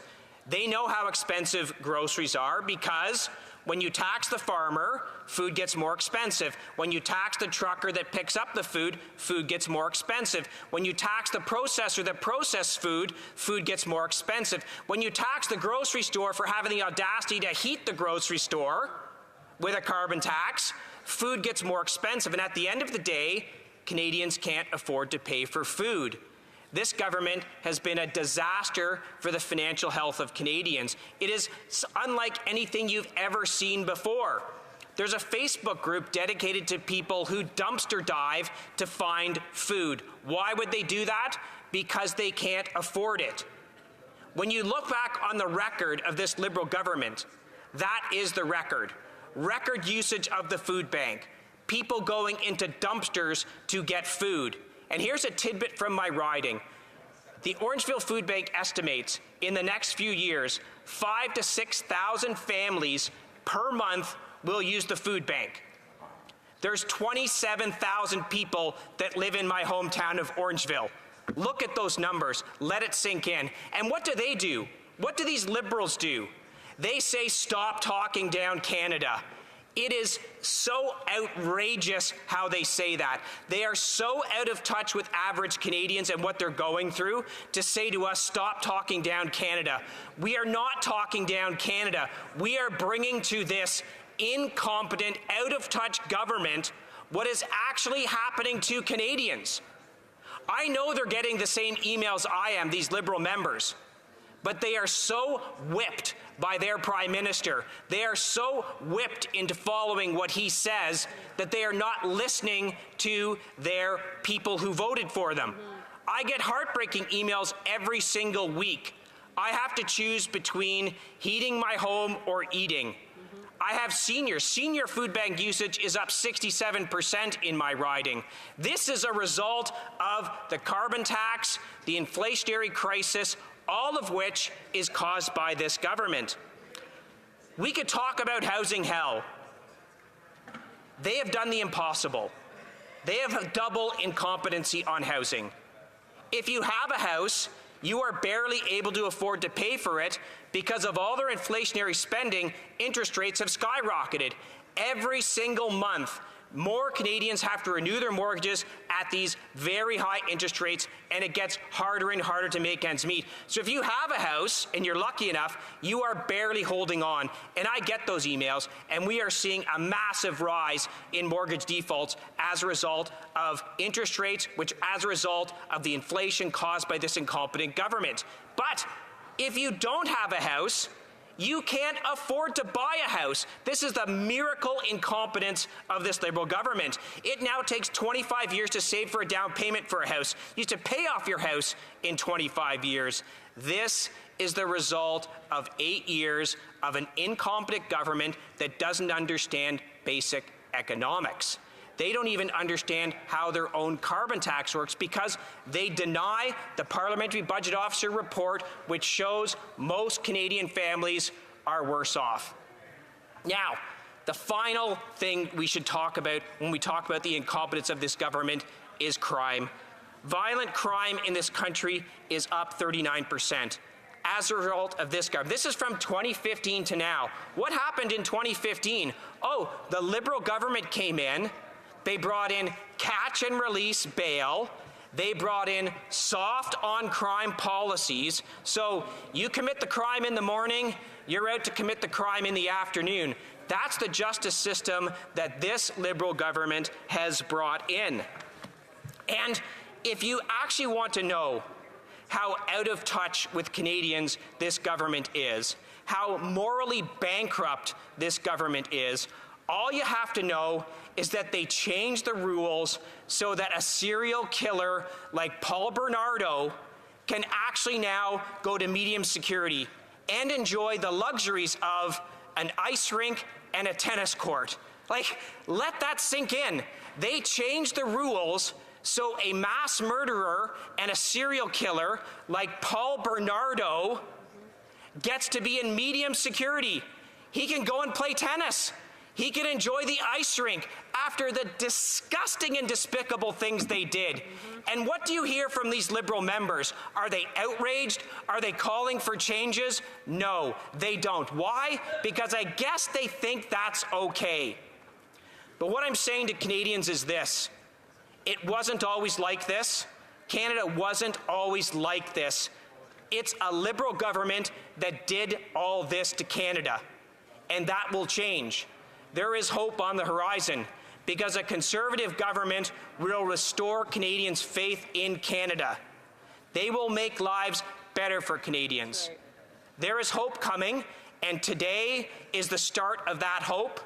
We have a non-confidence motion in this incompetent and corrupt Liberal government. I'll be voting yes. Conservatives will be voting yes. But I'll tell you this, they are going to prop up this incompetent Prime Minister and continue the misery for Canadians, and it's a disgrace. Hear, hear. Questions and comments? The Honourable Parliamentary Secretary. Thank you, Madam Speaker. Intergovernmental. Thank you, Madam Speaker.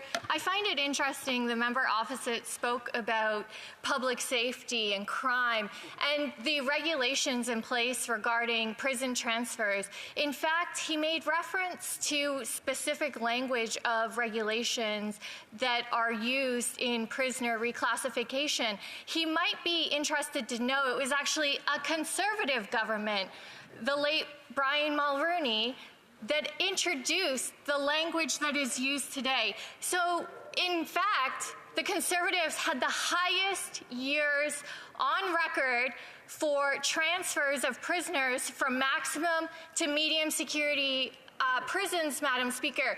So when the member opposite talks tough, I'm curious how he looks in the mirror at night and tells Canadians that things are going to be different when, in fact, this same language was created under a Conservative government, and in fact, Madam Speaker, more transfers from maximum to medium happen. Does he believe his own words, or is this all speaking notes from his leader's office? Member for Dufferin-Caledon.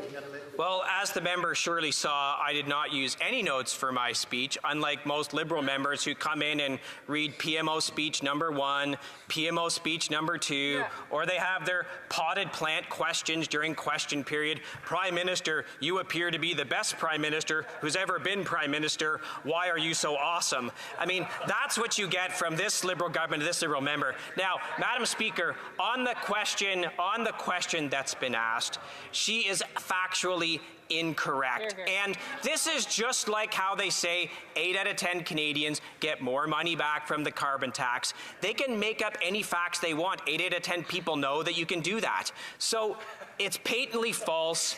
We will fix things like the carbon tax. We will fix things so that you cannot have serial killers sent to medium security where they can enjoy tennis courts and ice rinks. Now, what has she done about it in the months that this has been revealed? Absolutely nothing, because she thinks it's okay. Questions et commentaires. Questions and comments. The Honourable Member for Saanich Gulf Highlands. Thank you, Madam Speaker, and I reflected on the members' comments about the overspending and printing money, and I just want to remember and remind him and everyone here that in the early months of COVID, we were unified as a House because we had to be. We were facing an emergency created by a pandemic, and because we couldn't physically gather in this place and vote because of the health rules of the City of Ottawa, $80 billion of spending was approved by unanimous consent. I was so proud of all of us for putting partisanship to the side. I don't ask the Honourable Member, does he now regret that he didn't show up and say no? Because one Conservative could have stopped $80 billion of spending. The Honourable Member for Dufferin-Caledon. Madam Speaker, we all know that Canadians needed support during the pandemic, and that's why we, in good faith, would vote for those support. Little did we know that this money would go to well-connected Liberal insiders, hundreds of millions of dollars of contracts. Little did we know that 40% of the COVID spending would have nothing to do with COVID. Little did we know that there'd be boondoggle after boondoggle after boondoggle, billions of dollars given to Liberal-connected firms and other things, many of whom did no work. Little did we know that they would have such poor governance that companies that weren't entitled to get things like the wage subsidy got the wage subsidy. So the problem isn't that we wanted to help Canadians, which of course we did. The problem is that this government is absolutely, uncontrollably incompetent and needs to be replaced. I urge that member and all members to vote non-confidence in this government tonight. Hear, hear. Questions and comments? Questions et commentaires? Resuming debate, the honourable member for Tobic, Mactaquac.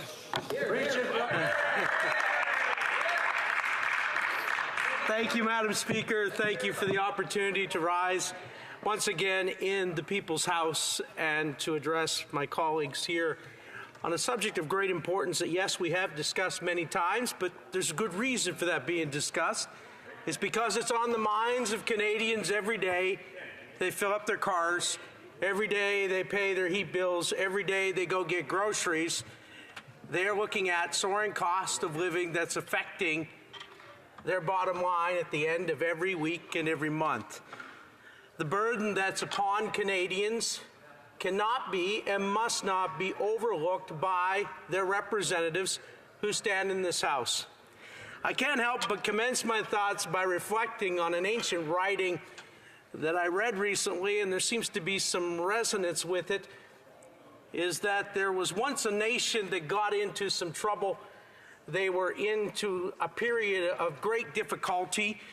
Their people were suffering under all kinds of different circumstances and surrounded by different foes, and threats were emerging from different places. And it said they came to a place called the Valley of Achor, and in the Valley of Achor, there was a promise to place a door of hope. What I like about this is that even in the midst of pain and in the midst of adversity, we still have hope. And hope is that thing that has a way of rising to the top in the times of adversity. And I think Canadians, even though they're frustrated, they're weary, they're overtaxed, and they're burdened, they're looking ahead with hope in this season, saying, we have an opportunity to change course. Their frustration remains is that they just can't get to take advantage of that opportunity fast enough. They want to express how they're feeling. They want to have a say in what's happening in their country. They want to be able to have their voices heard as it relates to the level of taxation they're under. And they're asking, I hear it regularly, how soon can we go to the polls? How soon can we get an election so that we can change direction in this country? And I think it would behoove the members of this House to respond to that cry by voting in favor of our non-confidence motion and heading to the polls to give Canadians an opportunity to make a choice. After 8 years of this Prime Minister, Canadians are suffering. And 7 out of 10 provinces and 70% of Canadians agree, including our nation's finest in the military that I just witnessed just last week in visiting a local food bank. They're stating very clearly what we're seeing is duress and financial pressure on everyday households of more and more Canadians who are struggling to make ends meet as a result of the carbon tax. This government has led us to record food bank usage. We're seeing tent cities pop up all over our country at levels we've never seen before. Single moms are choosing between heating their homes and feeding their families. Seniors are lying awake at night worrying, how can I meet and pay the bills that are coming when my expenses continue to rise, but my income is fixed? I see it on the face of parents who wonder, how will we ever afford secondary education for our children and post-secondary education when we can't even meet the month-to-month needs of our household, let alone put away savings for our children's education? I see it on the brows of working families and Canadian workers from coast to coast to coast They're working harder and harder every day and making less and less at the end of the day. The frustration is mounting, the anger is growing, and they are needing an outlet, and they want to express and have their voices heard. And the best way to let them have their voices heard is by allowing them to express the direction they want our country to take as it pertains to this level of taxation at a ballot box. Let's allow them to do that by granting them the election that they so desperately want. Dr. Thomas Sowell, a renowned economist, has stated, the welfare state is the oldest con game in the world. First, you take people's money away quietly, then you give some of it back to them flamboyantly. It's amazing how that is reminiscent of what we're facing right now. They're taking more and more of our money, and yet when they give it back in a portion of what they take, they celebrate it like they're doing some great favor to the Canadian citizen. That's right. It's like you work hard, you get $10 in one hand, and all of a sudden, the Prime Minister comes along in his government, they grab that $10 bill out of your hand that you worked so hard for, run it through the bureaucratic spin cycle machine, do grand announcements, proclaim they're going to roll back the tides and heal the oceans and bring temperatures down, and then at the end of the day, they come back to you and put a $5 bill in your hand and want you to celebrate what a great favor they did for you. You have fallen behind, you've spent money, and you have nothing to show for it but a grandiose virtue signal, big announcements, and less money in your pocket to take care of your family's needs and your family's priorities. It's time Canadians had the opportunity to express what kind of Canada they want in the future and what direction they want to go. I think it's time that we heard what they're saying. The carbon tax is the most expensive virtue signal in the history of our planet as it relates to environmentalism. We're spending more and achieving less. We can't point to results. In fact, recently, not that long ago, we had the Environment Commissioner of Canada. He came and gave a report to the committee. I had the opportunity to be in that committee that day, and I asked the commissioner a question. I said, Mr. Commissioner, can you please tell Canadians how much carbon has been reduced in Canada's atmosphere as a result of the implementation of the carbon tax, which has been in some jurisdictions in this country now for over 15 years? To that, the commissioner replied, Mr. Bragdon, we have no such metric. So the landmark signature piece of legislation towards environment that this government has produced can show no tangible results to average Canadians as to its effectiveness. Madam Speaker, I would challenge this government to reconsider immediately continuing down this road, let alone augmenting that carbon tax by 23% on April 1st. It's a failed strategy and a failed approach and has no means by which we can prove its effectiveness. It's time to change course. And the best way for Canadians to have a say in the direction of this country and the course we want to take is to allow them to choose the approach they want the government that they choose to have. And I think that choice will be very clear for Canadians when that time comes. And hopefully it comes sooner rather than later. These measures aren't working. In fact, if they were, why is it that our ranking among nations in tackling climate change has slipped and fallen from 57th to 63? We're falling behind. It's not working. So if it's not working, it's time to change course. But rather than listening to the Canadian people, the Prime Minister is doubling, tripling, and quadrupling down on this failed policy. The great Winston Churchill, Sir Winston Churchill, once said, "We contend that for the nation to try and tax itself into prosperity is like a man standing in a bucket trying to lift himself up by the handles. It doesn't work. It's a failed strategy. It's a failed approach. And we need to get better at doing things that actually work. And what actually works is continuing down the road of better technology, better extraction practices, better energy development, that Canada has some of the best practices in the world. And we need to stand up for our Canadian producers, our Canadian energy providers, and get on their side and talk about the good news that is Canada's energy, rather than talk it down and punish their citizens for using the things that they need every day. We need to stand on the side of Canadians and say, no, this is enough. We're going to change approach. And we are going to make sure that we get to the other side. And I want to say that, Madam Speaker, before I wrap up my remarks, I am sharing my time with Ms. Rachel Thomas, our member from Lethbridge, Alberta. She will be sharing here in just a moment. I want to conclude with this. When I visited that food bank just a week ago, me and the member from Peterborough, Kawartha, when the food bank directors looked at us and told us that right now up to 50 military families who are current and active members of the military are utilizing the food bank for services, something hit me, and it hit me hard. That this is unacceptable in a country like Canada, and it needs to change.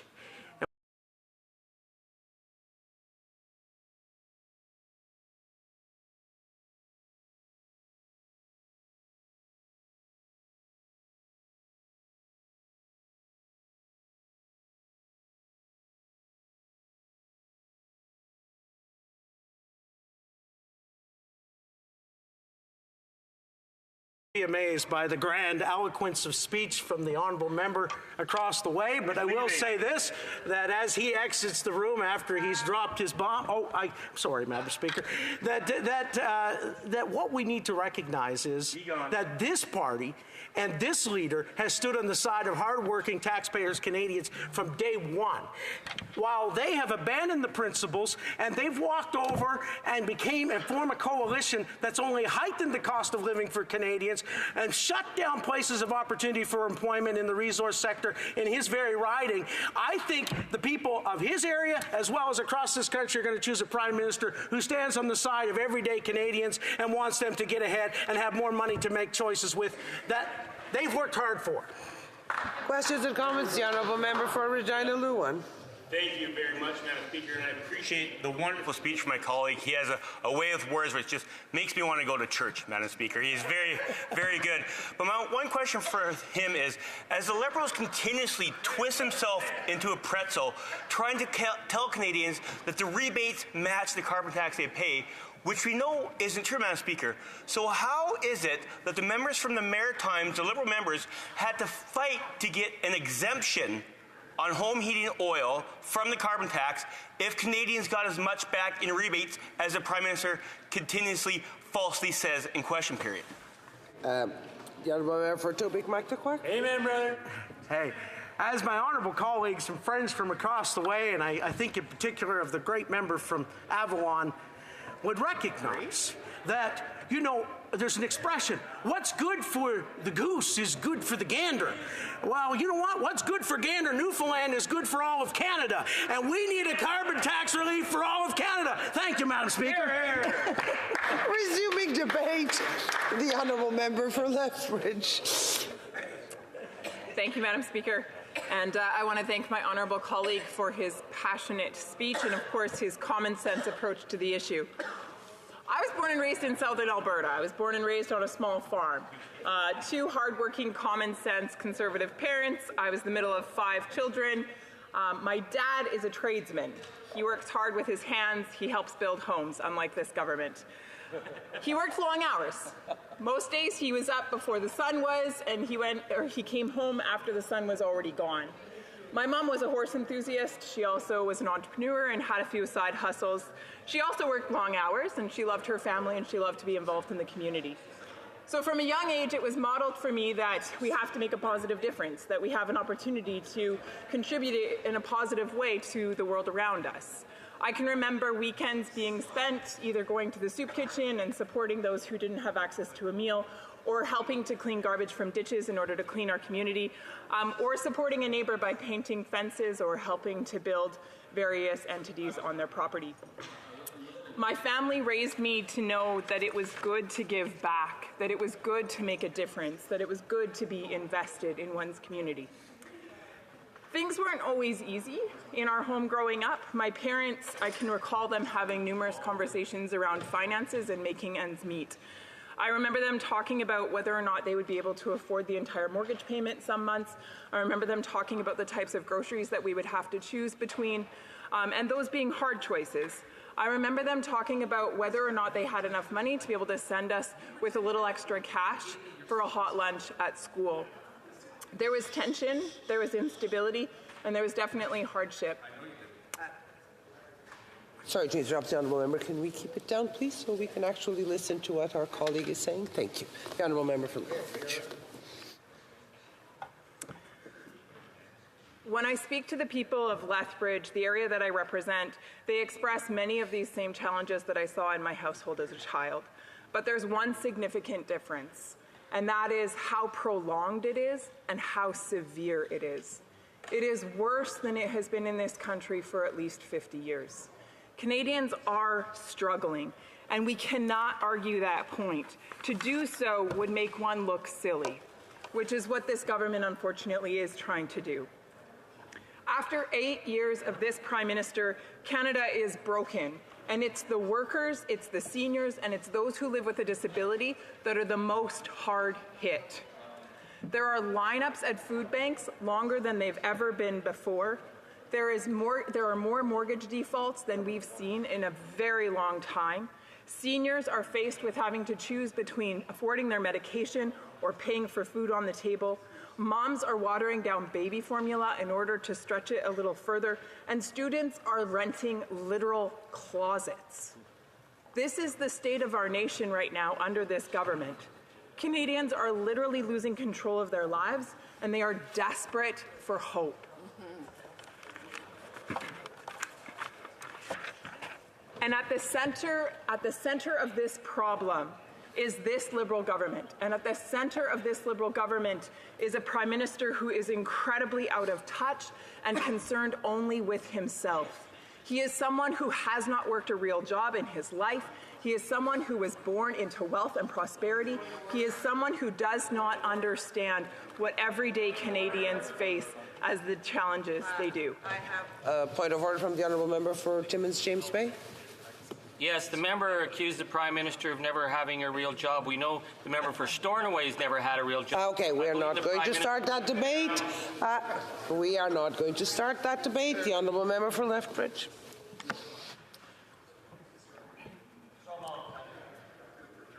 The Prime Minister insists on doubling down on his damaging policies, and of course the carbon tax is central to those. You see, the carbon tax drives up the cost of everything from gas to home heating to household goods. Everything is more expensive.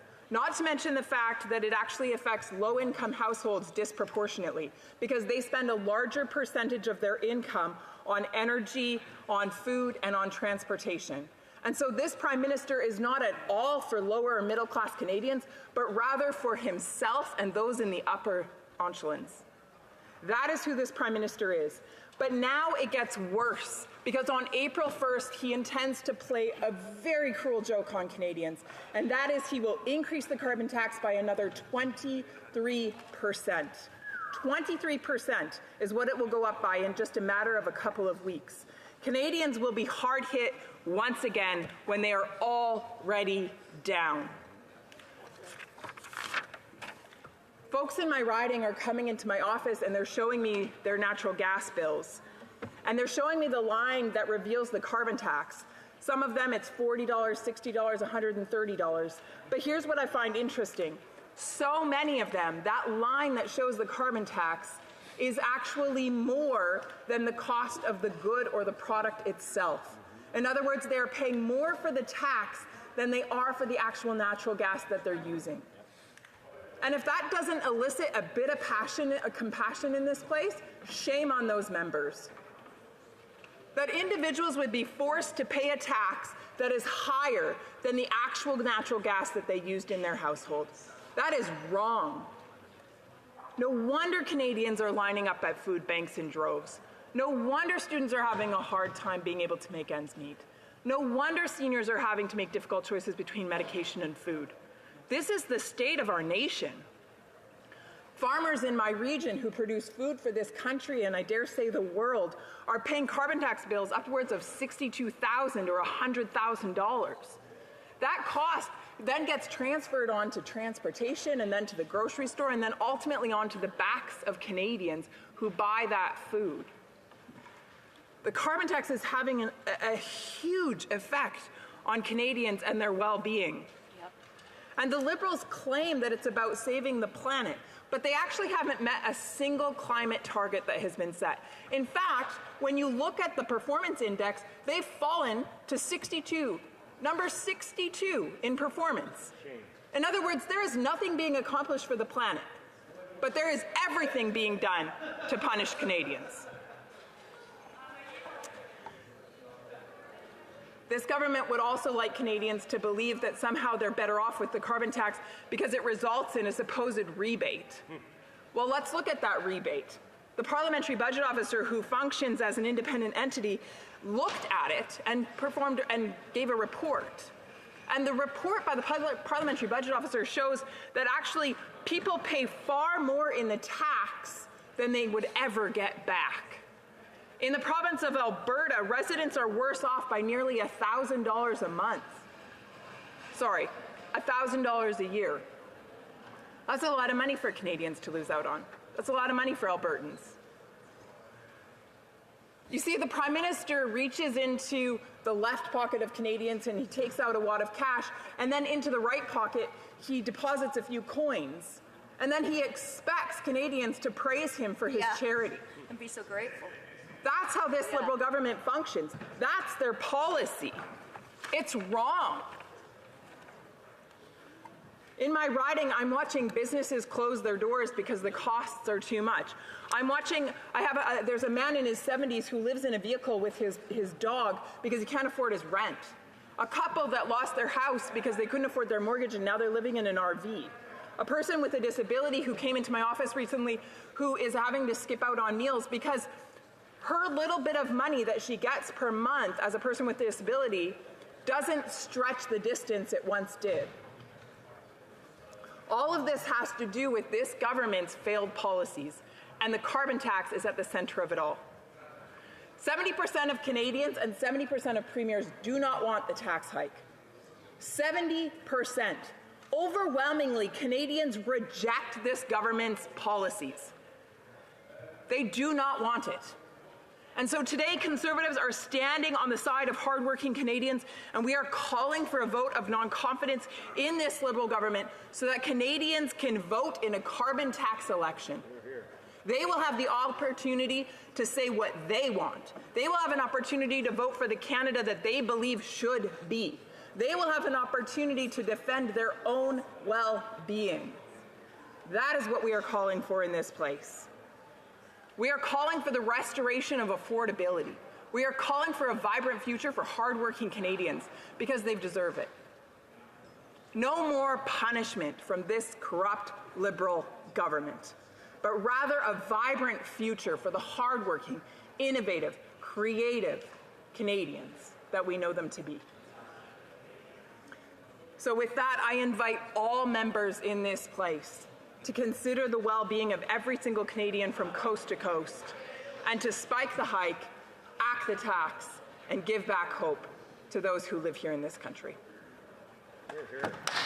Questions and comments? Questions et commentaires. The Honourable Member for Saanich Schofields. Thank you, Madam Speaker. And my honourable friend from Lethbridge, I want to set aside the comments on what has dominated in this place, carbon pricing, proper solutions to the climate crisis, and ask her if she doesn't agree that the well-being of every single Canadian, as she exhorted in her speech, includes that we face the fact that there's a very worrying fuel load across the country in our forests, that the forest fires of summer 2023 continued to burn underground and under the snow and are called zombie fires, that the oceans have hit temperature increases we've never seen before.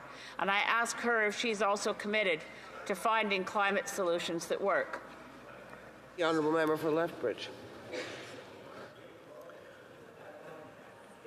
The Liberals, and I suppose the Green member as well, along with the NDP members, they like to tout this line that somehow the carbon tax is saving the planet. We just don't have any evidence to that. None. Zero. I have in front of me the Climate Change Performance Index. It shows that Canada is performing at number 62. Further to that, the stats show that Canada hasn't met a single one of its carbon targets. Not a single one. So instead, we just have a tax that is punitive in nature, a tax that goes after Canadians for just buying groceries, heating their homes, driving their vehicles. These are daily necessities in Canadian life. Exactly. Shame on those members for punishing them just for living. Questions et commentaires, l'honorable député de Saint-Hyacinthe-Bagotte. Honourable member for Saint-Hyacinthe-Bagotte. There's inflation, there's gas prices, there's so in addition to the price on carbon, there's also the price at the pump. Talk to the oil companies that are making record profits, and it's a double gift to taxpayers because in addition to paying more for gas, they're also paying in subsidies to the oil patch. Would my colleague agree that we stop sending taxpayer money to the oil patch? The honourable member. Again, the issue at hand here today is this government and the imposition of a carbon tax. On April 1st, it is going up by 23%. There is zero proof to show that the carbon tax is somehow saving the planet. There is zero proof that any carbon emission targets are being met. In fact, to the contrary, there's proof to show that none of them have been. Furthermore, I have a climate change performance index from 2024 right here in front of me, and it shows that Canada ranks number 62.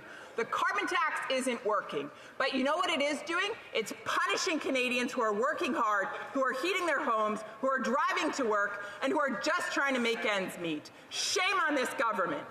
That's right. Questions and comments? The honourable member for Regina Newark.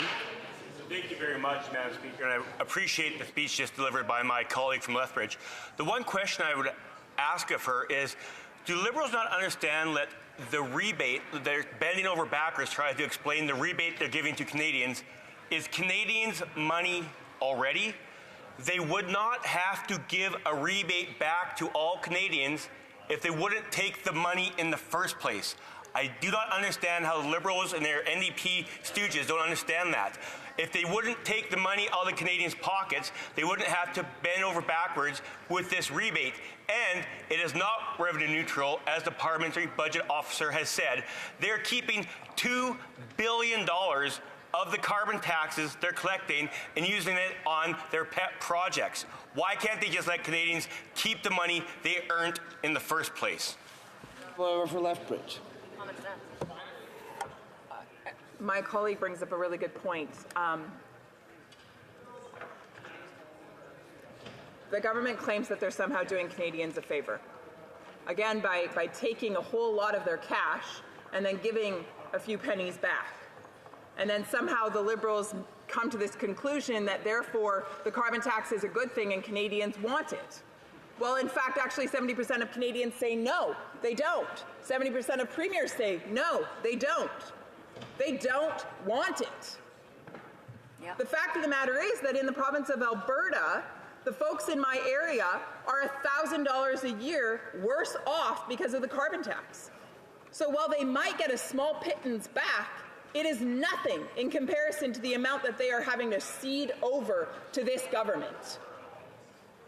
So this whole false claim that somehow Liberals are benefiting Canadians is absolutely wrong, and they should be ashamed of themselves. Resuming debate, the honourable member for Lac Saint Louis. Thank you, Madam Speaker. You know, it is true that inflation poses a challenge to Canadians. Food inflation poses a challenge to Canadians.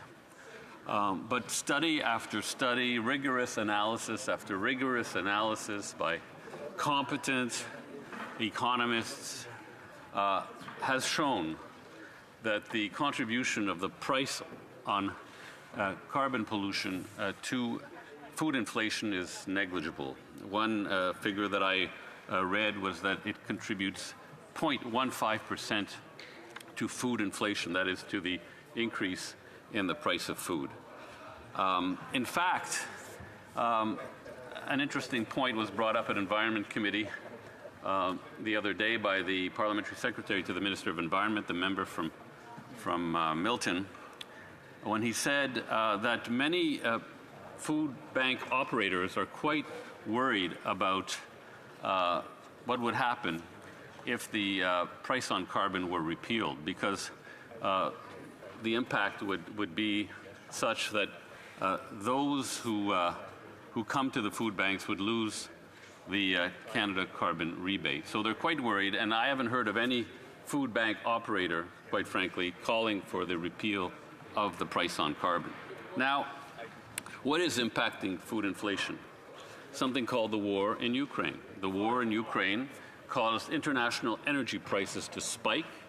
It caused grain prices to spike because, Madam Speaker, do you know what Ukraine is called? It's called the breadbasket of Europe. And the war has constrained its supply of grain, putting upward pressure on food prices. Now, why do the Conservatives never talk about that? I'll tell you why, Madam Speaker. They're very sheepish when it comes to Ukraine because they're ashamed. They're ashamed that they didn't support the Canada-Ukraine Free Trade Act. An act that would permit Ukraine to enter into the European Union, Mr. Speaker, the economic union. Now, Madam Speaker, what the Conservatives also. The honourable member. I have a point of order from the honourable member for Dufferin-Caledon. The statement is patently false. You cannot use a free trade agreement with Canada to enter the European Union. Those two things are... I think that's debate, and I'll let the honourable member continue. Let me rephrase that. The Conservatives voted against the free trade agreement because it mentioned that Canada and Ukraine would work together to promote carbon pricing around the world. Ukraine has a carbon price. It needs a carbon price to get into the European Economic Union. I should have phrased that better, Madam Speaker. And in fact, our own country needs a carbon price to trade internationally into the future, because there's something called carbon border adjustments. And Europe is in the process of implementing carbon border adjustments. And I'm sharing my time with the member for Elmwood Transcona. Carbon border price adjustments are adjustments that are put on the imports of goods coming from countries that don't price carbon. So that means that if Canada would not have an output-based carbon pricing system, for example, like it exists in Alberta, Canadian companies would be penalized when they try and trade with the European Economic Union. So by talking about removing output-based pricing, by talking about removing the price on carbon, the Conservatives really are talking about penalizing Canadian companies in international markets as carbon border pricing adjustments start to take effect. So I think Canadians should understand that what the Conservatives are proposing will hurt the Canadian economy in the long run. Thank you, Madam Speaker. The member will have, if he wishes, 6 minutes to resume his speech after oral questions. Statements by members. Déclaration des députés. L'honorable député de Halifax West. Epilepsy affects over 300,000 Canadians. Today, I want to applaud advocates like Cassidy Megan, who at age 7 was diagnosed and at age 8 in 2008 created the idea of Purple Day, a day that has grown to be internationally recognized to increase epilepsy awareness, dispel myths, and to let those who have seizures know that they are not alone. I applaud my predecessor, the Honourable Jeff Regan, who in 2012 put forward an act in Parliament recognizing March 26th as Purple Day for Epilepsy. And families and caregivers like Zaina Ferris Shwairi, Halifax Purple Day Gala's honorary chair, who continues to share the experience of her daughter Brooklyn, who turned 13 this month and has struggled with epilepsy since 9 months old. I encourage everyone to wear purple on the 26th, learn seizure first aid, help destigmatize epilepsy, and support efforts to find a cure. Thank you, Mr. Speaker. The honourable member from Provencher. Mr. Speaker, soon Christians around the world will gather to celebrate Easter, the death and resurrection of Jesus Christ. 2,000 years ago, Jesus died on the cross, crucified for the sins of humanity, for our sins. Then on the third day, he rose from the dead, defeating sin and death and bringing the gift of eternal life to all who believe. Historical evidence of eyewitness accounts transmitted over thousands of years prove the resurrection. For Christians, it's the most pivotal moment of our faith because the Bible says that without the resurrection, our faith is in vain. The death and resurrection of Jesus Christ offers forgiveness and healing from sin to all who believe. It's the only pathway to true reconciliation with God and humanity, between God and us. But it's up to each one of us by faith to claim and accept this gift. It's the miracle of the empty tomb that prompts the Easter greeting, Christ is risen, and the response from Christians everywhere is Christ is risen indeed. Mr. Speaker, to you and to all Canadians, a happy and a blessed Easter. Happy Easter. The honourable member from Northwest Territories. Mr. Speaker, the 2024 Winter Games just wrapped up in Matsu Valley in south central Alaska this past weekend. These games, held every 2 years in the Arctic region, include 21 indoor and outdoor sports from hockey and biathlon to volleyball and table tennis, as well as traditional Arctic sports and Denny Games. This year, for the first time, the Denny Games included an open women's category. A long overdue change, and one that will encourage women and girls to keep up their traditional practices. Special congrats to one of the gold medal winners in the Denny Games, my daughter Shauna. The games being held in Alaska, this meant international travel for the very first time for many athletes. A big thank you to the Minister of Citizen Services, Service Canada staff for going above and beyond in making sure everyone had their last-minute passports. Congratulations to all the medal winners. Congratulations to all those who qualified and attended. It was an incredible experience for young athletes who trained very hard to make their teams and represent the territories. Masicho, Mrs. Speaker.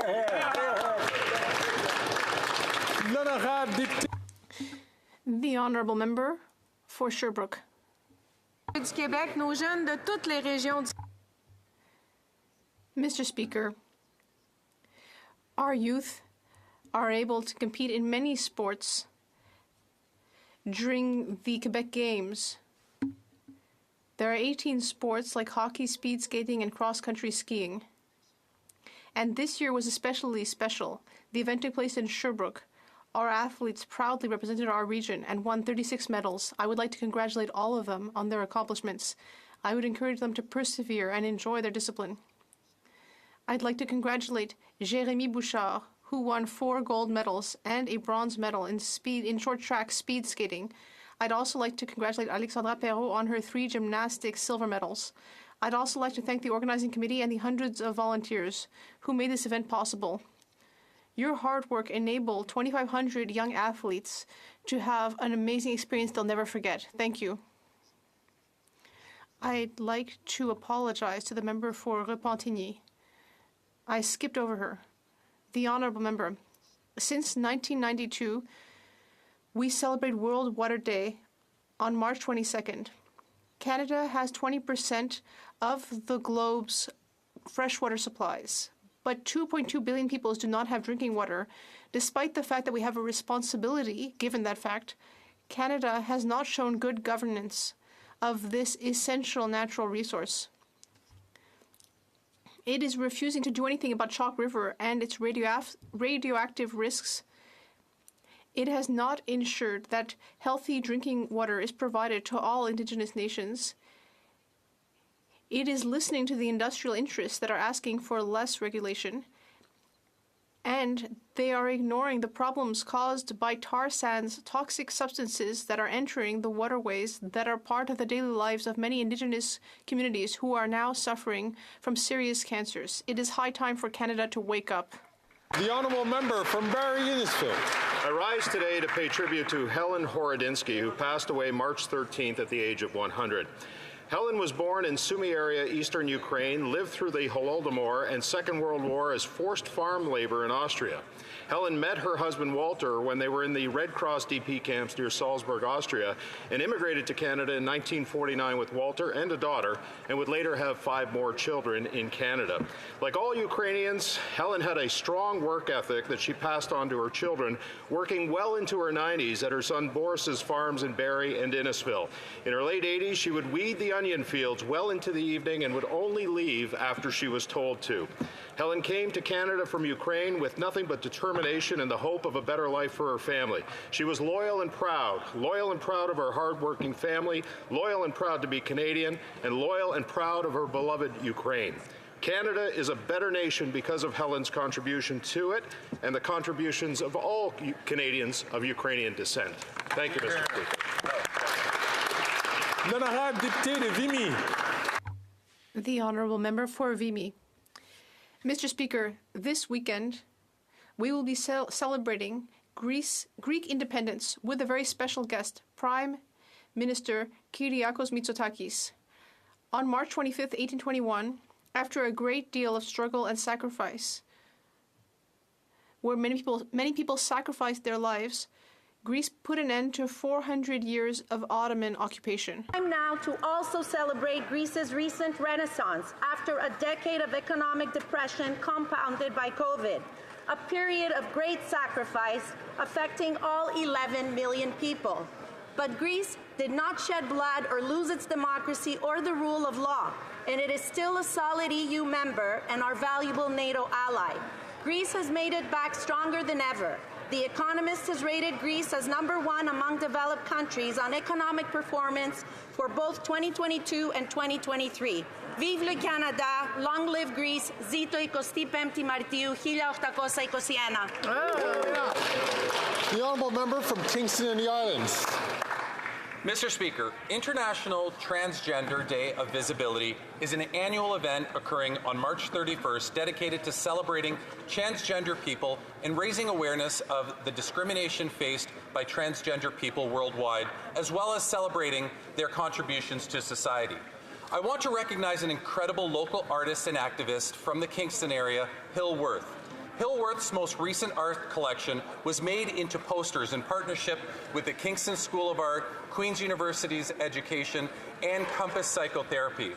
The posters are proudly and prominently displayed by businesses and organizations on numerous windows and storefronts throughout the city, reminding us that love, acceptance, and respect are fundamental to a healthy society.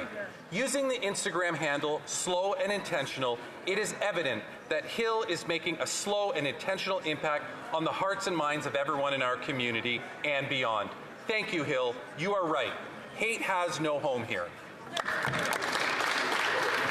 The honourable member from Carlton Trail, Eagle Creek. 17 months of investigating a Arrive scam, and the Liberals have been forced to face the mess of corruption they've created. First, they said there's nothing to see here and voted against the Auditor General's investigation. Then they said it was a one-off, would never happen again. Yesterday revealed that 3 subcontractors have fraudulently billed 36 government departments $5 million from 2018 to 2022. And this is just the first wave. Without the scrutiny brought on by Conservatives, the Liberals would have happily kept Canadians in the dark. With even more companies being investigated, it is obvious that this is a government-wide issue, and the rot starts at the top. The merry-go-round of incompetent ministers has led to untold millions of stolen taxpayers' dollars. The Prime Minister is not worth the cost or the corruption. It's time for a government that respects Canadians. It's time to call an election. L'honorable député d'Orléans.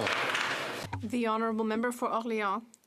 Mr. Speaker, I am pleased to inform you that the Minister of National Defence tabled Bill C-66 this morning in order to modernize the military justice system. This bill seeks to implement 9 recommendations from the report by Justices Arbour and Fish. Importantly, we will remove jurisdiction from the military justice system when it comes to sexual offenses committed in Canada. It will also increase the independence of principal stakeholders and create a victim liaisons officer in order to support victims. Mr. Speaker, this is an important step in changing the culture in the Canadian Armed Forces sustainably. I hope this House will recognize the importance of the bill and will help it become law as quickly as possible. The honourable member from Calgary Centre.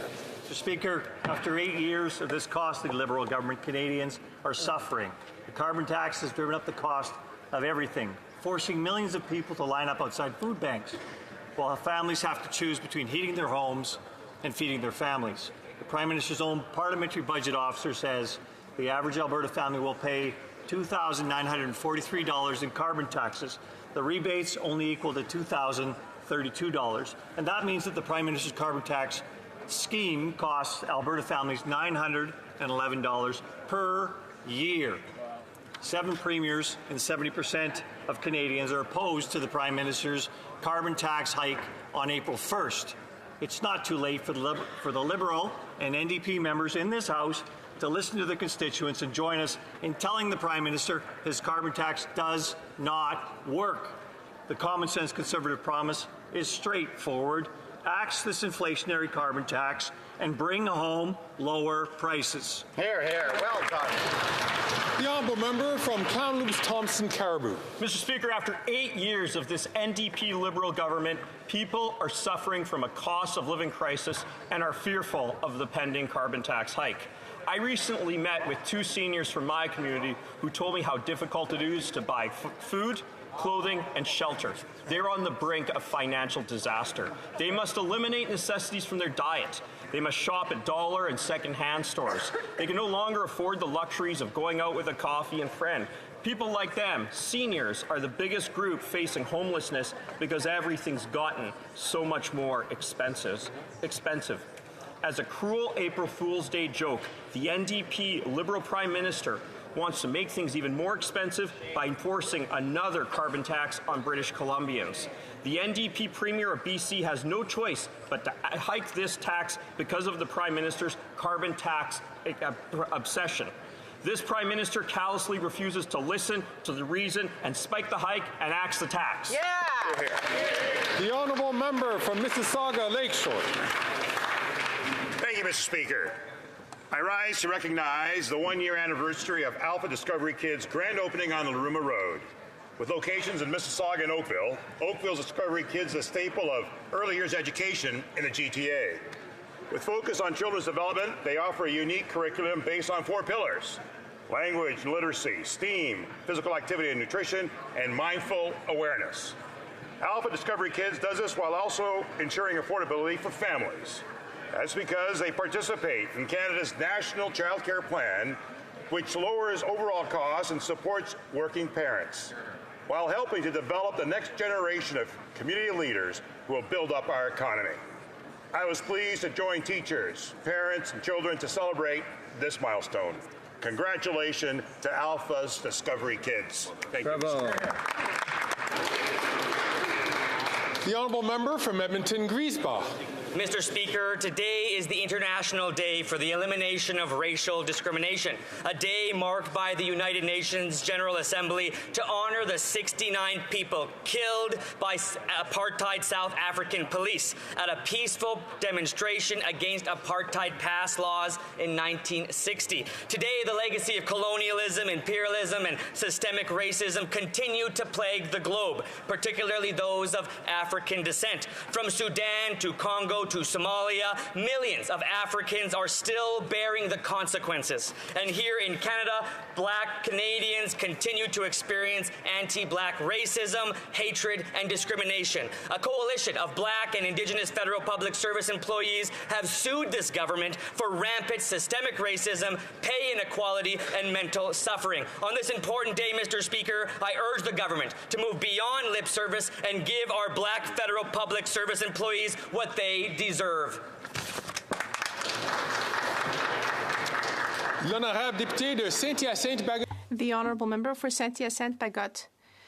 Mr. Speaker, Quebec has lost one of its great citizens, and I am mourning a friend. Yves Michaud was born in Saint-Hyacinthe in 1930, and he has now drawn his last breath.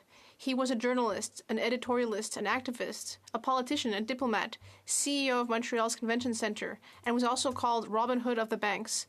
All of his life, Yves Michaud was a proud and free person with unwavering convictions. He was larger than life, endearing and generous. He was incredibly erudite. He could recite the classics by heart. The French language was his motherland, and Quebec was his country. When I would visit Paris, a city that he loved, I would always call him when I passed by Quebec Place, a project that he had invested a great deal into. I have such memories of his hospitality.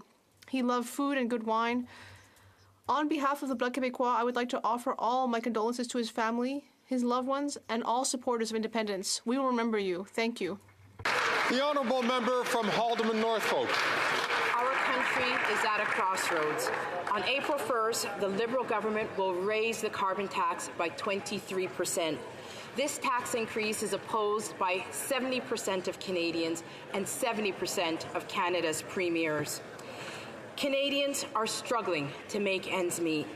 People are choosing between heating their homes and putting gas in their cars. Millions of Canadians are relying on food banks. People are going through garbage dumpsters in search of food. Mothers are diluting their babies' milk to stretch the formula. Canadians need a government that understands the struggles of daily living and commits to making life more affordable. Today, Conservatives are calling for a carbon tax election. It is time that this House join Conservatives, put the people first, vote no confidence, and bring home an election.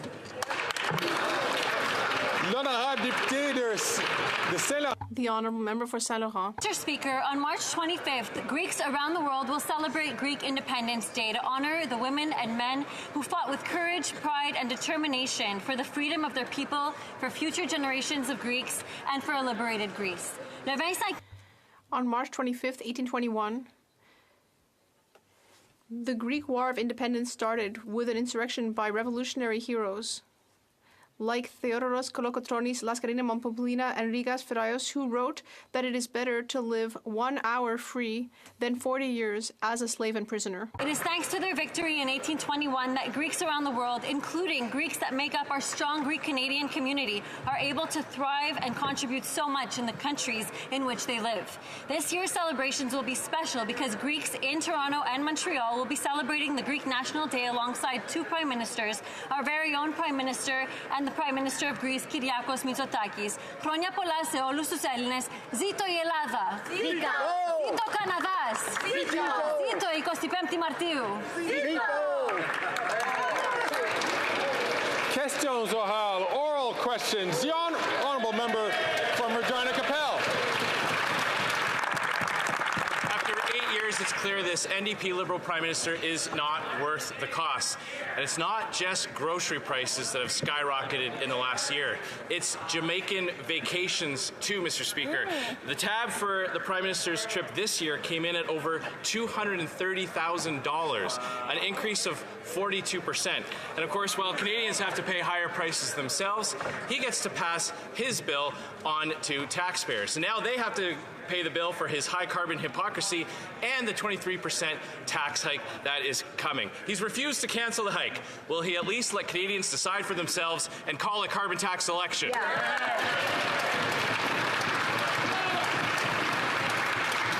Before we continue, just for the very top end of question period, I'm going to ask the member from Timmins James Bay to please keep his comments to himself until the moment that he has the floor.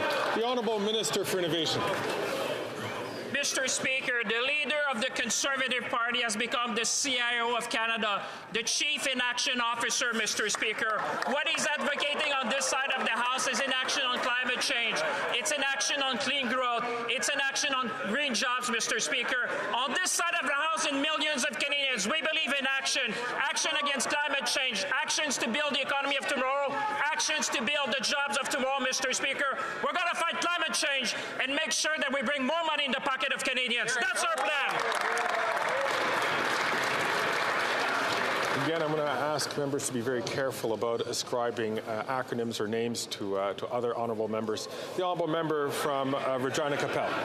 Action they've taken is forcing Canadians to food banks for the first time in their lives. It's forcing Canadians to turn down thermostats and put food back on the shelf because they can't afford it. Meanwhile, their environment plan has been revealed to just be a tax plan because they've fallen 4 spots in the climate change ranking after raising the carbon tax, and their own environment commissioner has said they've stacked failure on top of failure. But they have succeeded in driving up prices. prices? Will they do the right thing and let Canadians decide for themselves and call a carbon tax election?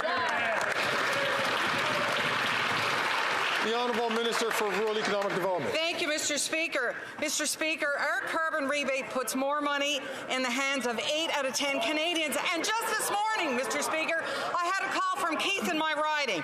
He's retired, and he's been keeping track of all his invoices since January the 1st.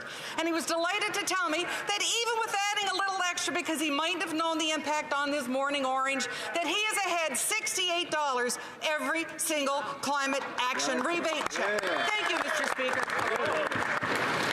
The Honourable Member from Regina Capel. That is just false. Their own budget watchdog, the parliamentary budget officer that they appointed, testified at committee and said the following. Once you factor in the rebate, but also the economic impacts, the majority of households will see a negative impact as a result of the carbon tax. In Newfoundland, hardworking middle-income families will be $377 poorer after the carbon tax and the rebate is factored in. So, will they show the courage and put their plan to quadruple the tax in front of Canadians, and Canadians can have the choice between that and our plan to axe the tax? The Honourable Minister for Rural Economic Development. Thank you, Mr. Speaker, and I love to get up to talk about my province of Newfoundland and Labrador and how the carbon rebate is putting more money back into the pockets. With the rural top-up, Mr. Speaker, in April 15th, the average family of 4 in my riding all throughout Newfoundland and Labrador outside of St. John's will be getting $1,430 a year to offset prices. And, Mr. Speaker, we've got another benefit. Another lady in my riding, Katie, applied for the oil to heat pump program, which is going to save her $800 a year as well. Thank you, Mr. Speaker. The Honourable Member from Mégantic-Clérable. Mr. Speaker, after 8 years, this Prime Minister is simply not worth the support he receives from the Bloc Québécois.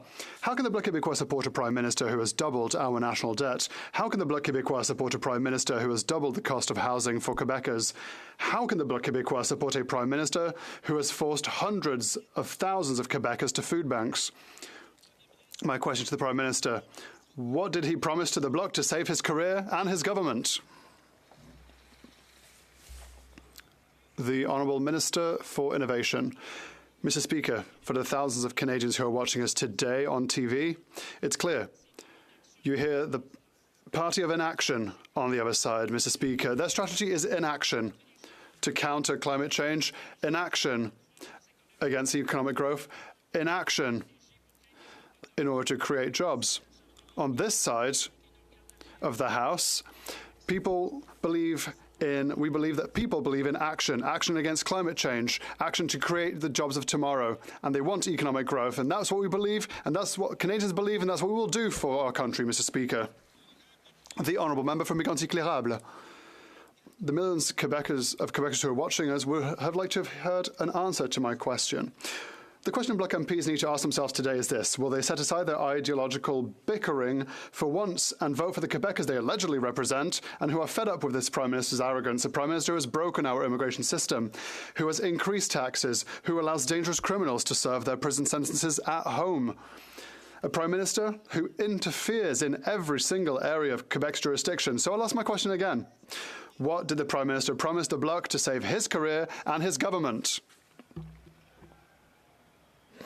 The Honourable Minister for the Environment and Climate Change. Thank you, Mr. Speaker. I would like to remind my honourable colleague that during the last election campaign, the Conservative Party of Canada promised Canadians that they would implement a carbon tax. They promised that they would implement a price on pollution system.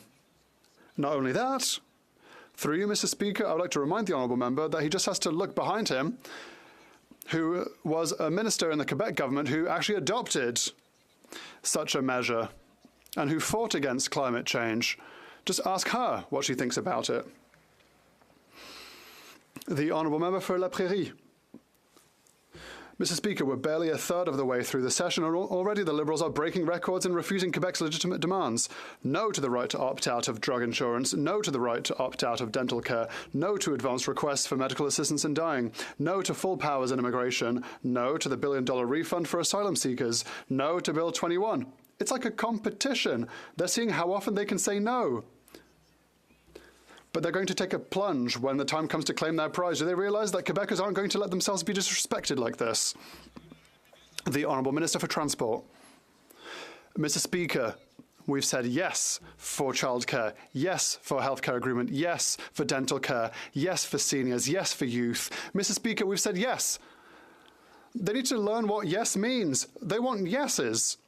But they've become the best partisans of no. No to collaboration, no to discussion, no to a good agreement. They don't like us to work well with Quebec, because when things are good for Quebecers, things are bad for the Bloc Québécois.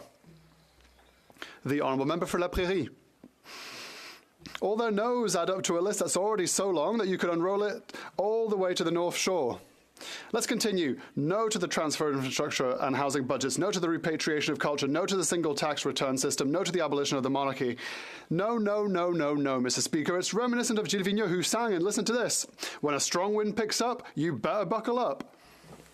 Maybe they don't realize it. Do they not realize that by being told no, Quebecers will soon be saying oui?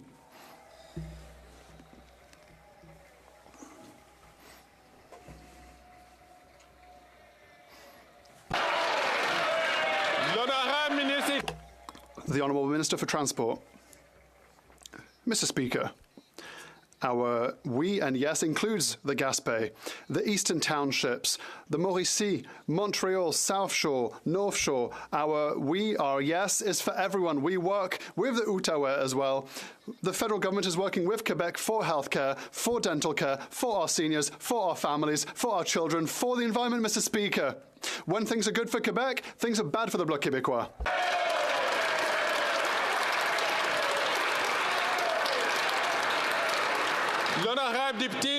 The Honourable Member for New Westminster Burnaby. Let's talk about real facts. The people in Montreal see horrible increases in rent, the highest in 30 years. Families simply cannot find an affordable roof over their heads. I would just like to ask members to relax so that the Speaker can hear the question, who is at the very far end of the House of Commons. I would like to ask the member for New Westminster Burnaby to start from the top. Montrealers have seen horrible rent increases, the highest in 30 years. Families simply cannot find a roof, an affordable roof over their heads. With the Liberals, rents have doubled. For every new housing unit built, 11 affordable ones have been lost. The Conservatives have lost 800,000 affordable housing units per housing unit built. So the crisis is because of the two of them. People need funds to protect them so that rent can remain affordable. The Liberals have to listen. It has to be in the budget. Will they place this in the budget, Mr. Speaker? The Honourable Minister for Economic Development in Quebec. I would like to thank my colleague for his question, Mr. Speaker. He knows full well, as I do, that our government has done more for housing than any government before it. We've invested in cooperatives.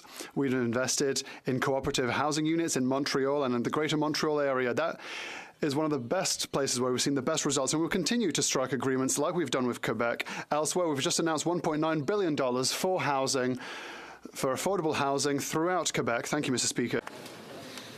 The Honourable Member from Vancouver East.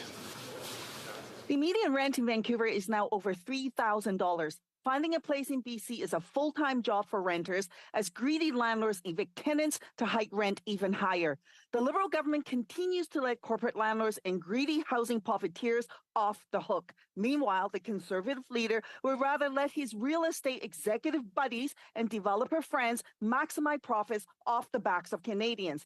The NDP is proposing a fund to protect renters by keeping affordable homes available. Will the Liberals include this measure in Budget 2024 to make rent affordable for Canadians? The Honourable Minister for the Development of Regional Thank you, Mr. Speaker. Areas of I want Quebec. to thank my colleague for her question. And as she knows, before being a minister, I was PS for housing. I've worked with her on many issues of the housing front, and I know that she, like me, want to make sure that every Canadian has a home, and that's what we're doing as a government, doing accelerated fund, working on the rights of a home, working on homelessness to make sure that people have a roof over their heads, and we'll continue to make every day worthwhile for Canadians to have a home. Hear, hear. The Honourable Member from Thornhill. After 8 years of this Liberal NDP government, Canadians know that this Prime Minister and his carbon tax are not worth the cost. The average Ontario family pays $1,674 every year in Liberal carbon taxes. They get back $1,047. I know that it's very difficult for them to understand, but $1,674 is bigger than $1,047. And the tax goes up by 23% on April 1st. So if he won't spike the hike or axe the tax, then why won't he let the people decide and call a carbon tax election? The Honourable Minister for Natural Resources and Energy. Thank you, Mr. Speaker. The Conservatives need to stop spreading falsehoods. The PVO has been very clear that 8 out of 10 Canadian families get more money back. It is true now. It will be true in 2030. The only thing that these folks are going to do by taking away the rebate is to make those on modest incomes poorer. Shame on you for that. While his climate plan is essentially to let the planet burn, the Conservatives essentially have a policy that is both reckless on the environment and reckless on affordability. Wow. I'd like to remind all members, of course, to direct their comments through the chair. The Honourable Member from Thornhill. Just because the minister repeats something over and over again, it doesn't make it true. That liberal math might make sense in fantasy land, but the math that Canadians are doing is painfully real as they try to put food on their table. And those Liberals have the audacity to believe that Canadians want to pay more in taxes, not less. The Conservatives are giving this government the chance to test that audacity and call a carbon tax election. If the Liberal government believes that everyone loves the carbon tax, then why won't they agree to go to the polls? What are they scared of?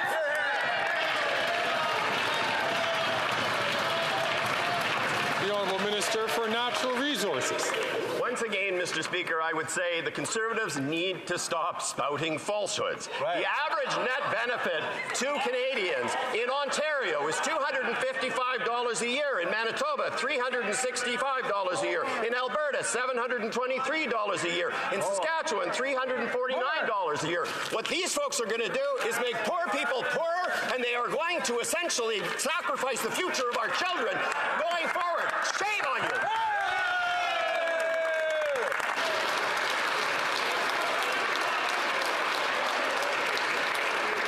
The Honourable Member from Lakeland.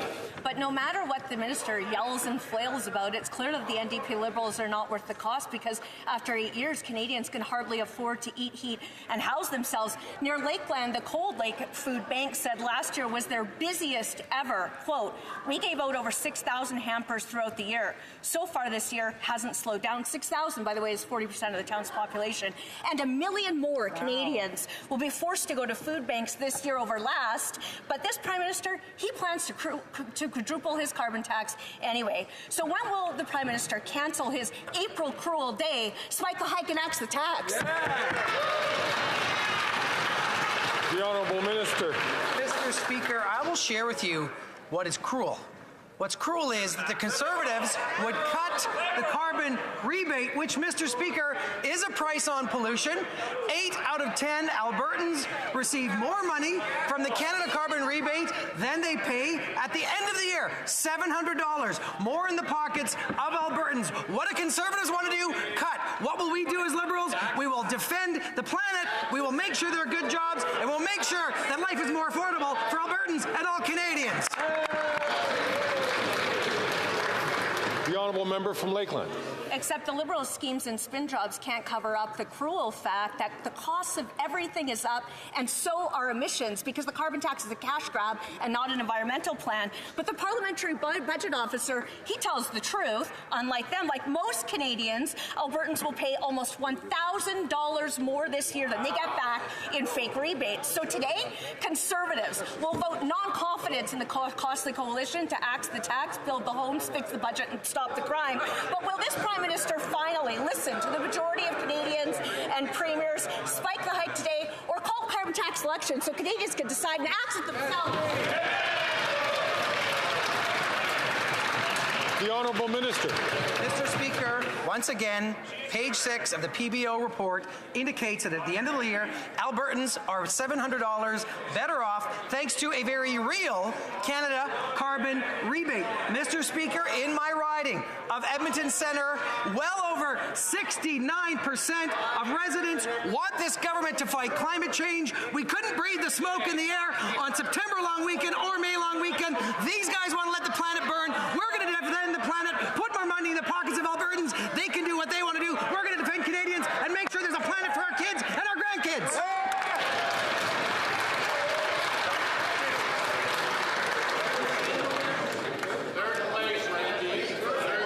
Order. Order.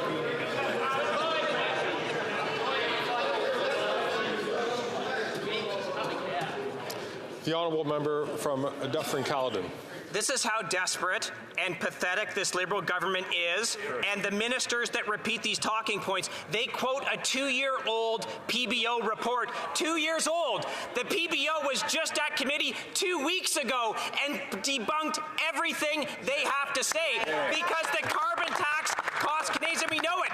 In Orangeville, my hometown, they are now predicting in a few years 5,000 to 6,000 residents will go to the food bank every month. In a town of 27,000 people, this is the Liberal carbon tax. Will they spike the hike, axe the tax, or call a carbon tax election?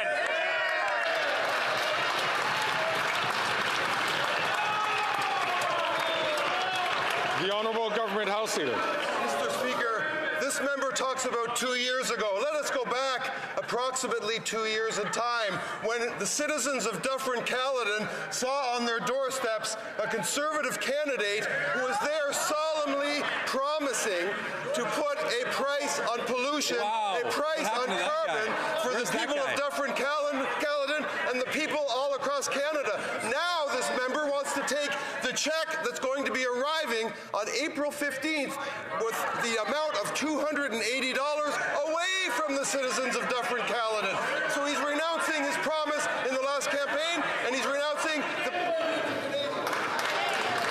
the Honourable Member from Dufferin-Caledon. He can't even defend what I said because he knows the report he's citing is 2 years old, it's out of date, and it's false. Now, here is Liberal math. The average person in Ontario, including Dufferin-Caledon, will pay $1,674 of carbon tax, and they will get a rebate, a fake rebate of $1,047. Even Liberals can do the math. That costs $674. That has consequences. After 8 years of this anti-Liberal Prime Minister, he's not worth the cost. So they can spike the hike, axe the tax, and call a carbon tax election. The Honourable Government House Leader. Facts are simple, Mr. Speaker. The people in that member's riding and the people all across Ontario will be receiving a check for $280 on April 15th. These people want to vote against that. What they've also voted against in rural areas of the province of Ontario is a 20% top-up for rural residents in the province of Ontario. They want to take that money away, will disproportionately hurt the lower income people in their riding. This member needs to check his math and vote for the people that he represents. Hear, hear. The Honourable Member for Salaberry-sur-Roi. If the federal government wants to say no to full immigration powers for Quebec, it will have to say yes to actually doing its job then, especially with regards to asylum seekers. Families are stuck in inhumane situations. Some spend years worrying because the federal government is simply unable to process their application and they don't know whether they will have to leave Canada. Worse still, some are unable to meet their basic needs because they have no right to work, because they don't have a permit from the federal government. So instead of fueling squabbles, when will the minister finally get down to work and do his job? The Honourable Minister for Immigration, Refugees and Citizenship. I know very well that the member across the way has closely followed the decisions we have made with regards to asylum seekers from Mexico. We've clearly said to Minister Fréchette that we will work with them in partnership. They don't like it when we work with Quebec. All they look is for squabbles with Quebec. We have a lot of work to do, but we will do it with Quebec. The Honourable Member for Saint-Jean. Last Thursday, the Journal de Montréal reported police action in food bank queues. Food insecurity is causing chaos. Community organizations blame the explosion in the number of hungry people on the fact that asylum seekers have to wait 21 months before they can get a work permit. To quote one coordinator, they can't work for 2 years, but they still have families to feed. Recall that these permits are the sole responsibility of this minister. It's his jurisdiction, so instead of just incessant talk, when is he going to actually hand out permits? The Honourable Minister for Immigration, Refugees and Citizenship. The member obviously isn't looking at the rest of Canada as well. In Toronto, we've accelerated permit grants, and that is what we did to Quebec. We would like to work with you to accelerate access to work permits. We can do more. We hear what people have to say. We can do better, of course. The Honourable Member for Berthier-Masquis-Longet. Quebec agriculture is nearing a precipice. We've been saying it for months. Environmental disasters, inflation, and high interest rates are pushing our farmers and producers towards bankruptcy. Their debt level has more than doubled since 2015. Last November, the Quebec government asked the federal government to activate the Agri-Recovery Program. 5 months later, radio silence. Still no emergency support from the federal government for farmers and producers in difficulty. Will the minister finally listen to farmers and producers' concerns, listen to Quebec, and finally activate this program? Agriculture and agri-food. Merci, Monsieur le Président. My honourable colleague's question, and being a farmer, I fully understand what devastation farmers go through with the environment. My honourable colleague is well aware what it's under a BRM program and it's agri-recovery. The application has been received and it's been assessed. We are continuing to work with the province of Quebec to make sure that the farmers in Quebec receive every remuneration possible. Thank you, Mr. Speaker. The honourable member from Foothills. After 8 years, Canadian farmers are at their wits' end, and this Prime Minister's Liberal NDP carbon tax coalition aren't worth the cost. Instead of preparing for a new growing season, farmers are bracing themselves for another carbon tax increase on April 1st. The Agriculture Carbon Alliance surveyed 50 farms and found out they were paying more than $320,000 a month in carbon taxes. That's just 50 farms. There are almost 200,000 farms in Canada, and the punishment is going to get that much worse when the Prime Minister increases his carbon tax 23% on April 1st. Will the Prime Minister give farmers a voice and allow a carbon tax election? The Honourable Minister for Agriculture and Agri-Food. Mr. Speaker, I appreciate my honourable colleague's question. I believe he and I both canvassed the last election indicating we were going to put a price on pollution. We did put a price on pollution. We also put in place a Canada carbon rebate, which my honourable colleague is well aware, 8 out of 10 people in the country receive more than they pay. And in fact, in Alberta, they receive an average family receives $450 quarterly.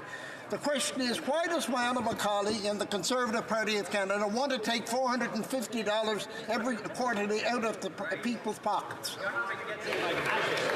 The honourable member from Foothills. Well, I think the minister should talk to his own constituents in Prince Edward Island who are paying $1,600 a year in carbon taxes and getting about $1,000 back in the rebate, meaning it is costing islanders $600 a year in the carbon tax. And that has consequences. Higher carbon taxes are driving Canadians to food banks in unprecedented numbers. As a matter of fact, in his province, the corner food bank is struggling just to keep its doors open as demand for increase gone 70%. 5,500 families it's serving. Will the minister support a carbon tax election and give his islanders a voice? Here. The Honourable Minister for Agriculture and Agri-Food. My constituents in Prince Edward Island are fully aware that I told them that we would put a price on pollution. And we also indicated we'd put the Canada carbon rebate in place. In fact, my constituents receive $220 every quarterly, and that money is in their pocket.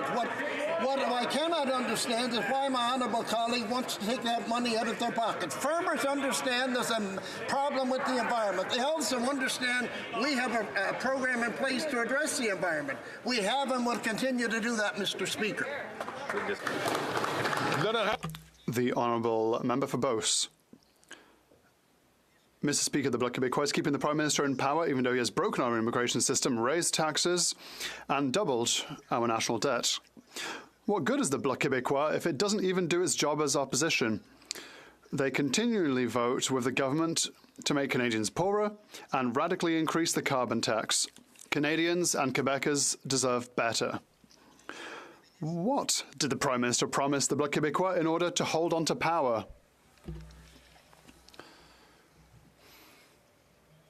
The Honourable Minister for the Environment and Climate Change. When it comes to promises, if I were the Conservative Party, I'd just be slightly ashamed of mentioning promises because they promised in 2021 the creation of a carbon tax system. The Conservative Party said they would implement standards on clean fuel. What are they doing? Well, they've just changed their minds.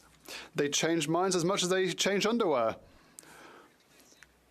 They don't believe in climate change. They have no plan for the economy, no plan for jobs, no plans for affordability on this side of the House. We will work to fight against climate change, to fight to create jobs and to help Canadians when it comes to affordability. The Honourable Member from Victoria. Mr. Speaker, you know what's unfair? Canadians are doing everything right, but still struggling to keep up with costs. Meanwhile, big oil and gas CEOs are raking in billions while not paying their fair share. And it's because the Liberals refuse to stand up to their friends in oil and gas, while the lobbyists in the Conservative Party fight to get rich CEOs even more handouts. A windfall tax on the richest oil and gas corporations would bring in $4.2 billion to put back into Canadians' pockets. Why won't the Liberals do it? The Honourable Minister for Natural Resources. Thank you, Mr. Speaker. It is extremely important that all sectors of the economy pay their fair share. It is extremely important that all sectors of the economy make their contribution to the fight against climate change. We certainly are working very closely with the oil and gas sector, as we are with other sectors of the economy, to ensure very much that they do so. We need to see more progress moving forward. As I have been very clear, it is important that we see reductions in absolute emissions as we move forward, and I'm sure that we are going to see that. We are certainly going to continue to push the sector to accomplish that. The Honourable Member from London Fanshawe. Military civilian workers who support our troops on Canadian military bases are still on strike. They can't get a fair deal. And why? Because the employer is allowing scab workers to replace them. This is shameful. Liberals tell workers they're for anti-scab legislation, and then they look away when scabs are brought in to prevent base workers from fighting for better wages. The Liberals can't have it both ways. Will they stand up for striking civilian military workers, or will they keep turning a blind eye to these unfair labor practices? The Honourable Minister for National Defence. I want to thank the member for the important question. Canadian Forces Morale and Welfare Services is a trusted partner in the defence enterprise. They provide important services to our members. We've met with both parties and we are encouraging them to meet again at the bargaining table. CFMWS will continue to work with union representatives to reach agreements and to minimize impacts to CAF members. CAF members and their families are our top priority, and providing the supports that they require remains our priority. Thanks. The Honourable Member from Waterloo. Mr. Speaker, over the past few years, we have made considerable progress in modernizing the military justice system and advancing culture change to support victims and survivors in the Canadian Armed Forces. There remains a lot of work to do, primarily because of the inaction of the previous Conservative government. In her report, Justice Arbor recommends a transfer of all criminal code sexual offences to civilian jurisdiction. This approach would be suitable to constituents within the riding of Waterloo should it be done with the resources to ensure justice for the people involved. Will the Minister of National Defence update this House on the progress we are making to advance culture change? Minister of National Defence. Thank you very much, Mr. Speaker. I want to thank the member for Waterloo for her question, and I couldn't agree with her more. Creating meaningful and lasting cultural change for the Canadian Armed Forces is imperative. I'm pleased to share that this morning I had the opportunity to table Bill C-66, the Military Justice Modernization Act. This legislation, Mr. Speaker, will address 9 of the recommendations from Justice Harbour and Justice Fisher's reports. It will uphold our government's commitment to building a more inclusive, respectful, and professional Canadian Armed Forces. And, Mr. Speaker, for every member of the Canadian Armed Forces, I want to advise that we have heard you. We have heard you clearly, and we will do whatever is required to provide you with a safe and inclusive workplace. The honourable member from Chilliwack Hope. After 8 years of the NDP Liberal Prime Minister, over 200,000 British Columbians are using the food bank every month. On April Fool's Day, BC NDP Premier David Eby will raise the carbon tax on the people of BC by 23%, as his friend the Prime Minister has made him do. This BC NDP Liberal carbon tax coalition will cost British Columbians billions at a time when they can least afford it. Since none of the 15 Liberal MPs from BC will stand up to spike the hike, will they at least call a carbon tax election so Canadians can vote to axe the tax? The Honourable Minister for Natural Resources. Thank you, Mr. Speaker. I'm very happy to stand up for British Columbians on this. British Columbians led the way with a price on pollution. It was Gordon Campbell, a right-wing premier in BC, who actually put in place the first price on pollution, led Canada, was a leader in the world. My goodness, it is a shame to see British Columbians like that who deny the reality of climate change. I agree very much with David Eby when he says we should stop listening to the baloney factory over there.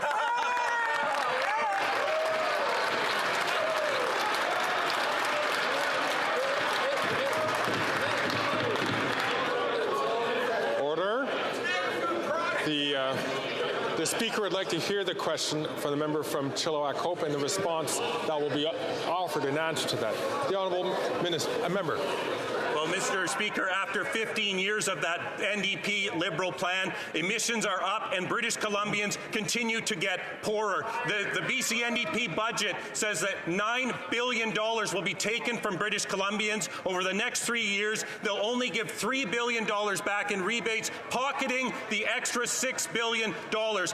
This carbon tax coalition is making the most expensive place in the country more expensive to live by jacking up the price of gas, groceries, and home heating. So why don't they give Canadians a voice and allow us to vote to spike the carbon tax?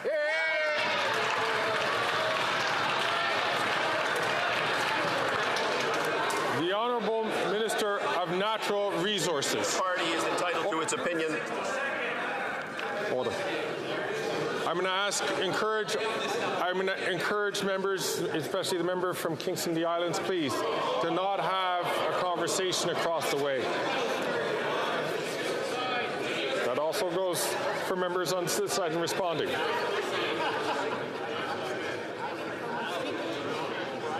The Honourable Minister for Natural Resources. Thank you, Mr. Speaker. As I say, the Conservative Party is certainly entitled to its own opinions, but it is not entitled to its own facts. Emissions are down. Canada is growing a clean growth economy for the future. I was in Germany earlier this week, and the German government told me that Canada is a model for the world in the fight against climate change and the work to address the issue that is an existential threat and to grow a clean economy. We signed an agreement on hydrogen that is going to create jobs and economic opportunity in Atlantic Canada because we believe in climate change. We are fighting climate change, and those climate deniers on the other side of the house should be ashamed of themselves.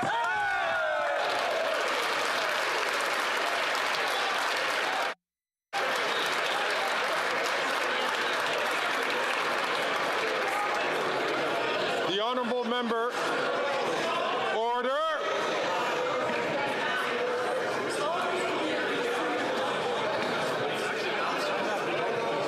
Order. The Honourable Member from South Shore, St. Margaret's. These Liberals think Canadians have never had it so good, but after 8 years, the NDP Liberals, Melody from Nova Scotia, is losing hope because the 23% increase in the carbon tax that's happening on April 1st will put the cost of everything up. Melanie had to sell her dream home because Liberals forced her to choose between food, heating, and having a mortgage. To help Melody, The Liberal leader in Nova Scotia has now joined in the fight against the carbon tax. So for the sake of melody, if the Liberals won't axe the tax, will they at least spike the hike? The Honourable Minister for Rural Economic Development. Mr. Speaker, we're going to say it again, but the Canadian carbon rebate puts more money in the hands of 8 or 10 Canadians every single day. What we haven't talked about today, Mr. Speaker, is the cost of not doing action on climate. Here. I know the member opposite, he was impacted by Hurricane Fiona. They've had fires, they've had drought, they've had floods. The conversation we all need to have in this House is what happens to our kids and our grandkids if we do not take action on climate change. We have a plan. I wish the Conservatives did.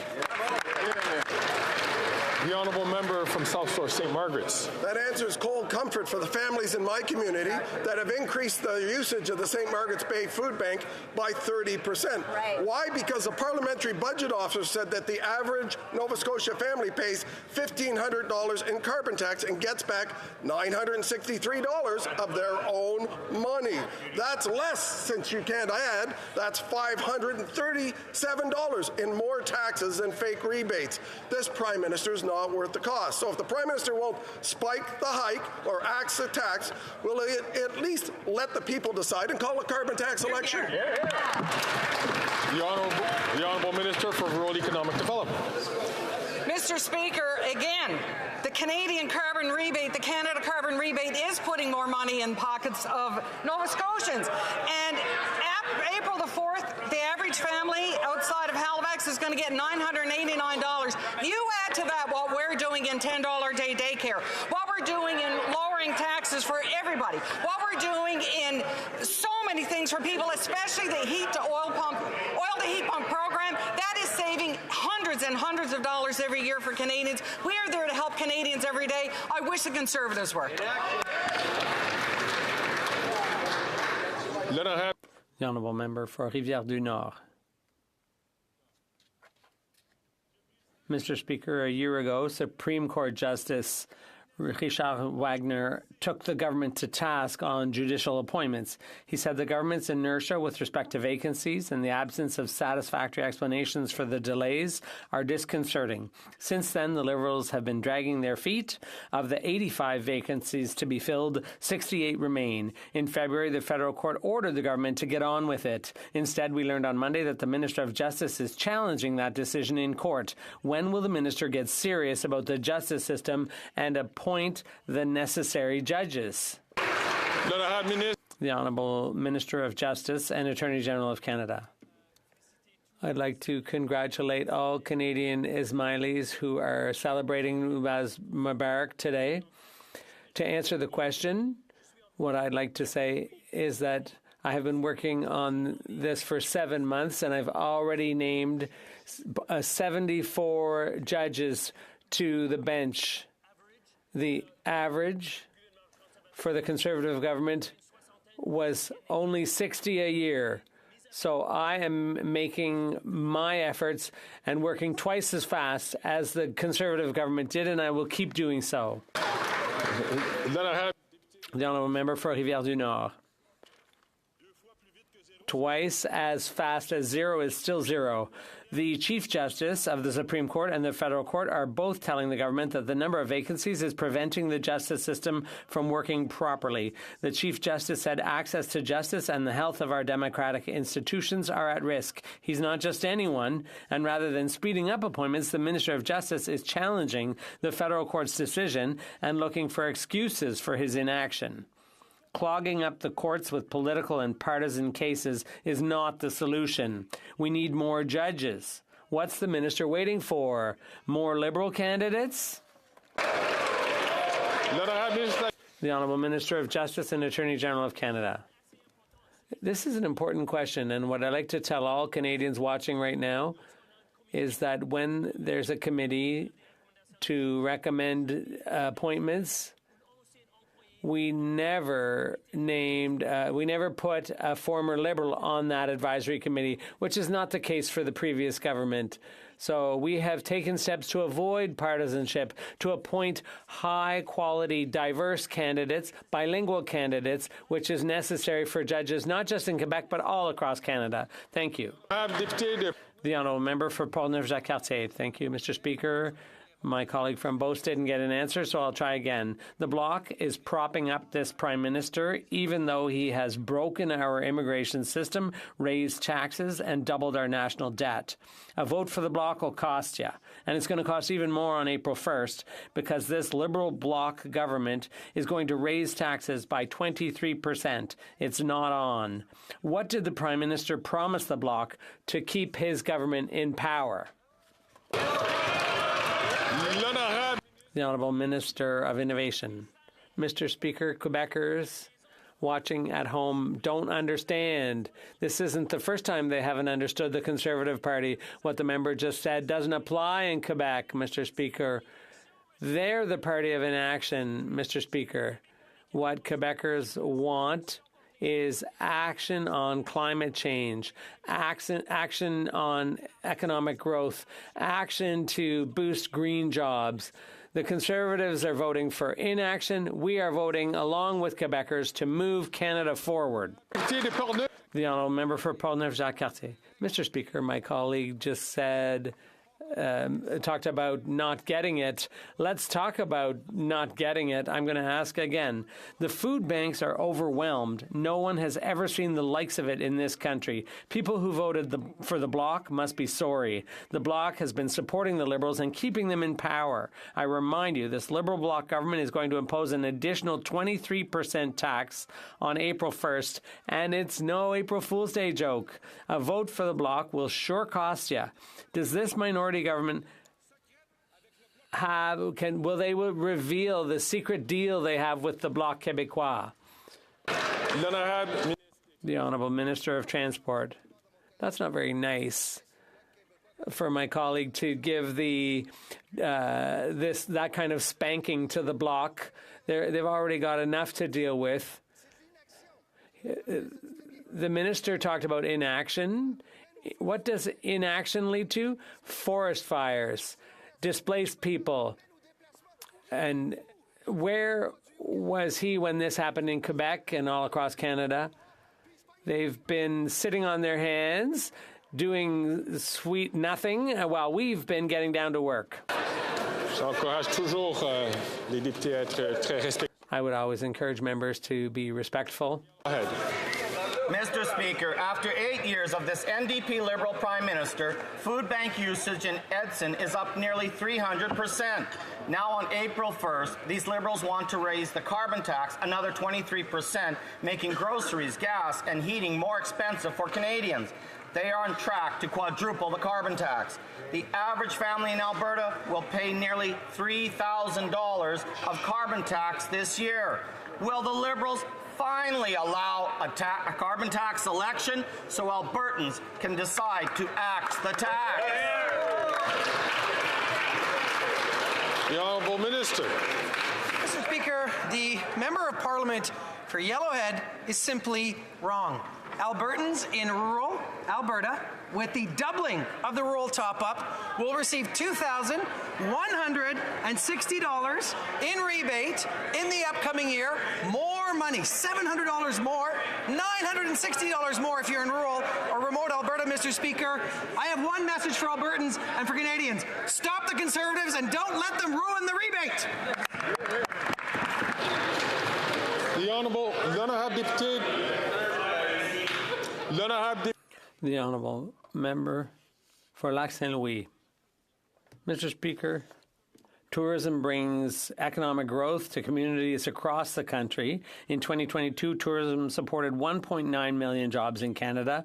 No other industry has an economic impact that affects every region of the country.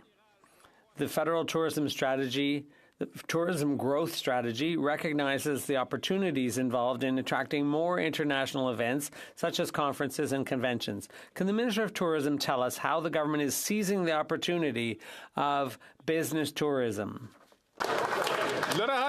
The Honourable Minister of Tourism.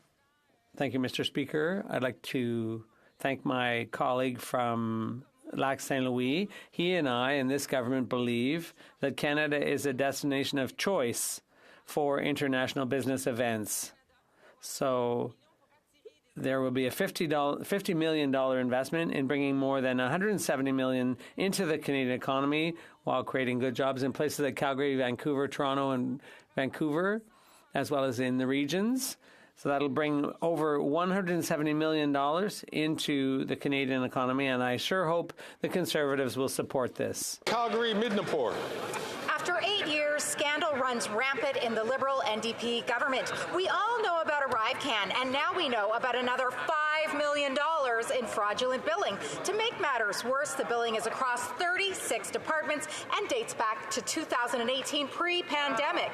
This is only the first wave of even more fraudulent billing cases. This Prime Minister is not worth the cost. So can the Minister answer one simple question? How many millions of dollars in fraudulent billing did Arrive scam cost Canadians? The Honourable Minister for Public Works. Thank you, Mr. Speaker. As a member said, or didn't say, fraudulent billing is totally unacceptable, and that's why it was so important yesterday to release the information that thanks to better data since pandemic, thanks to better ability to analyze and use those data, we're now able to proceed much more quickly and much more efficiently towards identifying and prosecuting cases of fraudulent overbilling in Canada in 2024. Hear, hear. The Honourable Member for Charlebourg-Haut-Saint-Charles. Mr. Speaker, reading the newspaper on Tuesday morning, I came across some disturbing news. Apparently, the member for Brossard-Saint-Lambert, an Assistant Deputy Speaker of the House, invited to a partisan cocktail party on February 20th the director of two organizations accused of hosting illegal Beijing-controlled police stations in Brossard and Montreal. What's worse, the Ministry of Industry was the guest of honor. Does the Prime Minister support his members defending these organizations, which are under investigation for hosting Beijing-controlled police stations? The Honourable Minister of Public Safety. Mr. Speaker, as my colleague knows full well, our government is dealing with the issue of foreign interference in a very effective and strong manner. The RCMP has confirmed that the specific questions that my colleague raised are under police investigation, and that is the appropriate way of addressing the issue. Obviously, we won't comment files that are currently being investigated by the police. It's important that everyone exercise some restraint in this area as well. St. James, Senator Boya Headingley. Here. Iran shot down flight PS 752, killing 55 Canadians and 30 permanent residents. Yet today, 700 IRGC terrorists still operate on Canadian soil, terrorizing Persian and Jewish communities. 5 years after Parliament voted, 5 years after Parliament voted to ban the IRGC, the Prime Minister seems more concerned with punishing our democratic ally Israel and rewarding Hamas terrorists than going after the IRGC in Canada. When will the Prime Minister finally stick up for Canadians and ban the IRGC? The Honourable Minister for Public Safety. Mr. Speaker, we have said for many years now that Iran is one of the most important state sponsors of terrorist activity around the world. Mr. Speaker, our government has put in place a series of very robust sanctions, used immigration legislation to bar many of these people from visiting Canada. The Security Intelligence Service, the Border Services Agency are obviously taking their responsibilities very seriously. Mr. Speaker, our government continues to rely on the advice from security services with respect to listing terrorist entities. The Honourable Member from Cloverdale, Langley City. Mr. Speaker, for far too long, Indigenous stories have been told by others, often inaccurately and insensitively. As we continue our path to reconciliation, we must ensure that Indigenous voices are empowered to share their own stories, and Indigenous cultures and languages are preserved and celebrated.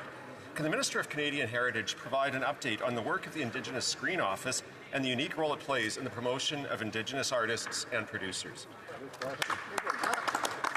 The Honourable Minister for Patrimoine Canadien. I thank my colleague for his question and advocacy. We all have a role to play to advance reconciliation, and this includes cultural reconciliation. Since we supported its creation in 2017, the Indigenous Screen Office has played a pivotal role in revitalizing Indigenous cultures and bringing Indigenous stories to our screens. Last week, I was proud to announce that we made this funding permanent, providing it with $65 million over 5 years and $13 million ongoing.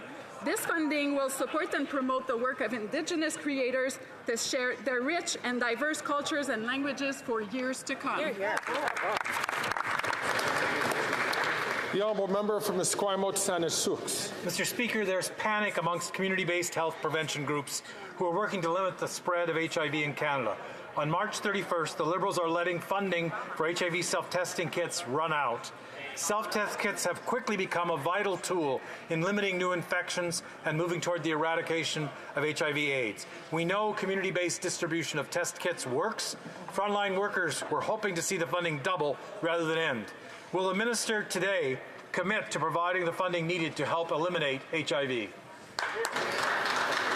The Honourable Parliamentary Secretary to the Minister of Health. Thank you very much, Speaker. And I want to thank the member opposite for the question and his advocacy on eradicating HIV/AIDS from our communities. And we know that a lot of work has been done to find solutions and to provide care for HIV/AIDS, and our government remains committed to supporting all those endeavors, and the best way to do it is by working with communities. We'll continue to support them. I look forward to continue working with the member so that support is always available for people living with HIV and AIDS. Thank you. The honourable member from Saanich Gulf Islands. Mr. Speaker, the so-called climate debate taking place in this place is the worst of all worlds. It's unserious and profoundly unfunny. It is a grotesque display of ignorance of the science and rejection of the solutions that are desperately needed. Our children and grandchildren will not forgive us for this display, but we still have a chance. Will this government commit that when we come back after Easter, we convene as a committee of the whole, bring scientific experts to this place to educate all members, take questions, and focus on facts?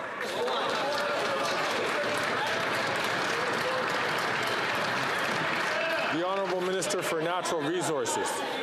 Thank you, Mr. Speaker. We on this side of the House believe in science, believe in science-based policy, believe in ensuring that scientific reality of climate change is something that is acknowledged and incorporated into all of the work that we are doing, whether it is on the environment or on the economy. It is certainly something that we share and agree on with the member from Saanich Gulf Islands, and certainly we are interested in finding many, many ways to educate those in this House that continue to deny the reality of climate change.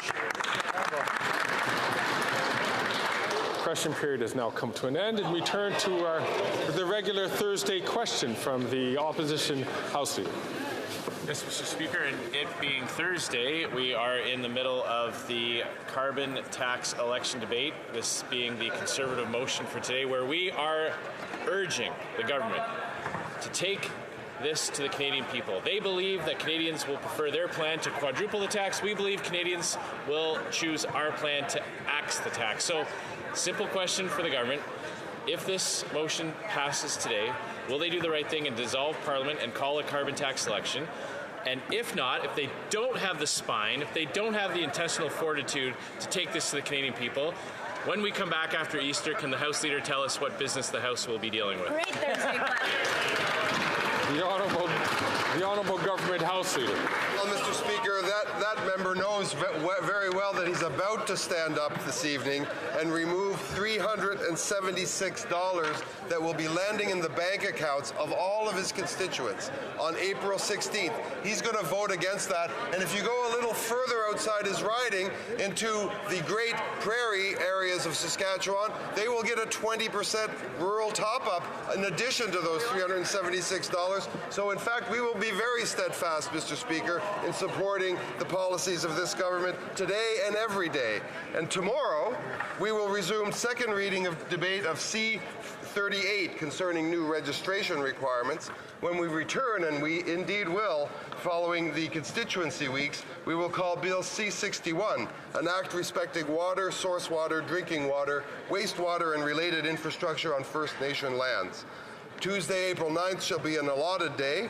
And furthermore, as the Deputy Prime Minister and Minister of Finance announced earlier this month, the budget will be presented on Tuesday, April 16th, 2024.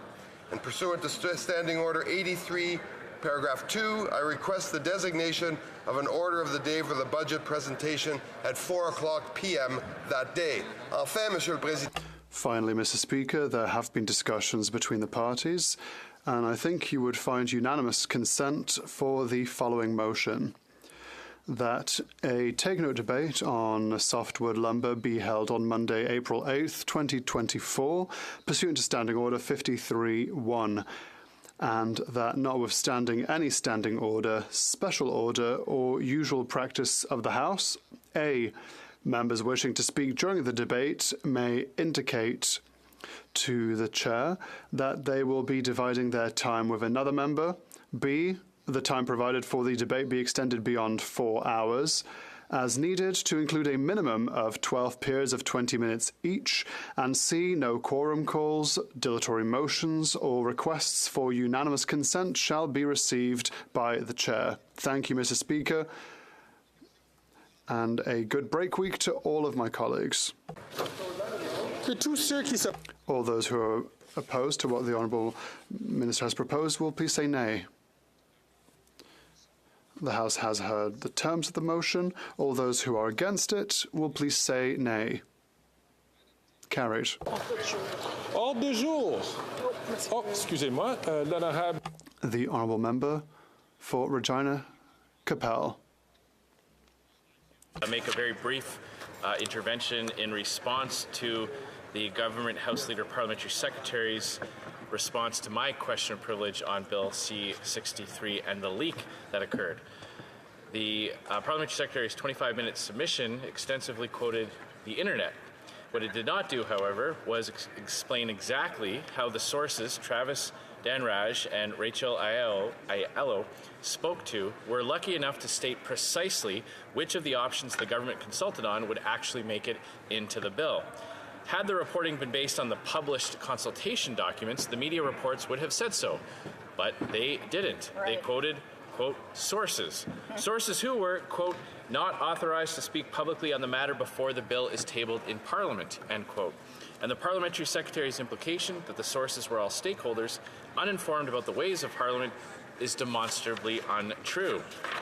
CTV's source was, quote, a senior government source. The CBC attributed its article to, quote, two sources, including one with the federal government, end quote.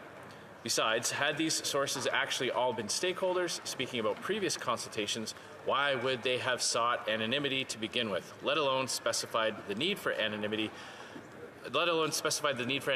Anonymity was because the bill had not yet been introduced. Like I said back on February 26th, the leakers knew what they were doing, they knew it was wrong, and they knew why it was wrong. We're not talking about general aspects of the bill that might have been shared with stakeholders during consultation processes. We're talking about very detailed information that was in the legislation, was leaked to the media before it was tabled in the House. That's the issue that we're asking you to rule on, Mr. Speaker. I thank the Honourable Member from Regina Capel for adding his contribution to the consideration that the Chair will take up and will bring back to this House at a later time. Order for the day. Ordre du jour, ordre amenant du gouvernement. Resuming consideration of an opposition motion on the subject of a carbon tax election. Resuming debate, the Honourable Member from Elmwood-Transcona.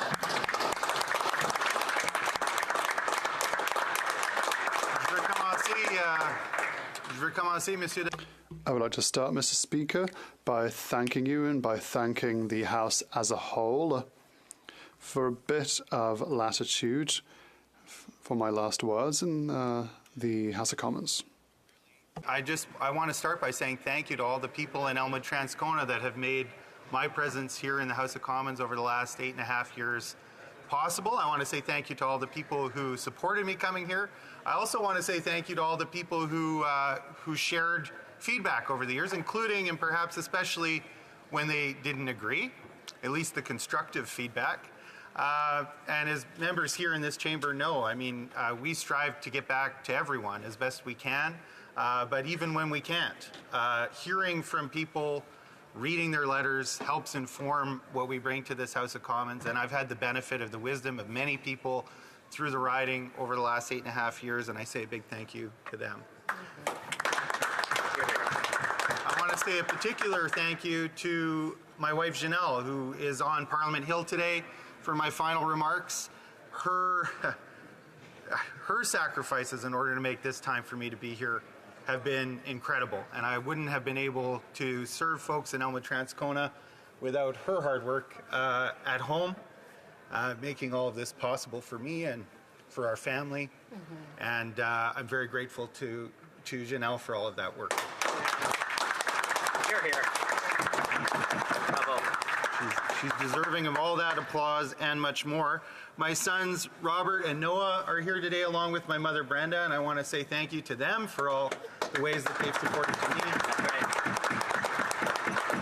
And my whole family, my sisters Rebecca, Jessica, and Tessa, and my late father Bill, of course, who was a great friend and mentor. Been fortunate over the years to have a great staff team. I think people here know as well that you can't do this job without a lot of support in many different ways. And I've been fortunate to have a lot of people come work for me in various ways over the years. I'd be remiss if I didn't mention my two longest serving staff members, Ariel, who worked with me here in Ottawa and at home in the riding organizationally and did a fantastic job and has moved on to bigger and better things, and Paul in my constituency office, who's anchored me there and helped mentor many new staff as they come into the office. It's been a real honor to serve in this place and with a wonderful NDP caucus, and I could spend a lot of time talking about all the ways in which the members of this caucus have improved my own thinking on a lot of issues and supported me through challenging political and personal endeavors. I'm just going to do one quick shout out to the member for North Island, Powell River, who's sitting right here, because she's been our whip and a really amazing whip, and I think people ought to know the whip is not always a bad thing. And this particular whip has carried herself in a way that's been very important to me and to our entire caucus. I'm also proud to have served under a leader, the member for Burnaby South, who's been relentless in putting the needs and interests of people first. He's been focused on the needs of working people who more and more are going to work every day and feeling like they're falling further behind when they should be getting ahead. He's been focused on the needs of seniors who did work their whole life and are finding that their pension can no longer sustain them. And he's been dedicated to the needs of people who, for many different reasons, aren't able to work and who nevertheless deserve to live in dignity and security. And in a country like Canada, we should be able to do that for them. Well, I say that because, not just because it's something to say, but I say that because there's a list of achievements that you can point to over the last 4 or so years that the NDP has been critical in driving through the House. I think of helping people and small businesses through the challenges of the pandemic. I think of the incredible expansion of childcare that we're witnessing across Canada. I think of dental services being made available for millions of Canadians for the first time. I think of access to prescription drugs, particularly diabetes and contraception medication that's now going to be available across the country. I think of workers' rights, 10 paid sick days, a first, anti-scab legislation that's moving through Parliament now, conditions on investment tax credits for the new energy economy that are going to require that union prevailing wages are paid to workers and that apprentices are hired onto those jobs so that investment in the new energy economy doesn't leave workers behind. I think of the times we forced the government to double the GST rebate as a way to help people that needed it in a time of incredible inflation without making the mistake of contributing even more to that inflation. I think of the advocacy for Indigenous right and title that the NDP caucus has done in this place and the over $8 billion for Indigenous housing that we've helped to secure. I think of my colleague from Winnipeg Centre who's been pioneering the Red Dress Initiative. I think of the work we've done to advocate for a swift implementation of the Canada Disability Benefit and calling for finally employment insurance reform that will do justice to workers. We know it's possible. We saw movement in the pandemic, but we need it to happen now, even as we look to the future and things like a guaranteed livable basic income in order to make it easier for all Canadians to live with dignity. We've been refusing to let the Prime Minister's cynicism about electoral reform end the conversation about proportional representation and changing the voting system here on Parliament Hill, and I've been proud to be part of efforts to keep that conversation alive. Hear, hear. We pushed to take back some of the excess profits that banks and insurance companies made during the pandemic and permanently raised their corporate tax rate from 15 to 16.5%. And we've been adamant about holding big CEOs to account for the role that outsized corporate profits have played in contributing to inflation, something you just don't hear enough talk about in this place unless New Democrats are on their feet. There's more to that list, but I'm conscious of the time, Mr. Speaker, and I'm optimistic and hopeful and confident that the next member for Elmwood-Transcona will have much more to say and much more to do on important issues like that. To my mind, the common thread that moves through all of these various issues isn't just a desire, but a moral imperative to empower every person to take command of their own destiny and to do so in full recognition of the extent to which we're all interconnected. I say this because I'm sometimes tempted by the fantasy of kind of going out in the wilderness and living a quiet life. And perhaps that's a viable and attractive option for some, Mr. Speaker. But for most of us, economic imperatives, technology, and the inescapable impacts of climate change push us toward each other and require that we practice our independence in a space negotiated with others. It's why I believe the proper exercise of individual freedom, if everyone is to enjoy it, is fundamentally a cooperative and not a competitive project. Competition has its place in the economy just as it does in politics. But if we lose sight of the fundamentally cooperative project, our competitive instincts can often do more harm than good. It's not a new insight. It's animated our political movement from the beginning. It's at the core of the unique Canadian brand of prairie democratic socialism, pioneered by renowned Canadian political leaders like J.S. Woodsworth and Tommy Douglas, that I count myself proud to be a part of. Often when we talk about freedom, the conversation revolves around questions about government. These are appropriate debates. Government intervention can go wrong, and sometimes it's exactly the wrong solution to a problem. But there are other times when it's either the best or the only solution. Reasonable people can disagree about what extent of government involvement is appropriate in a particular circumstance, but Canadian Social Democrats have always been aware that power doesn't just reside in government. It resides in the many places and ways that people relate to each other. And some of those most important relationships are economic ones. Where people lack economic security, Mr. Speaker, they lose the power to dictate the course of their lives. You can be entitled to all the freedoms you want on paper, but without economic power, a person can't exercise those freedoms. That's why New Democrats are concerned not only to hold governments to account, but to hold the CEOs and lobbyists who wield immense economic power to account as well. It's why we believe it's so important that governments and investors respect Indigenous right and title, and that Indigenous peoples are empowered to manage their own affairs. It's why we're concerned to root out systemic racism, gender discrimination, homophobia, and ableism from our institutions. It's why we say no to allowing a small corporate elite to sacrifice the health of the planet in the name of their own short-term gain. And when we fail at these things, we take away power from some people to determine their own future so that others have more power to pursue preferences that trespass on the freedom and dignity of others. We believe that by respecting the rights and freedoms in others in all their diversity, we can negotiate a better future for everyone. We don't pretend it's easy work, and we recognize it'll mean asking some of the wealthiest among us to moderate their expectations of luxury and indulgence, but it's by no means asking them to live a bad life. Our current system asks many people to live in poverty and hunger so that a small few can live in lavish luxury. The fact is, this has long been the case, doesn't make it right. The extent to which that system persists is a testament to the real power that exists outside the democratic system, but by working together, we can use the democratic system to tame it and ensure everyone gets a fair share. Our emphasis on economic democracy is why New Democrats support strong collective bargaining, the credit union movement, Indigenous right and title, cooperatives of all kinds, publicly owned corporations for some things, and strong regulations in private markets that tend toward corporate oligopoly, as well as other tools to make sure that small groups of people beyond democratic control don't get to dictate how most people earn a living or access essential goods and services. There are many ways to go about things, and Parliament is a place where people come to debate those. And yes, it's a place, Mr. Speaker, where people come to disagree, to be sure, but also to find a path forward that unites us. It's why we can't understand the role of parliamentary opposition just as to oppose. for the sake of opposing.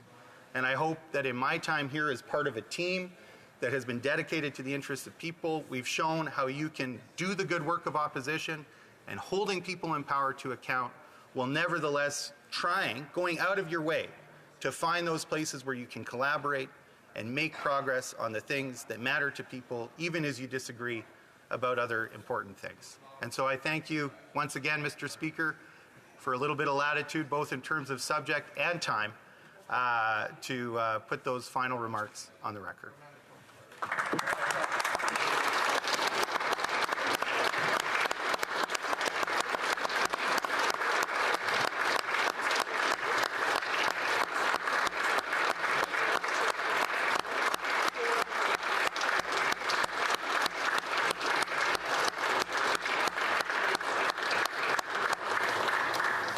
I hope members can appreciate what I'm about to say.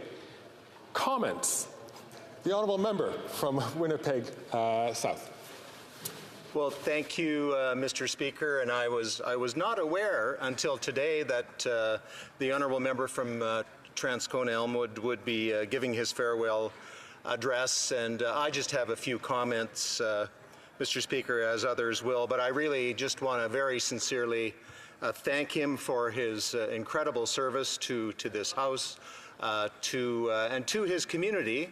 And Mr. Speaker, I am a fellow Transconan, born and raised in Winnipeg, but most of my formative years in Transcona. I lived right across the street, Mr. Speaker, from his grandfather. Literally, I could look in their side window. I didn't, but I could have. And of course, I knew his father very well, and often shared a plane ride or two with him. And I can tell you, Mr. Speaker, he was so proud of his son and the great parliamentarian that he had become in just a few short years. I was a classmate of his uncle, so I was intimately connected with his family, a great Transcona family who was very much beloved, as the honourable member is now. The place we come from, working class suburb, a railway town, really, I think the honourable member would agree, made us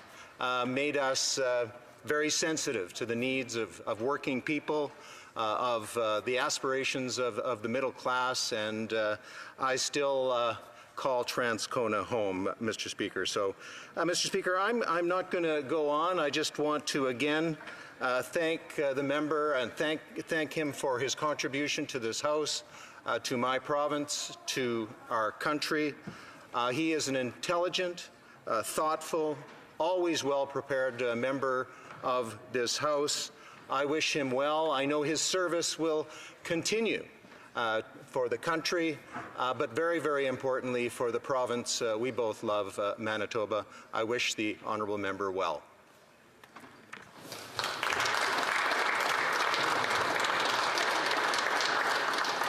Thank the honourable member from Winnipeg South. The honourable member from Prince George, Peace River. Northern Rockies. And Northern Rockies. Thank you very much, Deputy Speaker. Yeah, thank you, Mr. Speaker. And I'll just say a brief few words. It's one thing I'd like to say to the member across the way. We got to know each other around the prayer breakfast when I chaired it, and he stepped up with his being a representative of his party and a person of faith himself. And I just want to say, wish you well, I guess, from our party to you. I know you're much too young to retire. You have a family. You're going back home. You're going to be home a little bit more than you've been with all this travel. Believe me, I understand. But just God bless and bless your family as you move into the next phase of your life.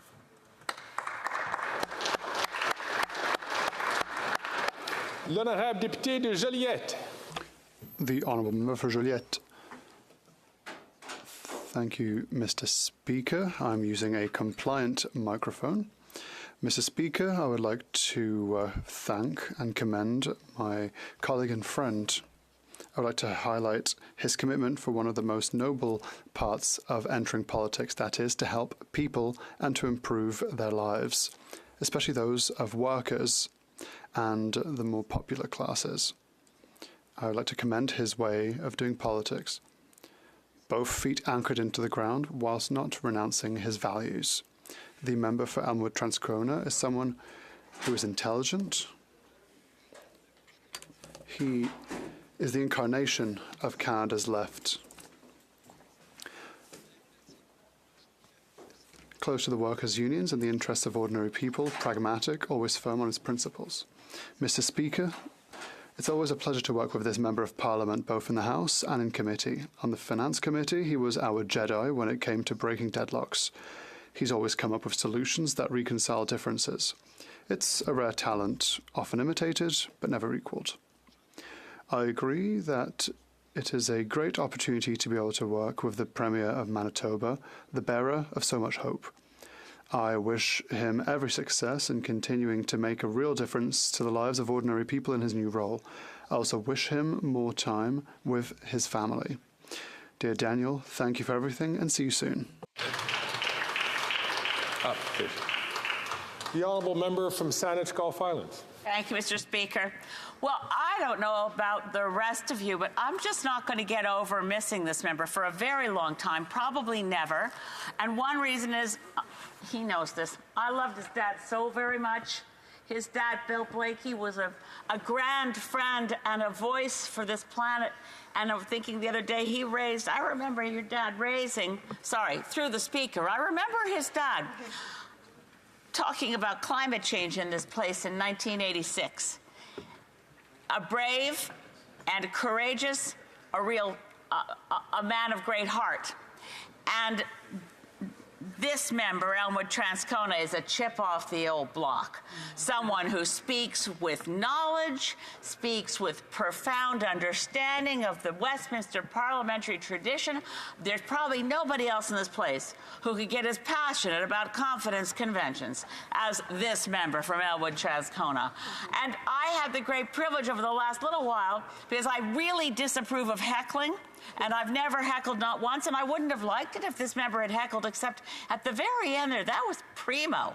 I've just got to say, I did benefit from his sotto voce comments, a kind of a running commentary on the theater of the absurd that I was privileged to be one of the few people who could hear, because it didn't violate the rules and it didn't travel all the way up to the Speaker's chair. All I can say is that I've been impressed so far, very impressed, with Premier Wab Kinew. And I'm going to someday forgive him for drawing this fine member out of this place where the hole that will be left by the absence of his voice, not to mention the address to the haggis, he'll have to come back. There's just no doubt that we can't do Robbie Barnes night dinner around here without a Blakey in place. And that I will look forward to somehow, some way. But Godspeed. And may I say, well, what the heck? I can't, through you, Mr. Speaker, I love you. I'm going to miss you something fierce. And thank you for your service to this country. Aww. The Honourable Member from Burnaby South, l'honorable député de Burnaby Sud. Thank you very much, Mr. Speaker. I'm rising today with a bit of mixed emotion, I have to say, because as I pay tribute to and express gratitude for my dear friend and colleague, the member for Elmwood Transcona, I am both excited for the opportunity that this presents for his family and for the province of Manitoba. I'm also deeply saddened by the loss that it's going to mean for me as a leader and for us as a team.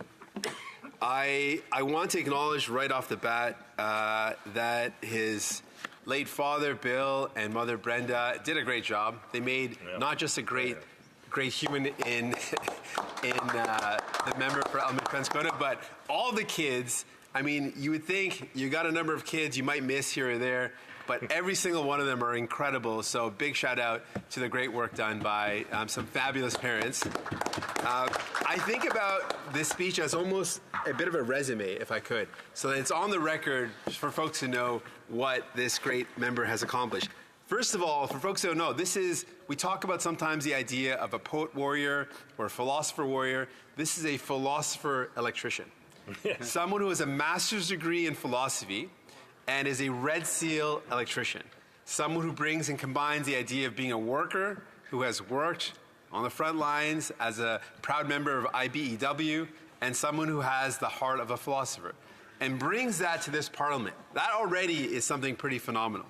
But you think about the way he's done his work. I have to say he has brought in a particular element that I think is very unique to the prairies.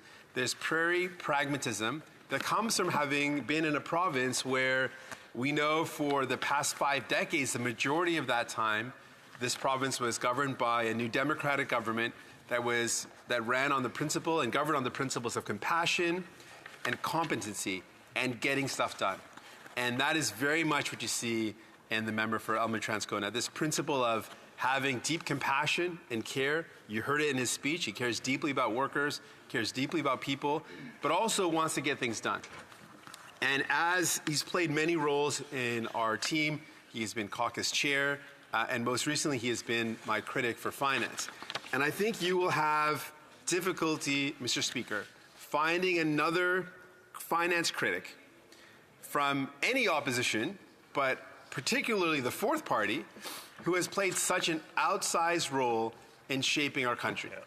He has been integral on a committee that is set up to ensure that the Liberals follow through on commitments we forced them to do, and he's been integral in making these things happen.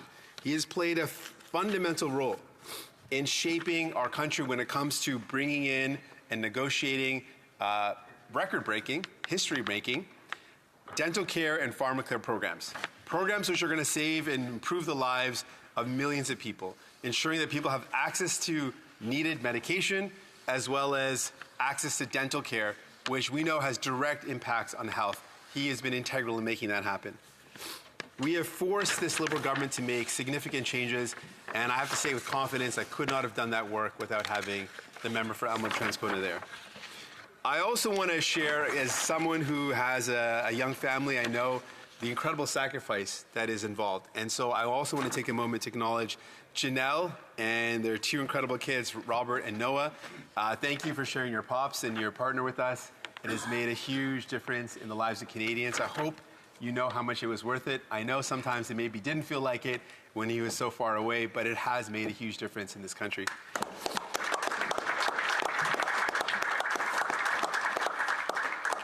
Losing that member from Elmer-Transcona is going to certainly feel like a loss, but it's also an opportunity. And I always look at the positive side of things. We know that he's not far away. It's a neighboring province from Ontario, so we'll get over there pretty quickly if we need to. And he's also going to be continuing to do great work to ensure that the people of Manitoba receive significant and important investments from this federal government. So I acknowledge that great work. And I want to acknowledge the Premier of Manitoba for having the vision to have recruited such an incredible member. Premier Canoe, I'm a little bit sad, but I think you did a great job because this is an incredible addition to any team. So you think you did the right thing for your province. I just want to touch on some of the other kind of interesting notes about the member for Elmer-Transcona. I had never actually been to an address to the Haggis before in life, and the first time I actually went to one was when I was invited by the member for Elmer-Transcona. I didn't realize that, first of all, he would have such an epic presence at this event. I didn't realize he was such a great bagpipe player, another thing on his resume that should be added. And then I didn't know the humor, because I've always thought of him as this philosopher, this hardworking member of the Electrical Workers Brotherhood.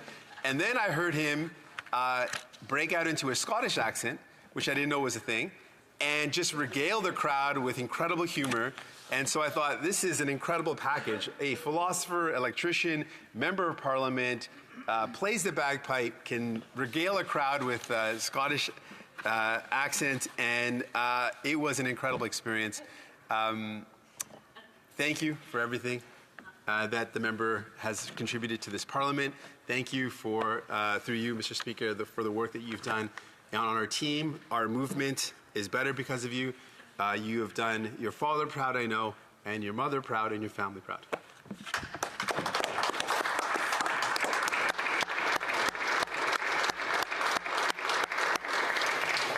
If members will permit me, I'd also like to just thank the honourable member for Elmer-Transcona for his years of undying service to his people and to the people of Canada. And like the leader of the NDP had just mentioned, I discovered many things about this member, and only very recently as I assumed this role as a speaker. And one of them is that I did know that the member spoke English and French, I had no idea that he spoke Gaelic enough to fool me. If he's not fluent in it, it's pretty darn close.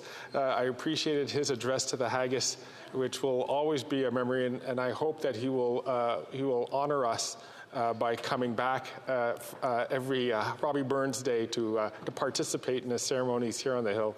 I know that he'll always be welcome with warm and open arms by all members of this House. Thank you, sir, for your great service to Canada.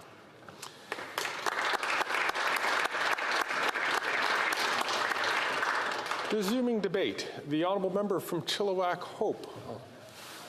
Well, thank you very much, Mr. Speaker. It's an honour to speak here on behalf of my constituents, the people of Chilliwack Hope. I will be splitting my time with the member from Mégantic-L'Érable, and just wanted to read again as we start after question period. The motion that we are debating here today states that the House declare non-confidence in the Prime Minister and his costly government for increasing the carbon tax 23% on April 1st as part of his plan to quadruple the tax while Canadians cannot afford to eat, heat and house themselves, and call for the House to be dissolved so Canadians can vote in a carbon tax election. Mr. Speaker, I think a number of my constituents have been calling for a non-confidence vote in this House for a long time. Of course, every time that we vote against this government's fiscal plan, we are voting non-confidence, but this is the first time when we've explicitly stated that it's time for Canadians to have a choice. It's time for Canadians to be able to have their voice heard on whether or not they believe that their costs should continue to be increased by this costly coalition government. And we know that that's exactly what is going to happen on April the 1st. The carbon tax is scheduled to go up by 23%, and that will mean higher costs right across the board, because we know that the carbon tax is actually a tax on everything. It impacts dozens of different fuels, and it certainly has an impact at the pumps, where Canadians who need to drive to get to work, to get to school, to take their elderly relatives to hospital appointments, all of these things, the cost of that will be going up on April 1st because this government has refused to spike that tax hike. And that's what's brought about this motion. Earlier this week, we gave this government an opportunity to spike that April 1st 23% tax hike, because we are out there listening to our constituents, and we know how difficult it is for them to make ends meet right now. 200,000 British Columbians visiting a food bank every month, and those numbers, I would suggest, are probably quite out of date, and they haven't gone down. We know that there's 1 million more Canadians visiting the food banks every month. Now 2 million Canadians visiting the food bank every month in Canada. And the government either doesn't realize or does not care that by raising the cost of the carbon tax by 23%, they're raising the cost of groceries. Because when you tax the farmer who produces the food and you tax the trucker who moves the food from the farmer to the market, you are driving up the cost of the goods that we need to put food on the table. And time again, we've raised this in this House, and time again, the government has not been responsive. And we heard from the Parliamentary Budget Officer just recently. He came before a parliamentary committee, and he made it very clear when he said that the majority of households will see a negative impact as a result of the carbon tax. A majority of households. And that is his most up-to-date pronouncement on this issue. So when we hear the government talk about 8 in 10 Canadians or quote statistics that are out of date, they should listen to what the Parliamentary Budget Officer said. And just to be clear, the Parliamentary Budget Officer was appointed by this Prime Minister to provide unbiased, independent analysis of government announcements and government programs to ensure that there would be that independent voice. The Parliamentary Budget Officer serves all of Parliament, and when he speaks, we should listen. And what he has said is the majority of Canadians will be negatively impacted. Certainly in my home province of British Columbia, Canadians who live there will be negatively impacted. We saw two things in the recent budget from the BC NDP. The BC NDP made it clear in their budget that they had no choice but to jack up the carbon tax on April 1st, because that is what the federal government, this Liberal government, requires them to do. If they don't jack up the price of the carbon tax, they will be punished by the federal government. So I would argue with the BC NDP, it was a bit like pushing on an open door to force them to increase that carbon tax, but it is a fact that if they didn't do it, this government would come down on them and impose tax, as they have in many provinces across this country. So they're driving up the price because of federal legislation in my home province of British Columbia, even though the British Columbia government does have their own carbon tax program. And what does that program do? Again, in that budget document, it makes it clear that over the next 3 years, the BC government will collect $9 billion from British Columbians in the carbon tax. $9 billion. They will give back $3.5 billion in rebates. So when you hear this nonsense about how the rebates are better, we don't want to get rid of the rebates, that would be a terrible thing. In my home province, it's $5.5 billion more that goes into general government revenues for the BC NDP government to spend on whatever they want. It's just straight up tax, and we've seen what has happened is that emissions have continued to go up right across the country, including in my own province of British Columbia. The only time emissions went down is when the government locked us down because of COVID. They talk very proudly about if you look back at the numbers between 2000 and 22, it was great, the numbers went down. It's because they locked everyone down, and they're very proud of the emissions that went down as a result of no one being allowed to travel, go to work, etc. So we are seeing again and again the costs for Canadians continuing to rise on gas, on home heating, and on the homes itself. Canadians and British Columbians are losing hope. They've seen the cost of rents double. They've seen the cost of mortgages double. They've seen the cost required for a down payment more than double. In fact, it takes almost as much time now to save up for a down payment in this country that it used to take to pay off an entire mortgage. Over 20 years for many Canadians it would take to save up for a down payment on a home. The cost to afford a mortgage in the major markets in this country, in Vancouver, it's over $230,000 in income required to make the minimum mortgage payments to buy a home and afford a mortgage. Canadians can't afford additional costs being layered on top by this government, which is exactly what they're doing. And they've broken their word time and time again when it comes to the carbon tax. They have said that the tax would never go higher than $50 a ton. Now the tax is set to reach $170 per ton. Wow. The Prime Minister said the carbon tax would be revenue neutral, but the Parliamentary Budget Officer confirms that Canadians pay more than they get back in rebates, and we know that over the last number of years they've collected $20 billion in carbon tax and have only given $18 billion back.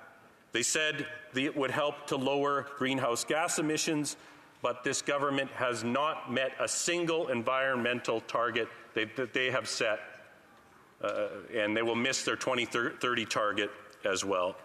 So the people of Chilliwack Hope have no confidence in this government. The people of British Columbia are increasingly losing confidence in this government, and the 15 silent Liberal members of Parliament from British Columbia who refuse to stand up to spike that tax hike.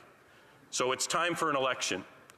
If they're so proud of their record, if the Liberals and their partners in the NDP are so proud of their record, then let's go to an election. Let's have Canadians be the final, give the final word. And I think when Canadians are given the opportunity, they will vote for a party with a plan to axe the tax, build the homes, fix the budget, and stop the crime. That's what we will bring home. And so let's bring on that election. We'll see them at the polls, Mr. Speaker. Here, here. Questions and comments? Question Contraire, the honourable member for Winnipeg South Centre. South Centre. It's got a nice ring to it. Thank you, Mr. Speaker.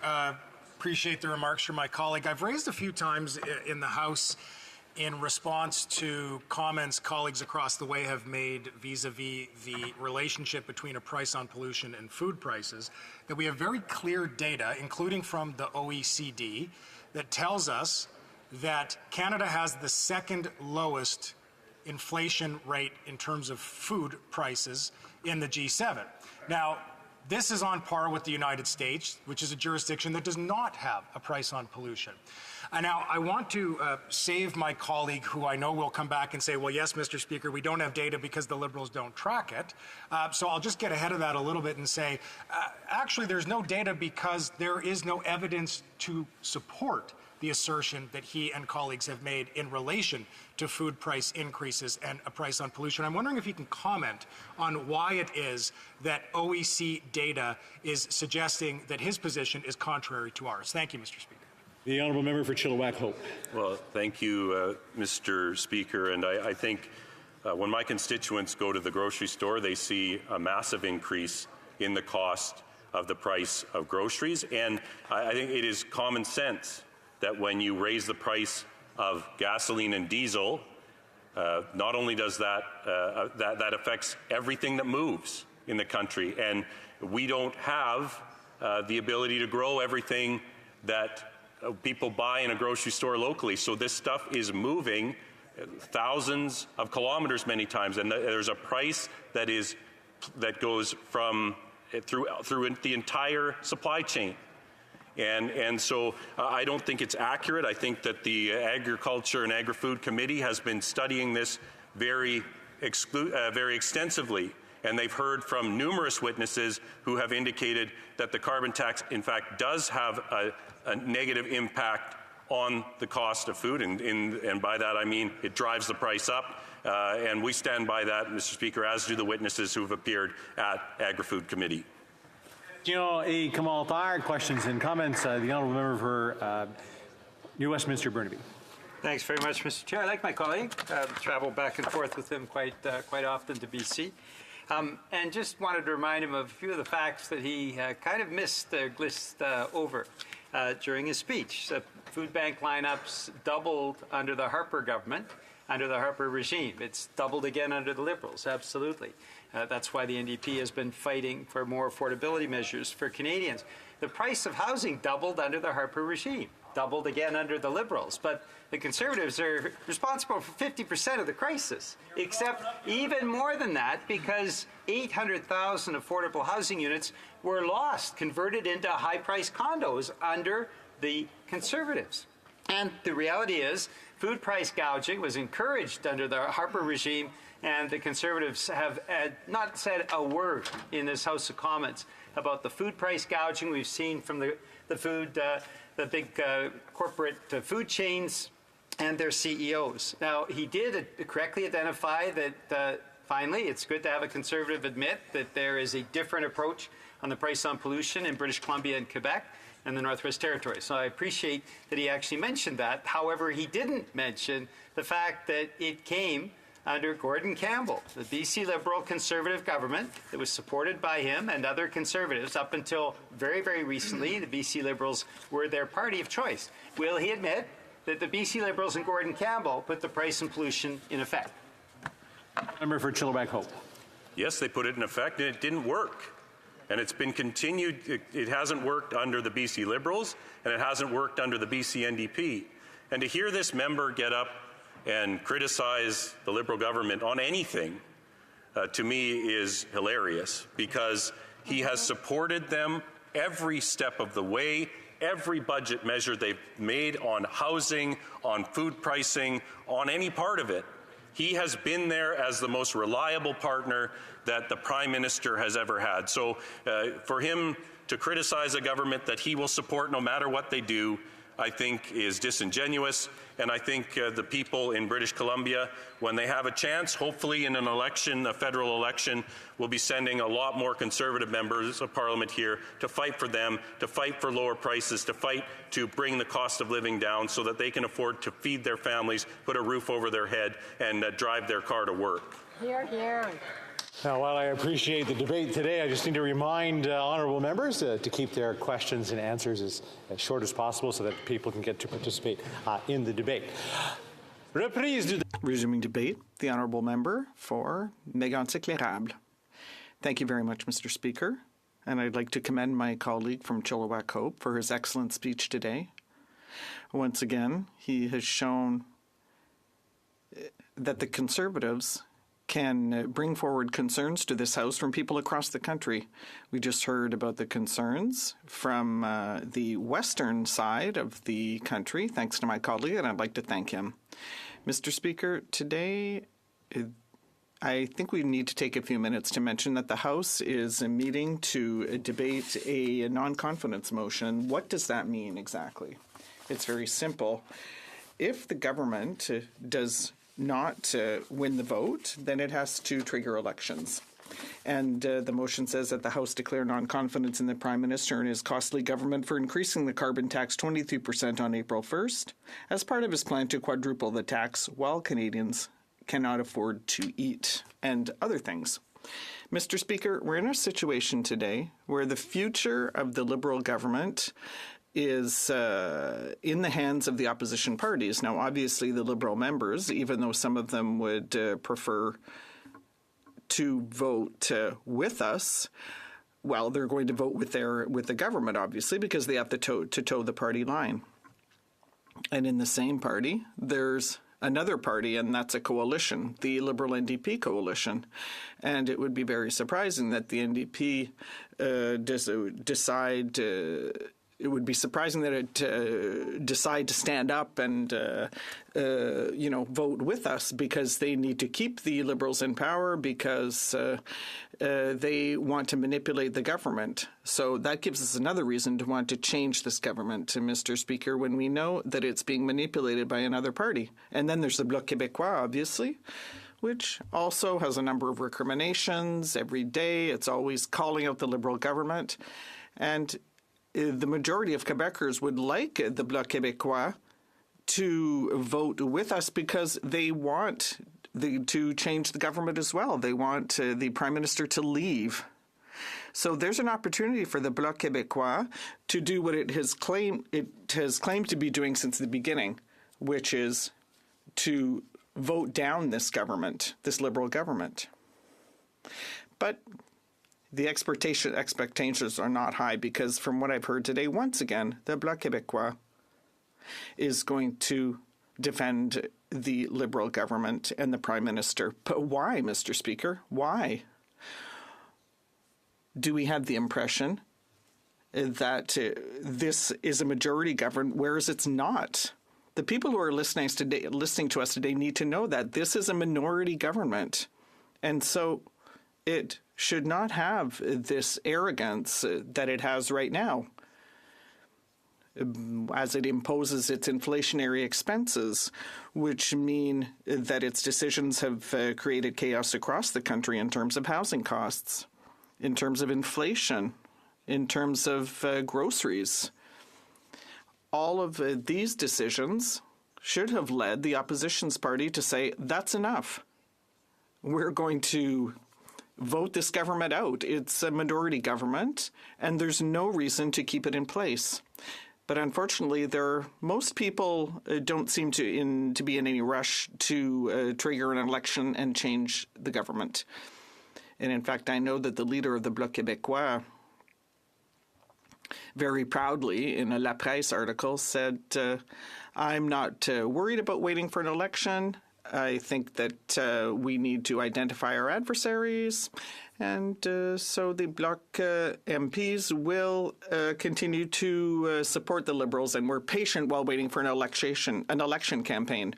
So if we have another 2 years of this government, of this Prime Minister, Mr. Speaker, it's going to be because they'll have the support of the Bloc, because the Bloc is very comfortable with living with the consequences, and there are many of them. The Conservatives have a common sense plan that will ensure that we'll cut taxes, build homes, repair the budget, and stop crime. Why do we want to cut taxes? Well, look at agriculture, for example. They have all farmers are very resilient, and but there are 400 farmers in the Lower St. Lawrence who have said that they are in financial distress. The president of the UPA, Martin Caron, said that the annual net revenue of farmers in Quebec is $0 in 2024. For people who work so hard, who get up at dawn, Mr. Speaker, who go to bed later than everyone else, to earn $0 a year is unacceptable. 1 week after the protest in the Lower St. Lawrence, there were farmers who took to the streets of Quebec City and to say that they are sick and tired. Why? Because of the input costs. They've gone up too because of the carbon tax. It has a direct impact on the cost of inputs for these farmers, and they need to buy these inputs for their production. So this carbon tax directly impacts farmers across Canada who feed us, Mr. Speaker. It directly affects processors of this food who also have to pay the carbon tax. And it affects truckers who have to move this food around the country because Quebec's not yet self-sufficient. So if we look at the list of all the taxes that farmers, processors, truckers have to pay before the food gets to Quebec, well, then it's not surprising to see that grocery costs in Quebec are rising. But the Bloc Québécois wants to drastically increase this tax, and that's why they voted against our motion yesterday. So April 1st, it's not an April Fool's joke. It's actually the date that the government has chosen to raise the carbon tax. What about the housing crisis? Has anyone not heard of the housing crisis? It's felt throughout the country and in Quebec. When the Common Sense Conservatives asked the housing minister about his housing fund, he said that not a single home had been built from this fund, even though, wait for it, this fund cost $3.5 billion to Canadian taxpayers. Mr. Speaker, let me tell you about the situation of a couple of in Montreal, people who borrowed money to buy a home, and they are going to have to renew their mortgage in 2025 at a much higher rate, whereas they took it at 3.8%. And then we asked them, have you calculated how much more expensive it is? And Martin said to us, no, I dare not, because I don't think I'll be able to afford it. He knows that he's going to have cash flow problems because of this hike. So, Mr. Speaker, we see that in terms of taxes, in terms of housing, the Bloc Québécois has chosen to support the Liberals. But why, Mr. Speaker? Why?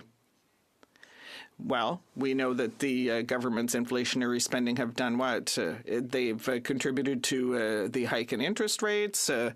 We know that housing prices are unaffordable, and unfortunately, the $20 billion, the additional discretionary spending that was presented by the minister during the last estimates, well, they were supported by the Bloc Québécois 100%. All of these inflationary expenses were supported by the Bloc Québécois, by its members. And lastly, well, everyone knows that crime is rampant across the country. Auto theft, for example, this government's soft on crime policies, the government's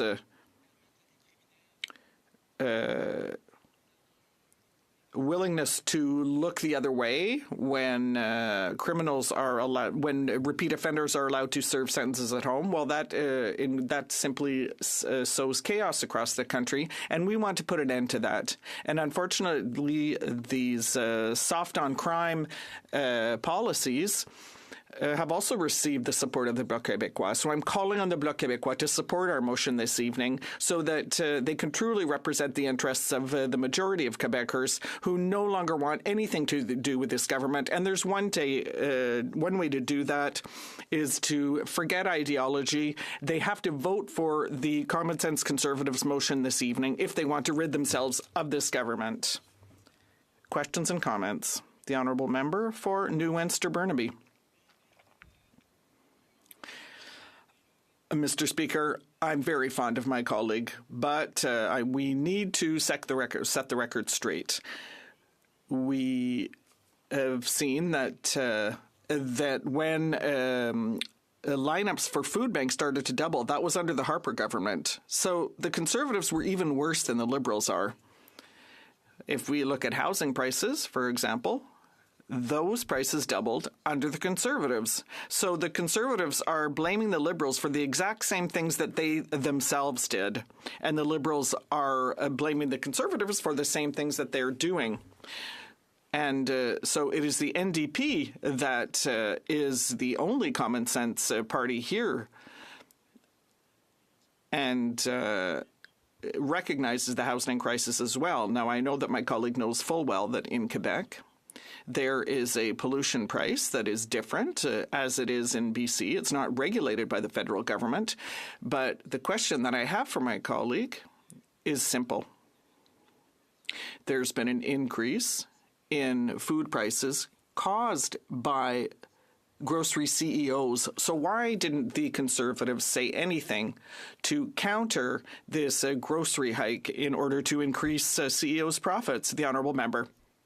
Mr. Speaker, that's where we see that the NDP is completely disconnected from the reality of Canadians. I'm talking about food banks, that 2 million Canadians per month have to turn to food banks.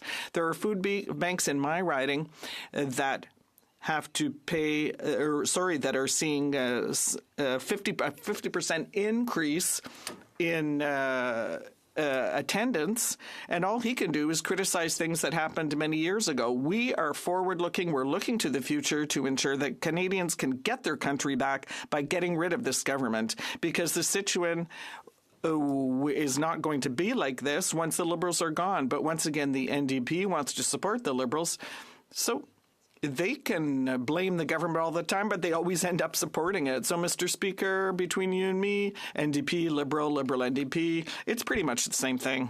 Questions and comments? The Honourable Member for Trois-Rivières. Thank you, Mr. Speaker, and I'd like to thank my colleague for his speech. I'm very happy to sit with him on the Ethics Committee. Now, among the alternative facts that he raised in his speech, so instead of repeating ideas that were created by other people, instead of taking into account the areas of jurisdiction, so is my Conservative colleague trying to manipulate reality? The Honourable Member. You know, Mr. Speaker, I'm very fond of my colleague as well, but sometimes he's a bit hard to follow, Mr. Speaker, because I didn't really understand where he was going with his question. All I know, Mr. Speaker, is that on the one hand, the Bloc Québécois claims to defend the interests of Quebecers. On the ground, we see that they're paying the double price for their housing, for their groceries, that their salaries aren't covering their costs. And there's a very quick and simple way to rectify the situation. It is to change the government that is responsible for this. I'm sure the Bloc Québécois is going to support the Liberals tonight on this non-confidence vote. And so I have just told him about the reality that Canadians and Quebecers are going through, and I hope that my colleague next time will be able to reorganize his question so that it's more comprehensible, because it was very hard to follow. Member for Saskatoon University. Thank Thank you, Deputy Speaker. And just to clarify, the last two questions are talking about, one was from a BC MP, and one of the food staples that I get from British Columbia that I'm sure many people from Quebec do is apples. That crop of apples that would have been grown in BC and shipped across. Order. You know Nova Scotia has better apples, right? The Honourable Member for Saskatoon University. Well, you know what? I love them apples. And the reference that he was saying is those apples from BC that get shipped all the way over to Quebec pay the carbon tax. It is driving the price of those apples up. Example being in my province, I'm sure that there's some wheat that goes into some loaves of bread or bagels in Montreal, and they are coming from Saskatchewan that has a carbon tax that when you jack it up by 23% is only going to jack up the price of breads and apples in those two examples. Have you heard of other constituents that are having issues covering those increased food costs? The Honourable Member for Mégantic-L'Érable. I'd like to thank my colleague. Unfortunately, I don't do this often in the House, but I have to say that the apples that are produced in my riding, Mégantic-L'Érable, are excellent. And I think that my colleague should try them. But, you know, Mr. Speaker, we have seen, it's clear that food prices have risen because of the direct impact of this carbon tax, and they are imported from other areas of Canada to Quebec, and we can stop that. We can stop that, Mr. Speaker. How? By fixing the budget, by building homes, and also by stopping crime. Resuming debate, the Honourable Member for Vaughan Woodbridge. Thank you, Mr. Speaker. It's always great to rise in this House. I would like to say that I will be splitting my time with the Parliamentary Secretary, to the Health Minister, the Member of Parliament for Ottawa Centre, and a dear friend for many years, I would say. Mr. Speaker, before I begin to speak to the heart of the matter, which is the CPC Opposition Day motion, I do wish to, I think this may be the last opportunity I have to speak before the constituency week breaks, to wish all my residents a happy Easter, of course, a Passover that's also coming, and Ramadan Mubarak to all the residents of the city of Vaughan and my riding of Vaughan Woodbridge. I want to say Buona Pasqua a tutti back home. I look forward to going to church for Palm Sunday and then for Easter, of course, and Good Friday to mark the most holiest days in the Catholic calendar. I would also like to say, Mr. Speaker, that before I go to the comments, just there are some rumors in the newspapers that the city of Vaughan will be getting a medical school, potentially with the forthcoming provincial budget. I do hope to see that come to fruition. The city of Vaughan. Yeah, City of Vaughan, the Corlucci Vaughan Hospital, which was a $2 billion investment, and we're getting a community center along with $700 million for Highway 427, a $2.5 billion hospital, and the subway that comes to our city. I get to represent the most generous and entrepreneurial residents, I would argue, in all of Canada, like we would argue for all our ridings. But, Mr. Speaker, we're here to talk about the economy and the environment, because we know the economy and the environment in the world we're living in go hand in hand. You cannot have a strong economy without having a strong environmental policy. It's almost like a few years ago, if you want to date many of us, where there was that commercial, but where's the beef? Well, Mr. Speaker, our government has put in place a very robust environmental plan to reduce greenhouse gas emissions, to transition to a green economy, to build a strong economy, and to build a strong and inclusive economy. Why? Because that is where the world is going, that is where private capital is going, and that is where we are taking our country, focused on providing a better future and a brighter future for families across Canada and in my riding of Vaughan Woodbridge. And I know my kids are depending on it, much like all our kids are depending on it in this most honorable of House. We know our price on pollution returns more money in the rebate to 8 out of 10 families in Canada on average in all our ridings. We know that this price on pollution will account for approximately 1/3 of the greenhouse gas emissions going into 2030. We know those are the facts, Mr. Speaker. We know that this mechanism that has been put in place is a mechanism that economists across the board, including myself as an economist, prefer to undertake. My challenge to the party of the opposite side is, where's your plan? Where's your beef? because you need a strong environmental policy to have a strong economy. That is why we are seeing multi-billion-dollar investments in the Canadian auto sector. Whether it's Stellantis or Volkswagen, whether it's Northvolt, LG, or any of the companies in the province of Ontario, province of British Columbia, province of Quebec, investing in Canada. Because, as we like to say in economist talk, we have a comparative advantage. We have a very clean electrical grid. About 84% of electricity that's generated in Canada is clean. We've been moving off coal for many years, and we will continue to do so, Mr. Speaker. Again, we need a plan.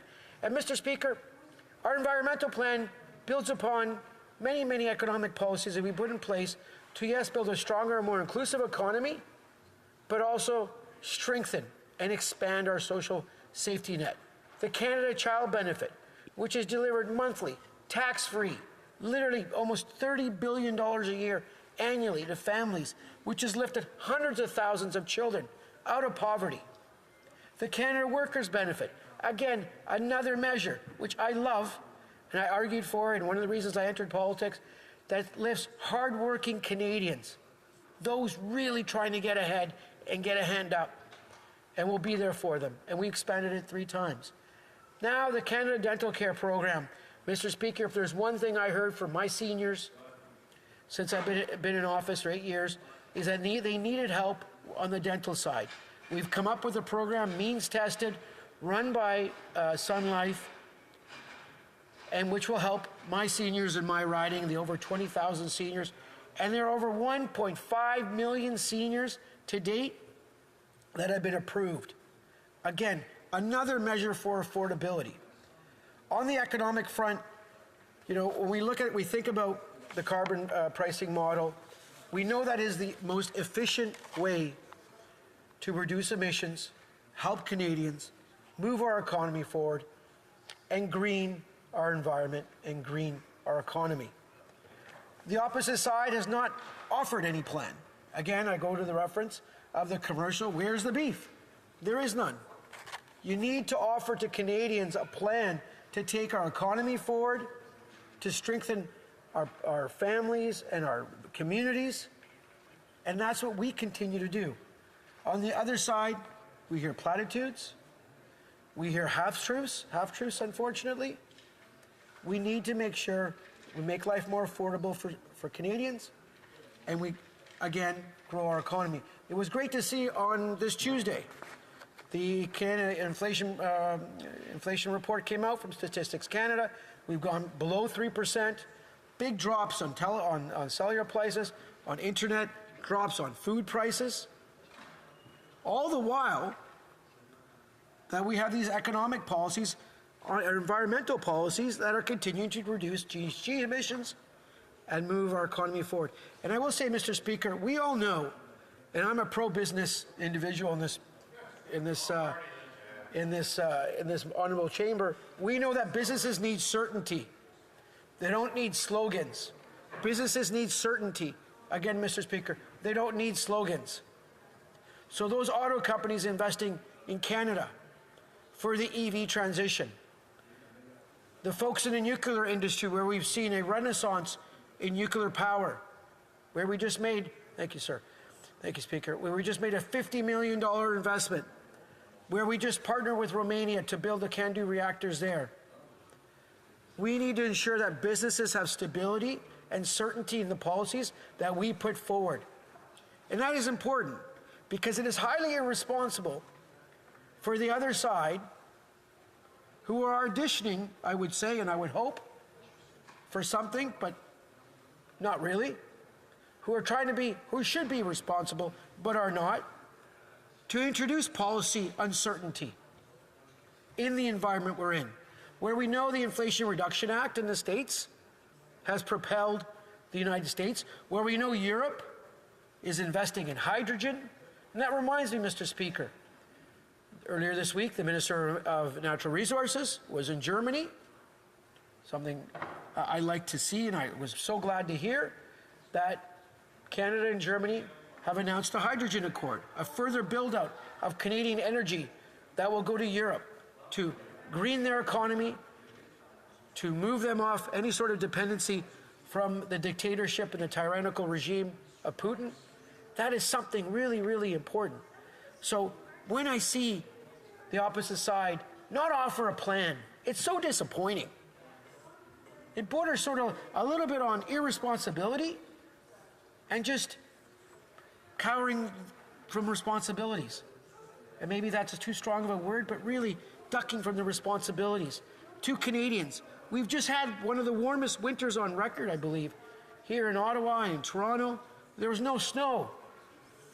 It wasn't very cold. So you have to say climate change is real. We need to deal with it. And it would be irresponsible for any parliamentarian not to offer a plan to Canadians. We know that. We know the rebates for an overwhelming majority of Canadians. We know they're better off. And that's what we need to focus on. Moving Canada ahead. Creating a brighter future for our kids and our families. With that, Mr. Speaker, I think my time is up now. So I look forward to the questions and comments from my most honourable members on the other side. Thank you. Questions and comments? The honourable member for Calgary Forest Lawn. Thank you, Speaker.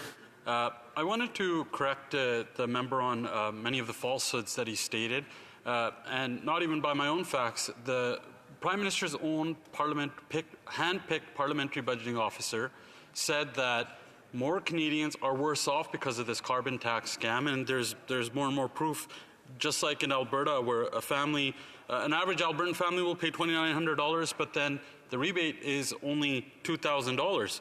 And in Ontario, where the member is from, it's $1,600 an average family will pay in Ontario to this carbon tax scam. They only get $1,000 back. So the PBO has debunked everything that this member is saying, and let me remind them that it hasn't helped emissions come down. So my question is, when 70% of Canadians and premiers, including the Liberal leader in his province and a Liberal premier in Atlantic Canada, have asked this government to spike the hike because families cannot afford to eat, heat, and house themselves, why is their radical ideology about this carbon tax more important than 70% of Canadians who are asking this government to spike the hike? And why don't they let Canadians decide in a carbon tax election whether they want to keep this carbon tax scam or scrap this Prime Minister and go with a common sense Conservative plan? Honourable member for Vaughan Woodbridge. I wish to thank the honourable member from Calgary Forest Lawn, if I remember correct the writing. I do consider him a friend, and I understand his thoughts where they're coming from. I will disagree with them humbly, of course. I will say this, that in the province of Ontario, the average family of four, will receive $1,120. The rural top-up will be 20%. From the Statistics Canada material that I've seen and some fellow economists, that on average will ensure that 8 out of 10 families will be made better off in my riding of Vaughan Woodbridge and across Canada. And we understand that we need to put in place effective measures to reduce greenhouse gas emissions while we build a strong and inclusive economy. As many economists would state, many individuals would state, putting a price on pollution is really the most effective way of doing it, and will account for about 1/3 of the emissions reductions by 2030. Thank you, Mr. Speaker. Questions and comments? The honourable member for, and I know I probably should have that right off the top. So, no, that's wrong. There he is. Esquimalt Sanet-Suk, sorry. Thank you very much, Mr. Speaker. And I listened with great interest to the member's speech, and I wonder if he's as confused as I am about this Conservative motion, because they're calling for a carbon tax election. And clearly, the carbon tax is not popular with a lot of Canadians, but Canadians recognize that it's a better idea than doing nothing about climate change. So the last 3 elections, we've had a majority of Canadians vote for parties who supported the tax. So why do the Conservatives think this election would be any different if they had a carbon tax election? Why do they think Canadians would suddenly change their minds and start voting for a party that opposes doing something about climate change? Member for Vaughan Woodbridge. Thank you. Putting a price on pollution is the right thing to do, Mr. Speaker. There are obviously different policy measures and instruments that you can put in place to reduce greenhouse gas emissions. The reason why we have a price on pollution is it's a federal backstop, Mr. Speaker, where some provinces, I would argue, abdicate the responsibility for a cleaner environment and a stronger economy. That's when the federal backstop kicks in. The Supreme Court has ruled that is a correct method to proceed. And I agree with the honourable member from British Columbia. We have had 3 elections where the price on pollution was part of the ballot for Canadians to think about, and Canadians have overwhelmingly chosen a stronger environment and a healthier environment and a stronger economy. Thank you, Mr. Speaker. Questions and comments? Very quickly, the honourable member for Waterloo. Thank you, Mr. Speaker. Mr. Speaker, I actually appreciated a lot of what the member had to say, and I find it really, I don't know what word to use, but I'll say interesting, because we've just seen that the Right Honourable Brian Mulroney was just lying in state. His body has now moved to Montreal. The funeral will take place on Saturday. This was a leader during the time where progressive conservatives existed, people who recognized the importance of trade, the importance of fiscal responsible policies, recognizing that we need to take action on the environment. I remember being in elementary school when there was a hole in the ozone layer, and people around me saying you don't need to worry about the future of what you're going to do because we probably won't have a planet, but yet here we are.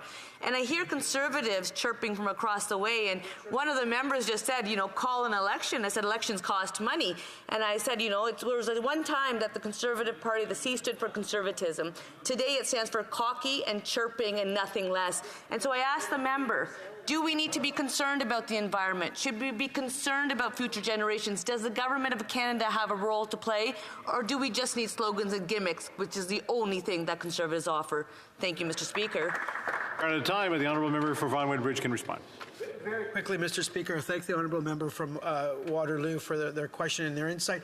Mr. Speaker, if we look at history, the one U.S. President, Theodore Roosevelt, and one Canadian Prime Minister, the Honourable Brian Mulroney, and God rest in peace, were the two greenest, one of the two greenest individuals to ever be President and Prime Minister, both one a Republican and one a progressive conservative.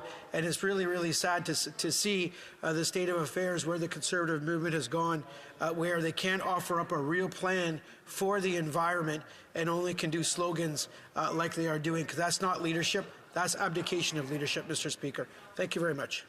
That's right. Order is my duty, pursuant to Standing Order 38. Je dois faire connaître la Chambre.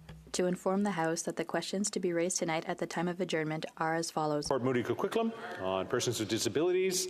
L'honorable député. The Honourable Member for Spadina Fort York, International Development. And the Honourable Member for Battle River Crowfoot on carbon pricing. Reprise du débat. Resuming debate. The Parliamentary Secretary to the Minister of Health. Well, thank you very much, Speaker, for recognizing me and giving me an opportunity to speak on this motion, which is an opposition day motion by the Conservative Party of Canada. Speaker, I stand here today, first and foremost, speak to you as the Member of Parliament for Ottawa Centre, the community that has given me the great honor to serve them in this House.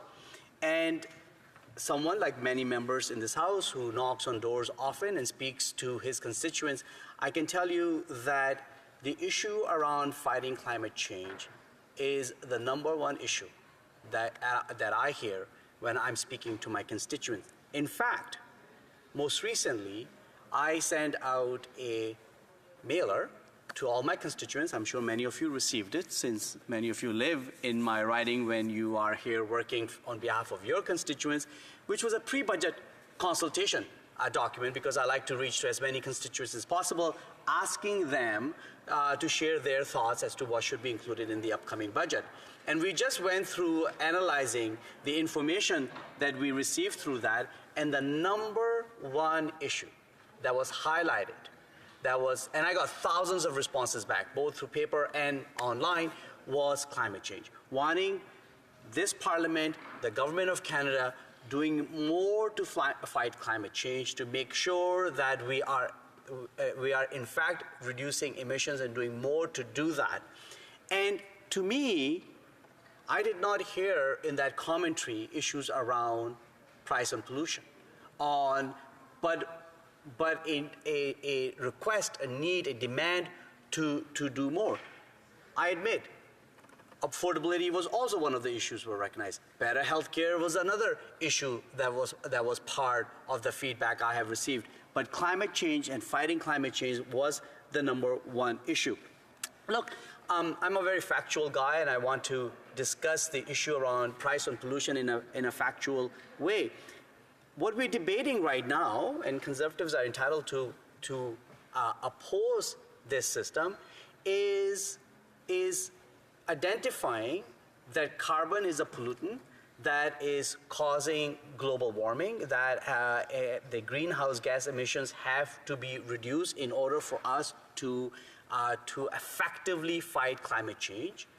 And from an economics perspective, the best way to help change people's behavior, the best way to ensure that people are not using products that cause pollution is by putting a price on that pollution. That's basically what the scheme is to ensure that the way we incentivize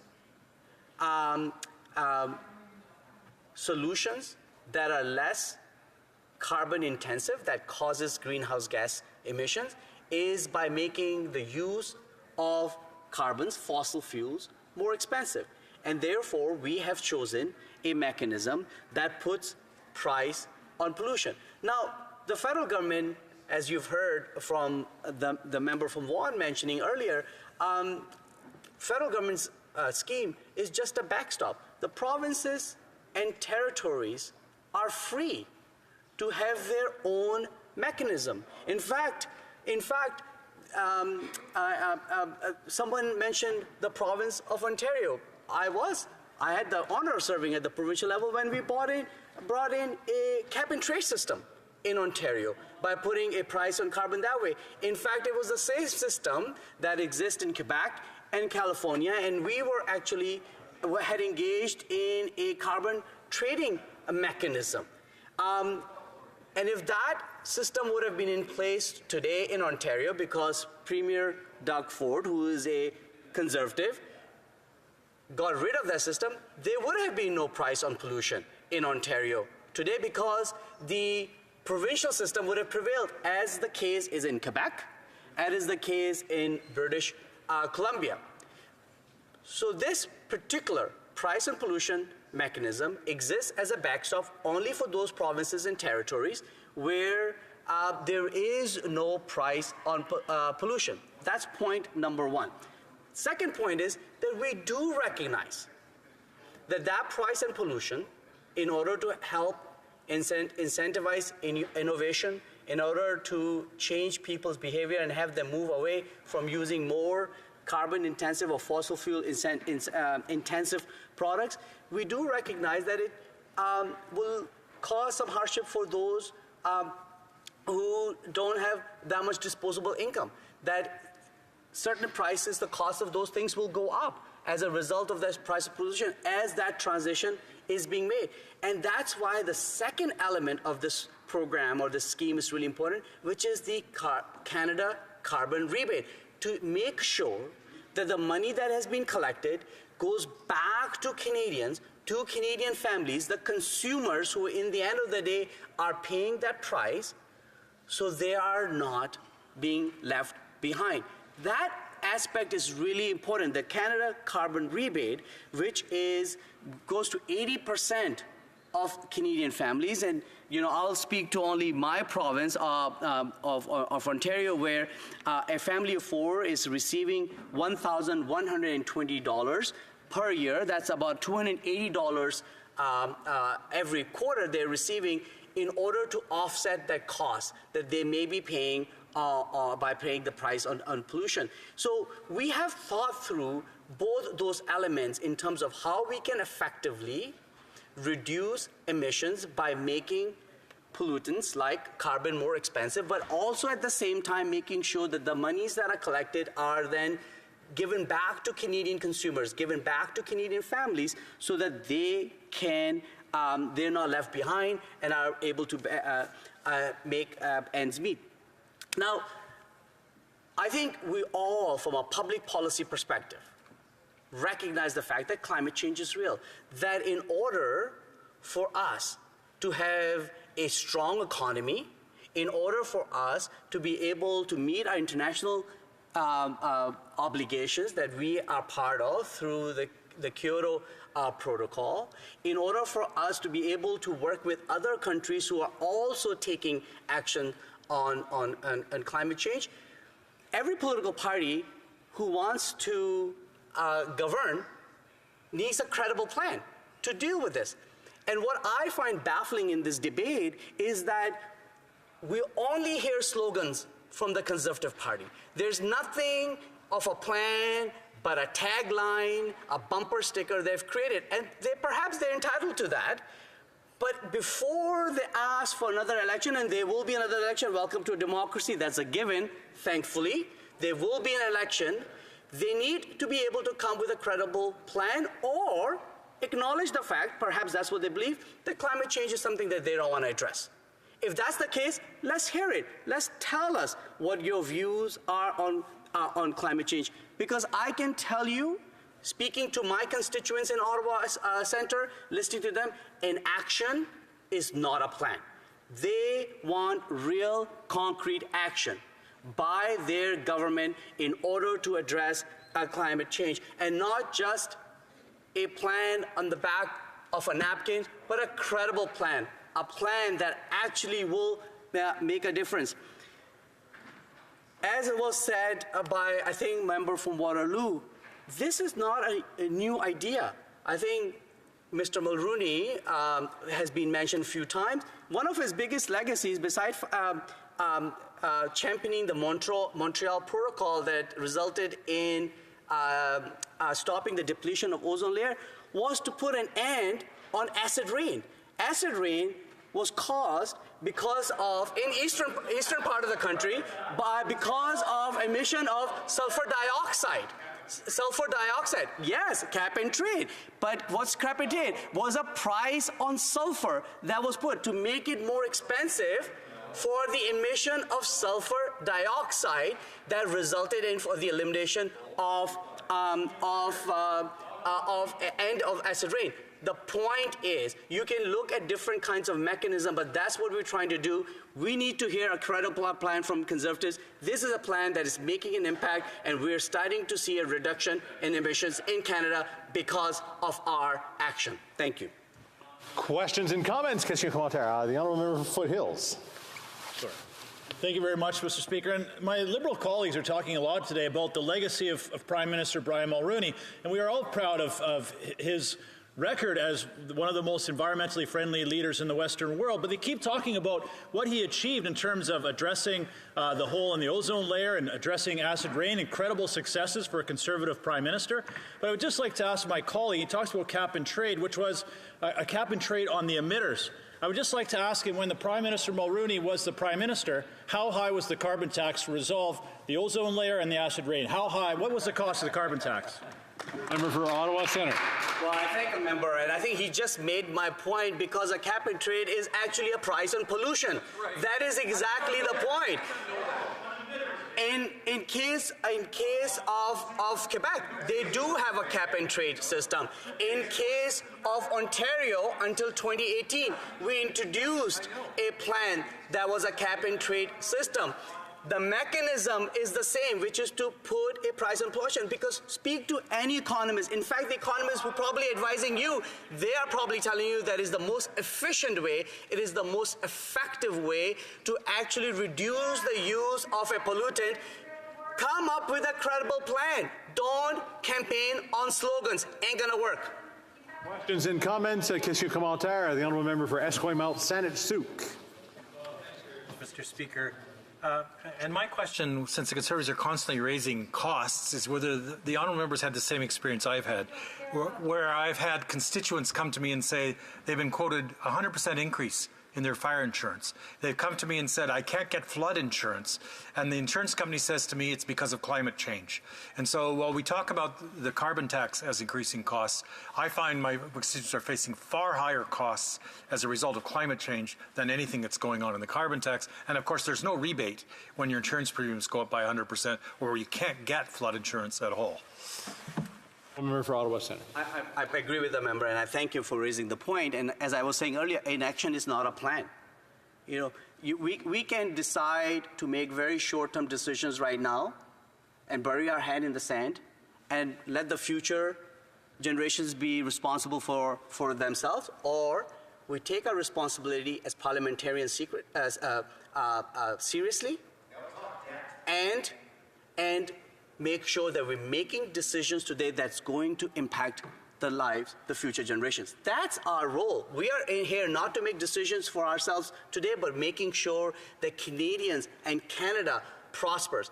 I have an 11-year-old son and 8-year-old daughter, and the way they speak about climate change is very different than I was speaking about issues like that when I was that age, or we do.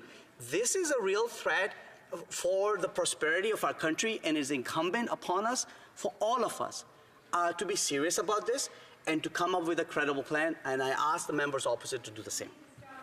Questions and comments. Questions et commentaires. L'honorable député. The Honourable Member for Longueuil-Saint-Hubert.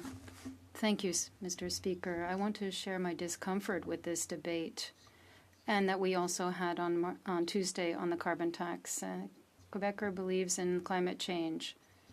It's very upsetting to hear this. There's the Red have been in their power for 8 years, and they're not taking action on climate change. And all the measures we can find when it comes to climate change, Canada is last. And they're the allies who are ripping their shirts, and they are on the left, and they're voting with the government systematically. And the Blues are tabling a motion to say, not only are the Reds and the Oranges together and not doing anything, but they're going to do even less for climate change. So I'd like to ask my colleague, quite simply, is he really proud of his government's record when it comes to climate change? The Honourable Parliamentary Secretary to the Minister of Health. Thank you very much, and I want to thank the member for that question. Look, I agree with the member. We need to do more. Absolutely. But I think we've got a good foundation. I really do believe that we have a good starting point, that for once, Canada has a credible plan to reduce greenhouse gas emissions. And we're starting for that to happen. The way moving forward is not to take a slogan and put an end to this. We need to build on this, because climate change is not going to get solved just in one day or overnight. And that is why inaction is not a plan. And we need to strengthen what we're doing in terms of fighting climate change and do more to ensure that Canada remains a leader when it comes to building a better and prosperous future. Merci. Reprise du débat. Resuming debate. The Honourable Member for Charlebourg-Saint-Charles. Thank you, Mr. Speaker. First, I want to say that I'll be sharing my time with the member for Foothills. Mr. Speaker, in an hour, exactly 1 hour from now, there'll be a vote here in the House, a very important vote, and a long-awaited vote by millions of Canadians and even Quebecers. And you can read the motion here, that the House declare non-confidence in the Prime Minister and his costly government for increasing the carbon tax 23% on April 1st as part of his plan to quadruple the tax while Canadians cannot afford to eat, heat, and house themselves, and to call for the House to be dissolved so Canadians can vote in a carbon tax election. That's the motion that we're debating today. It's a clear motion, and people are expecting it to be a motion to ensure the dissolution of the House so they can go to an election. The reason today that we're doing this is a carbon tax. The Bloc colleagues keep saying that it doesn't apply to Quebec, and we understand that the federal carbon tax isn't applied, but indirectly, however, there is a major impact on everything, which means that things cost more. Everybody is complaining, the UPA is complaining about it, and it has an effect on Quebec. In fact, Mr. Speaker, today we have an opportunity. We can have a confidence vote. Since 2019, the Bloc Québécois has had the opportunity 219 times to vote on confident, like on budget votes. So 92% of the time, they've voted with the Liberal government and its Prime Minister. Today, We have an opportunity. Everybody is here and they're asking for it. Everybody except those who are still voting Liberal. Everybody is saying that this government has to go. We want an election. Conservatives don't have confidence in the Prime Minister and want him to resign so there can be an election. Life has never been so costly. The Prime Minister will put an April Fool's sign on everyone's backs by increasing the carbon tax to 23%. That is going to cost more for housing, heating, and groceries. 70% of Canadians are opposed to the increase of the carbon tax. An April Fool's joke on April 1st. The carbon tax, as I said earlier, has an impact on Quebec. I don't understand why the Bloc is stubbornly saying the opposite. Everything that is built outside of Quebec has a consequence on the costs that occurs in Quebec. So it's not true that there's no impact. And they are instead thinking that this is going to have a positive impact on people because we're taxing carbon emissions. The tax isn't working. The proof is that Canada is on the bottom of the list when it comes to greenhouse gas emissions. On this point, it's not by continuing to support this government. The Bloc keeps saying, well, the member for Longueuil said the Reds aren't doing anything and haven't for 8 years. Well, why are they keeping them in power if that's the case? With regard to public finances, transfers, healthcare transfers, there's good reasons every day for the Bloc to complain about the government. We, too, are complaining about this government, so they're right on that point. But there's many reasons. So beyond the tax, this is the central element today, is that there's a major impact on the country. And if it doesn't affect Quebec, why is the Bloc voting for issues that it says don't affect Quebec? They should just abstain. They can abstain. They're not required to vote. So in that case, they can just let other people decide and vote based on what their constituents need, based on their suffering due to this Liberal tax. As I was saying, the tax is one thing, but we have a long list, and I have a few pages of reasons here why we've had enough of this government. We're at a time when we're saying it's clear this is a confidence vote that's needed. It'll be in 45 minutes. We'll be voting on this.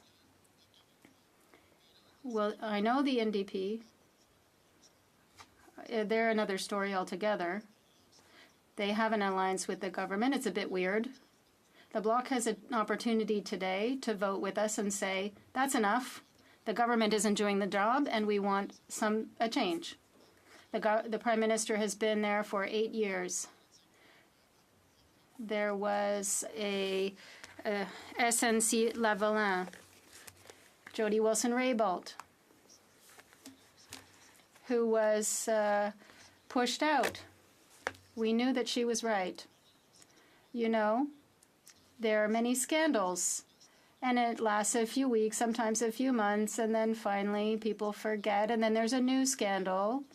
And when we look at everything that's happened, we have a huge pile of documents, and it never stops. In fact, we've never seen the end of it. There are so many scandals in every committee, and then it just goes away, and then it comes back again. Of course, yes. This morning in committee, there was a motion, and I thank the people from the Bloc, but they didn't want to look into a scandal that's underway concerning the former Minister of Justice, Mr. Lametti, and with the former Justice Delille. We're doing our utmost, but ultimately people forget, and our job is to remind people of what's happened. $912 million for We Charity. It's incredible. And it really, died off, but it was quite scandalous. The trip to India, we saw the Prime Minister and his family all dressed up. And the images went around the world. And Queen Elizabeth, the Prime Minister, had a hotel room that cost over £4,800 sterling. And we had, there's thousands of dollars, and previously there was a minister who had to, there was a scandal over an orange juice, the cost of her orange juice. And we have a pile of documents about 300 pages long, and there was an election that was called to hide a scandal. The Prime Minister, that was the 2021 election that was called to hide that other scandal. So what is still not known, that in the $500 billion in funding sent beyond the operating budget during the 2-year pandemic, there was $500 billion spent, $300 spent on the pandemic, and $200 billion that the parliamentary budget officer can't explain where it went. So, and of that $300 billion, we heard that $60 billion went to ArriveCan, which should have cost far less. And that's just the tip of the iceberg. And it never ends. Emergency Measures Act, or the Emergency Act, there was an investigation. The federal court has just ruled that it was not reasonable, but we can remember that they made a big show about that. In the debates, of the 14 criteria, there were 13 that it didn't meet. And the member for Louis-Hébert said something, and he said during the pandemic, we tried to divide and stigmatize. The member for Louis-Hébert couldn't believe that his government used the vaccinations to divide everyone.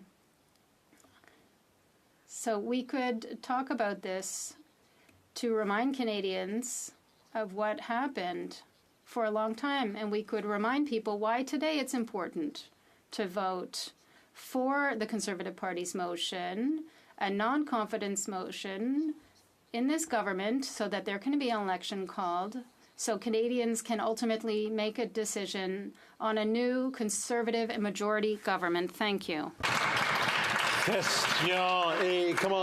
Questions and comments? The Honourable Member for Montcalm. Thank you, Mr. Speaker. My colleague has just shown that inflation is not just economic, but verbal. You know, Mr. Speaker, the Conservatives right now are hearing the siren song of the call to power, and they're saying that if there was an election tomorrow, you know, they'd probably get about 220 out of 330 members. So we can understand, Mr. Speaker, that those people want to trigger an election immediately. And they know very well that there is a Liberal NDP coalition. They know that the vote is already locked in on the other side. But so what they're trying to do is offload the problem to Quebec. And they're saying, oh, the Bloc is a bad party that doesn't defend Quebec's people. But I haven't heard Quebec or the National Assembly get all dramatic and say, you know, what's going on in the House of Commons, we're for that. So they're saying let's eliminate the carbon tax, but they're not proposing anything to replace it. And that's going to be the main issue of the next election, and that's a blueprint for society. Mr. Speaker, I tried to figure out where my colleague was heading. Number one, the carbon tax that's a tax plan. It's not an environmental plan. Secondly, what we're doing today, my colleague from Montcalm just said so. They're the official, they said the official dance partner of the government is the NDP. So that's the NDP's problem if they continue to partner with the Liberals. But what I'm saying is, it's not just about Quebec. It's the Bloc Québécois that is taking a position. They're going to support the government, even though they complain about the government every single day. They denounce the government all the time. So why don't they stand up and vote for this motion with us to send this government packing, because it's terrible for Canada and for Quebec. The honourable member for New Westminster Burnaby. Thank you, Mr. Speaker. I'm very fond of my colleague. I admire him, but I think we have to think about the Harper government, which was the worst government in history, where we saw an increase in housing prices. In fact, housing prices doubled. And the lineups for food banks doubled as well. So we saw all those things under the Harper government, and it was unconscionable. Now, that being said, we have to look at what we need to do right now. Obviously, the Liberals have done a little bit better than the Conservatives when it comes to fighting climate change. But they did a great deal more when the NDP forced them to do so, like the dental care plan. For example, there are seniors across the country who now have access to dental care thanks to the NDP. So I want to ask my colleague, has he talked to his constituents who want this dental care plan to continue, and does he understand that the Conservatives need to support that program and all the other programs that the NDP put in place to help the people in his riding, the honourable member for Charlebourg-Saint Charles? I'd like to thank my colleague for his question. And yes, obviously, I do speak to my constituents, and they elected me because they think just like me. And they're really sick of this government. And every time I meet with my constituents, they say, when is the Prime Minister going to leave? I'm sick of him. Every time I talk to them, every time I go to a public event to talk to my constituents, they say that they're sick of this government. And I might remind my colleague that when the Conservatives were in power, the lineups for the food banks were nothing like they are today. And so the NDP can say what it wants. But in 2015, there was a budgetary surplus. And I have nothing to say except good things about the Conservative government. And we need to put another one in place as soon as possible. Thank you, Chair, and I want to thank my honourable colleague and friend for the great speech he delivered. And in this House we hear a lot that the carbon tax doesn't apply to people in Quebec. We hear that quite a bit. But the Governor of the Bank of Canada said that this affects everybody all across Canada, and what he means is that today's inflation rate is 2.8%. A huge chunk of that, 0.6 of that, has to do with the carbon tax scam. And if you were to eliminate that or axe the tax, as Conservatives would say, the doubling of the mortgage rates could probably come down because it would lower inflation and interest rates could start coming down. That's how big of an effect that it has on housing and the inflation that we see today. And I was wondering if my honourable colleague could talk a little bit more about how much of an impact the carbon tax scam has on Quebecers. The honourable member. I'd like to thank my colleague for his question. Well, as I said in my speech, Quebec imports food from across Canada, and the farmers have to pay carbon tax, so do food processors. And so the carbon tax that has to be paid by truckers and food processors is having a negative impact. So sure, you're not going to see carbon tax on your bills, but if you have to pay $8 for a bunch of celery, well, then that's because of the carbon tax, which was paid for food producers by farmers. So it's very easy math. So the impact is major. And as I said, Canada is 58th in terms of greenhouse gas emissions. So, this carbon tax is ridiculous. The honourable member for Foothills. Sure. Thank you, and it's good to be here to speak about such an important issue and our demand to allow the Liberals to have a carbon tax election. And why are we asking for this? Mr. Speaker, 70% of Canadians and 70% of the premiers are now saying that they oppose the Liberal NDP carbon tax because of the impact it is having on their everyday lives. And I find it interesting throughout the speeches today that my Liberal and NDP colleagues keep professing that, this isn't impacting the cost of living, has nothing to do with affordability. That's simply not true. And we have the facts from the Parliamentary Budget Officer, and I want to quote him right now. The Parliamentary Budget Officer testified at committee, and he said, once you factor in the rebate, but also the economic impacts, the majority of households will see a negative impact as a result of the carbon tax. And Canadians are waking up to this every single day, and certainly my constituents in Foothills, who are paying $2,900 a year in the carbon tax. And the Liberals say, they're so much better off. Well, they're getting about $1,800 of their own money back, leaving them $1,000 worse off. And I don't understand why the Liberals and the NDP are fighting so hard to say that this isn't impacting the cost of living, because they should be celebrating this every single day when they hear about Canadians struggling to feed themselves, heat their homes, pay their mortgage, or pay their interest rates. Because this is exactly what they want from the carbon tax. They want the carbon tax to be so expensive that it forces Canadians to change their behavior, regardless of the fact that in my riding of 30,000 square kilometers, we don't have public transit. Doesn't exist. There are many parts of this country where we don't have alternatives. And that's what makes this so frustrating, why Canadians have just had enough of the Liberal NDP carbon tax coalition. And they also talk about, we've won elections on campaigning on the carbon tax. But they misled Canadians on those elections. They said we would never increase the carbon tax higher than $50 a ton. Well, on April 1st, it goes up 23% to $80 a ton, on its way to $170 a ton by 2030.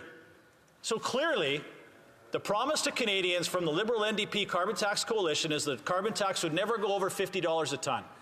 It's amazing how your song changes when you're not in an election year. That's right. Yeah. And that is why we are saying, if you are so confident that Canadians support your 23% increase in the carbon tax, then go to election and let Canadians decide. But I doubtful that they will vote to make that happen today, because they know 70% of Canadians oppose the carbon tax right across this country. And the other part that they don't mention, Mr. Speaker, is that the GST is charged on top of the carbon tax. And we also now have the numbers from the Parliamentary Budget Officer just how punitive that GST is and what Canadians are paying. Last year, Canadians paid $486 million in GST just on the carbon tax. Just on the carbon tax. Next year, when they increase the carbon tax 23%, that number will be $1 billion. $1 billion. Wow. Cumulatively, since the Liberals brought in their carbon tax, Canadians have paid $6 billion in GST just on the carbon tax. So not only is the carbon tax not reducing emissions, it is clearly a tax grab, but the GST is just the whipped cream on top of their tax ice cream cone. It's unbelievable the amount that Canadians are being punished through the carbon tax. A tax on a tax. And thankfully, again, Conservatives have a private member's bill to remove the GST from the carbon tax, and I'm certainly encourage my colleagues from across the floor to support that. But the carbon tax also has an incredibly devastating impact on Canadian farmers, which certainly leads to higher prices for Canadians at the grocery store shelves. And I know my colleagues have mentioned that today. You can't possibly, if common sense is you increase taxes on the farmer who grows the food, the trucker who transports the food, the manufacturer who processes the food, the retailer who sells the food. Do you know who feels that at the end of that supply chain, Mr. Speaker? The consumer who is buying that food. And that is why food inflation stays well above the Canadian inflation index. Because farmers are paying the carbon tax over and over and over again when they buy fertilizer, when they buy fuel, when they plant their seeds, when they move their products to market, when they're hauling cattle, hauling grain. Every single time they are paying the carbon tax. And we had the Agriculture Carbon Alliance did a survey of 50 farms earlier this month. And that survey of 50 farms showed those farms across Canada were paying more than $300,000 in carbon taxes in 1 month. That is just 50 farms, Mr. Speaker. We have close to 200,000 farms in Canada. So if a small percentage is already paying more than $320,000 a month, extrapolate that over every farmer in Canada, and you can understand why farmers are so frustrated with this Liberal NDP carbon tax coalition and the punishment they are laying on them again on April 1st, increasing that carbon tax by another 23%. And I have to ask why. We put forward Bill C-234, which would give an exemption on the carbon tax on natural gas and propane for farmers to heat and cool their barns, dry their grain, and power greenhouses, which grows fresh produce for Canadians across this country. But the Liberals have been playing games with that bill, trying to kill that bill in the Senate, and again here in the House of Commons. But we know that legislation will save farmers close to $1 billion a year, making them more economically viable and making food production more affordable for farmers and certainly for Canadian consumers at the grocery store shelf. But they don't want to support legislation that supports Canadian farmers. Their answer all the time is, well, farmers are very supportive of the carbon tax. That's what the agriculture minister says every time I ask him a question on this issue. I can tell you I've spoken to farmers right across this country, Mr. Speaker. I have not spoken to a single farmer, not one, that has come to me and said, keep the carbon tax in place. We're very supportive of the carbon tax. Do you know why they don't support the carbon tax? Not only the punishing higher input costs that they have to pay, because it is making them look like a laggard, where in fact Canadian farmers set the gold standard in sustainability and stewardship. A recent report for the Global Institute of Food Security showed that a ton of canola grown in Saskatchewan, the carbon footprint of that canola is 67% lower than anywhere else in the world. You could take a train load of Canadian wheat, travel around the world 3.5 times before it has the same carbon footprint as wheat grown in Europe. These are incredible achievements. And farmers should be lauded for those accomplishments, not punished with higher carbon taxes. But that's exactly what the Liberal NDP Carbon Tax Coalition is doing. And how did they do this?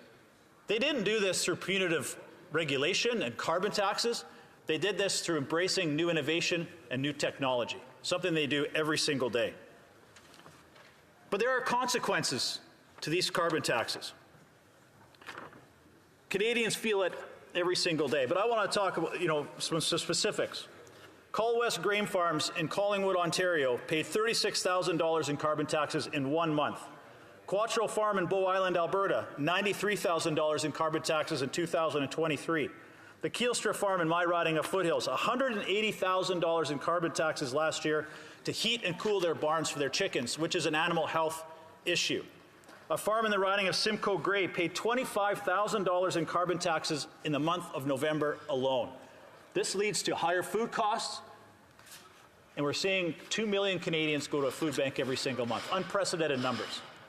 And the food professor, they will say, well, it has no impact on food costs. The food professor, the expert on food pricing in Canada, Dr. Sylvain Charlevoix at Dalhousie University, he said that inflationary pressures and uncompetitive policies like the carbon tax on growing, processing, and transporting food will increase the cost of wholesale food by 34%. Shameful. 34%, Mr. Speaker. That is the impact that these policies are having on farmers, on truckers, and on Canadian consumers who are trying to just feed their families. Mr. Speaker, this is unsustainable. This is unsustainable for Canadian consumers. This is unsustainable for Canadian farmers. And my challenge to the Liberal NDP Carbon Tax Coalition, if they are so proud of this carbon tax and think Canadians will support this 23% increase on April 1st, put their money where their mouth is, call an election, call a carbon tax election, and let Canadians decide for themselves.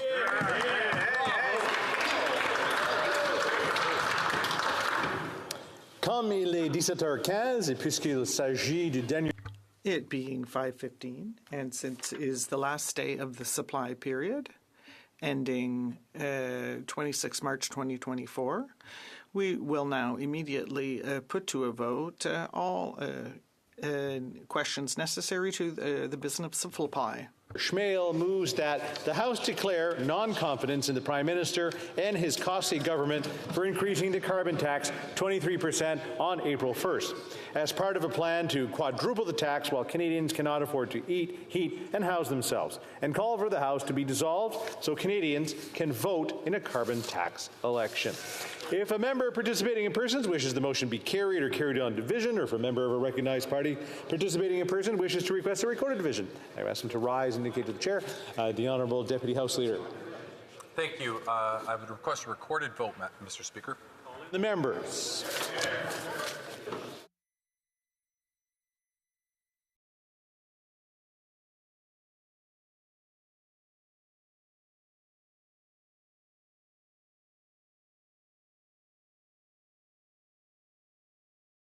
Now this will take a little bit of time. Anyone new to the channel, please like and subscribe. You can help support the channel by donating with a super chat or sticker or becoming a member even. And anyone that's new to the channel, welcome.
So tell me what you guys think in the comments. Do you think that this vote is going to pass? Or is it going to fail miserably because the NDP and the Bloc will vote against it? Let me know in the comments.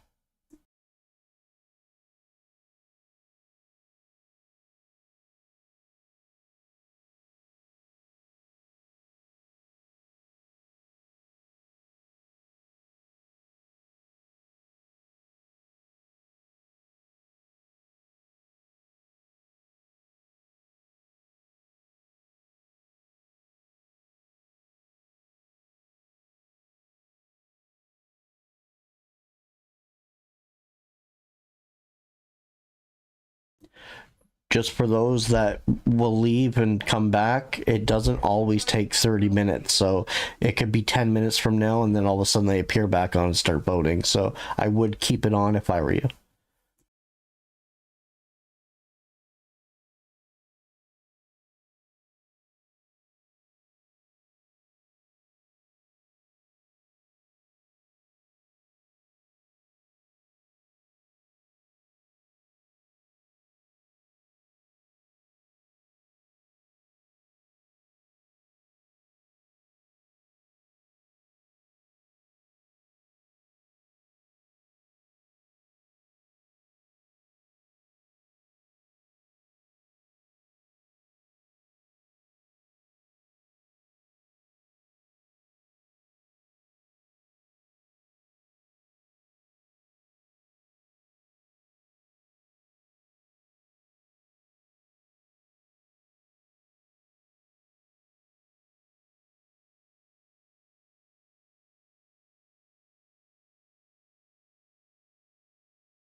Yes, everybody cross your fingers and hope that some of the NDP and the Bloc vote with the Conservatives.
Yeah, it's very doubtful that this vote will pass, but I mean, at the very least, it'll probably make people angry.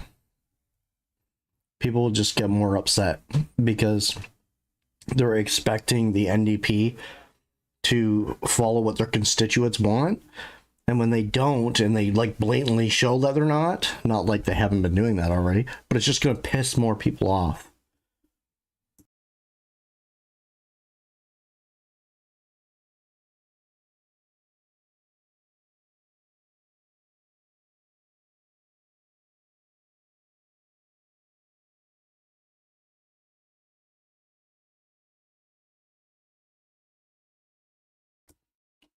For those of you that are new to the channel, welcome, and please don't forget to like and subscribe. You can even become a member of the channel.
To be honest with you guys, I think one of the reasons why MP Blakey is left and he's going to back to his province is I think he knows that his career is over. So after this election or next year's election, whatever, his career's done. Most NDP's careers are probably done. It's a shame that they let that happen for so long that now people hate them.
Dr. Tam's probably back in China coming up with some other concoction.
I'm just letting everybody know after the vote is all finished, I'll be shutting down the stream, as I've been sitting here since 10 o'clock this morning. Anyone new to the channel, please like and subscribe. You can help support the channel with a donation by purchasing a super chat or sticker, or you can even become a member.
Yeah, so I'm just reading your comment here. Yeah, more than 60 seats, the Liberals may lose, but that doesn't matter for a lot of those seats because most of these guys are going to retire afterwards.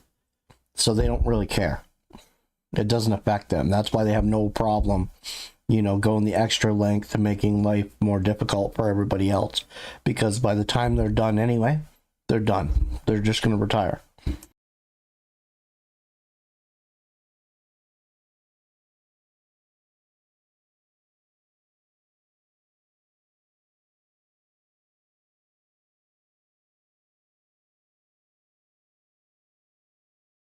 Yes, everything starts early tomorrow, Jonathan, and question period will be at 11:15 a.m.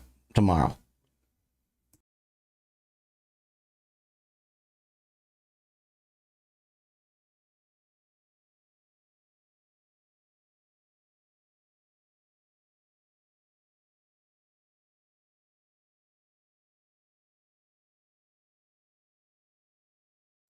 The House of Commons starts at 10 o'clock.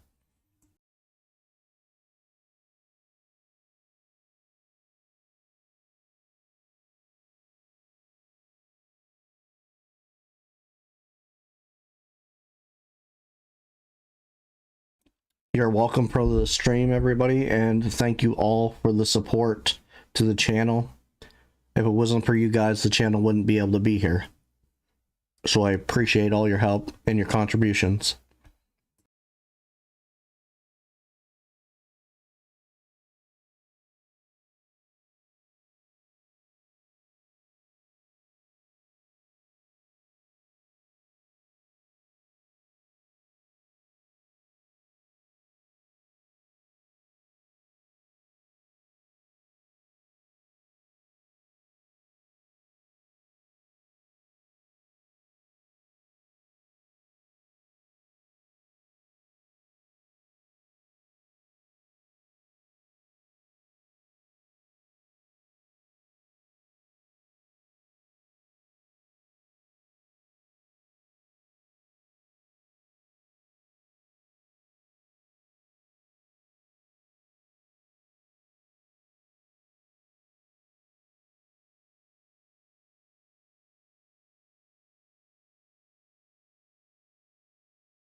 For everyone that is confused and doesn't understand, when the time stops, we will go into a vote. So we'll go back live again. Everyone should be in the House of Commons and they will do a vote.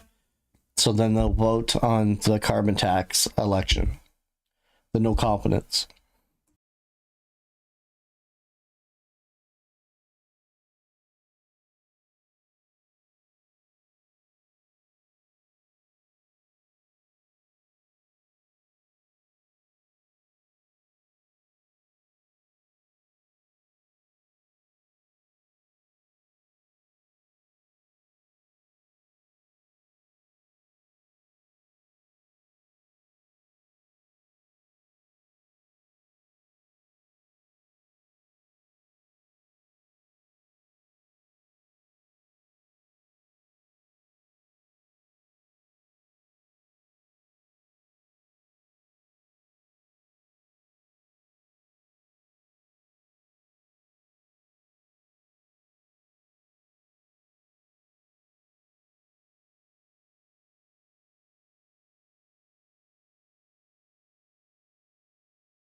Again, just to sound like a broken record, anyone that's new to the channel, please like and subscribe.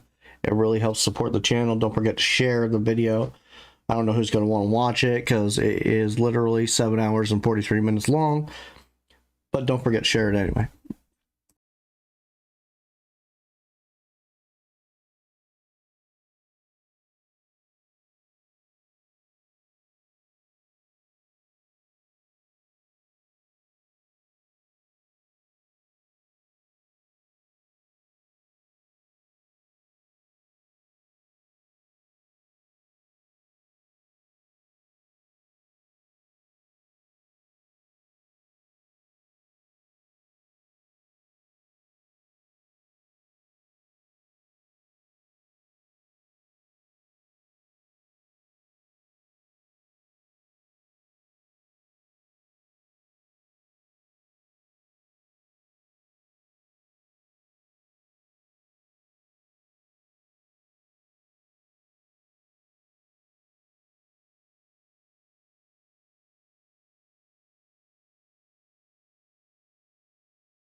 I wish I could play the music so it could annoy all you guys too. I wouldn't be alone.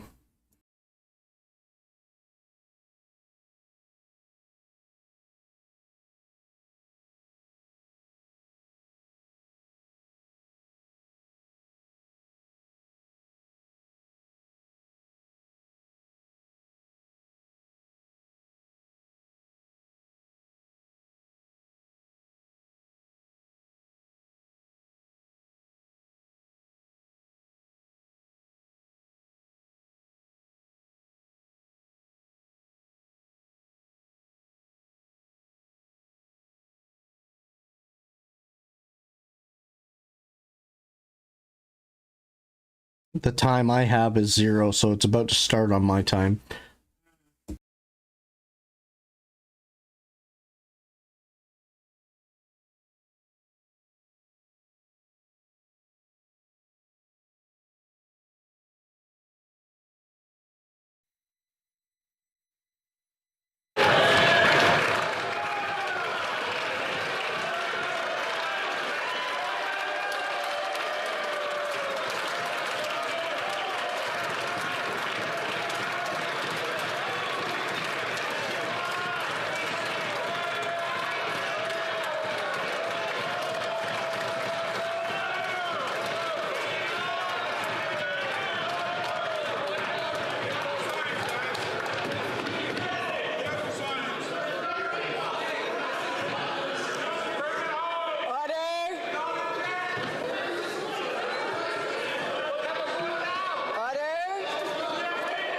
Question is as follows.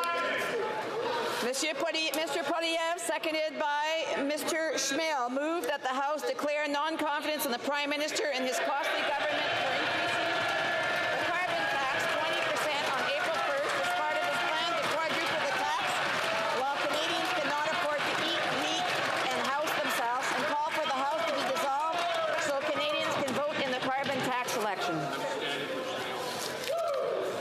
La période de 10 minutes pour le The 10-minute period for members voting electronically has started, and the House will now proceed to the vote for members participating in person. All those in favor of the motion will please rise. Mr. Scheer. Mr. Schmale. Mr. Schmale. Mr. Bazan. Mr. Bazan. Mr. Kimmich. Mr. Kimmich. Mr. Perkins. Mr. Perkins. Mrs. Thomas. Mrs. Thomas. Mr. Dentel. Mr. Dentel. Mrs. Stubbs. Mrs. Stubbs. Mr. Paulus. Mr. Paulus. Miss Landsman. Miss Landsman. Mr. Halland. Mr. Halland. Miss Lewis Haldeman Norfolk. Miss Lewis Haldeman Norfolk. Mr. Barrett. Mr. Barrett. Mrs. Gray. Mrs. Gray. Mr. Barlow. Mr. Barlow. Mr. Moore. Mr. Moore. Mr. Ellis. Mr. Ellis. Mr. Kelly. Mr. Kelly. Mr. Baldinelli. Mr. Baldinelli. Mr. Cooper. Mr. Cooper. Mr. Hobart. Mr. Hobart. Mr. Davidson. Mr. Davidson. Mr. Jennis. Mr. Jennis. Mr. Small. Mr. Small. Mr. Brock. Mr. Brock. Mr. Duncan Stormont Dundas South Glengarry. Mr. Duncan Stormont Dundas South Glengarry. Mr. Berthold. Mr. Berthold. Mr. Workington. Mr. Workington. Miss Finley. Miss Finley. Mr. Chong. Mr. Chong. Mr. Abul Taif. Mr. Abul Taif. Mr. Seaback. Mr. Seaback. Miss Ferrari. Miss Ferrari. Mrs. Block. Mrs. Block. Mr. Stewart. Mr. Stewart. Mr. Straw. Mr. Straw. Mr. Viss. Mr. Viss. Mr. Doherty. Mr. Doherty. Mr. McCauley and Minton West. Mr. McCauley Minton West. Mr. Lloyd. Mr. Lloyd. Mr. Aitchison. Mr. Aitchison. Mr. Brassard. Mr. Brassard. Mrs. Goodrich. Mrs. Goodrich. Mr. Lawrence. Mr. Lawrence. Madame Bien. Madame Bien. Mr. Williams. Mr. Williams. Mr. Mullilo. Mr. Malillo. Mr. Tucker. Mr. Tucker. Mr. Chambers. Mr. Chambers. Mrs. Cramp Nyman. Mrs. Cramp Nyman. Mrs. Roberts. Mrs. Roberts. Mr. Patzer. Mr. Patzer. Mr. Muse. Mr. Muse. Mr. Redikoff. Mr. Redikoff. Mr. Van Popta. Mr. Van Popta. Mr. Waugh. Mr. Waugh. Mr. Steinley. Mr. Steinley. Miss Rude. Miss Rude. Monsieur Lou. Monsieur Lou. Monsieur Généreux. Monsieur Généreux. Mr. Genereux. Mr. Genereux. Mr. Lobb. Mr. Lobb. Mr. Mazer. Mr. Mazer. Mrs. Vecchio. Mrs. Vecchio. Mr. Kurek. Mr. Kurek. Mr. Epp. Mr. Epp. Mr. Caputo. Mr. Caputo. Mr. Zimmer. Mr. Zimmer. Mr. Dreeshen. Mr. Dreeshen. Mr. Kitchen. Mr. Kitchen. Mr. Crown. Mr. Crown. Mr. Tolmie. Mr. Tolmie. Mrs. Wagentall. Mrs. Wagentall. Mrs. Falk, Battlefords Lloydminster. Mrs. Falk, Battlefords Lloydminster. Mr. Bragdon. Mr. Bragdon. Mr. Nader. Mr. Nader. Mr. McLean. Mr. McLean. Mr. Shipley. Mr. Shipley. Mr. Reed. Mr. Reed. Mr. Shields. Mr. Shields. Mr. Falk Provencher. Mr. Falk Provencher. Mr. Mott. Mr. Mott. Mr. Williamson. Mr. Williamson. Mr. Arnold. Mr. Arnold. Mr. Morrison. Mr. Morrison. Mr. Dowdle. Mr. Doddle. Mr. Albus. Mr. Albus. Mr. Carey. Mr. Carey. Mr. Weber. Mr. Weber. Mr. Lake. Mr. Lake. Mr. Vierson. Mr. Vierson. Mr. Ruff. Mr. Ruff. Mr. Fast. Mr. Fast. Mr. Leipert. Mr. Leipert.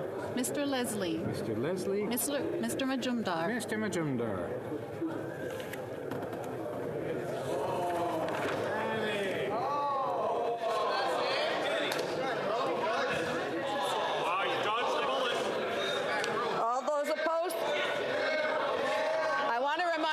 It's hard for the clerks to be able to hear the names that are being called, so if members could please keep it down a bit. All those opposed to the motion will please rise. Mr. McKinnon-Gatineau. Mr. McKinnon-Gatineau. Mr. Blair. Mr. Blair. Mr. O'Regan. Mr. O'Regan. Monsieur Rodriguez. Mr. Rodriguez. Miss Anand. Miss Anand. Monsieur Guilbeault. Mr. Guilbeault. Miss Hutchings. Miss Hutchings. Miss Tassi. Miss Tassi. Mr. Varani. Mr. Varani. Miss Chagger. Miss Chagger. Miss Groh. Miss Groh. Mr. Scarpalagia. Mr. Scarpalagia. Mr. Casey. Mr. Casey. Miss Cara. Miss Cara. Mr. Miller. Monsieur Miller. Miss Sahota. Miss Sahota. Madame Putzpa-Taylor. Madame Putzpa-Taylor. Mr. Ananda Sangari. Mr. Ananda Sangari. Madame Martinez Ferrada. Madame Martinez Ferrada. Mr. Oliphant. Mr. Oliphant. Mr. Gerritsen. Mr. Gerritsen. Mr. Fragascados. Mr. Fragascados. Mr. Biddle. Mr. Biddle. Mr. Bruson. Mr. Bruson. Mr. Vancouverdin. Mr. Vancouverdin. Mr. Baptiste. Mr. Baptiste. Miss Dillon. Ms. Dillon. Monsieur El Khoury. Monsieur El Khoury. Mr. Hardy. Mr. Hardy. Mr. Nakvi. Mr. Nakvi. Mr. Duguid. Mr. Duguid. Mr. Maloney. Mr. Maloney. Mr. Kellaway. Mr. Kellaway. Ms. Vandenberg. Ms. Vandenberg. Mr. Sanson. Monsieur Sanson. Madame Koutrakis. Madame Koutrakis. Madame Brière. Madame Brière. Mr. McDonald Avalon. Mr. McDonald Avalon. Mr. McLeod. Mr. McLeod. Mr. Morrissey. Mr. Morrissey. Madame Shanahan. Madame Shanahan. Miss Hefner. Miss Hefner. Mr. Sorbera. Mr. Sorbera. Mr. Rogers. Mr. Rogers. Miss Yip. Miss Yip. Mr. Lewis Kitchener-Conestoga. Mr. Lewis Kitchener-Conestoga. Mr. Pulowski. Mr. Pulowski. Mr. Van Bynen. Mr. Van Bynen. Miss Bradford. Miss Bradford. Madame Châtel. Madame Châtel. Madame Lapointe. Madame Lapointe. Mr. McDonald Malpec. Mr. McDonald Malpec. Miss Taylor Roy. Miss Taylor Roy. Miss Thompson. Miss Thompson. Mr. Carr. Mr. Carr. Monsieur Simard. Monsieur Simard. Monsieur Garon. Monsieur Garon. Madame Michaud. Madame Michaud. Monsieur Villemur. Monsieur Villemur. Monsieur Thériault. Monsieur Thériault. Monsieur Champoux. Monsieur Champoux. Madame Saint-Clair de Gagné. Madame Sinclair de Gagné. Monsieur Trudel. Monsieur Trudel.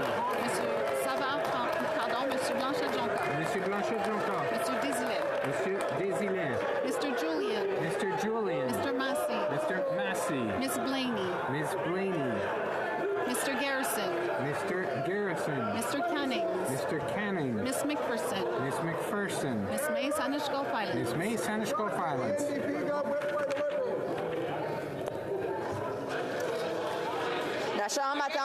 The House will now wait for the electronic voting period to end before resuming its proceedings.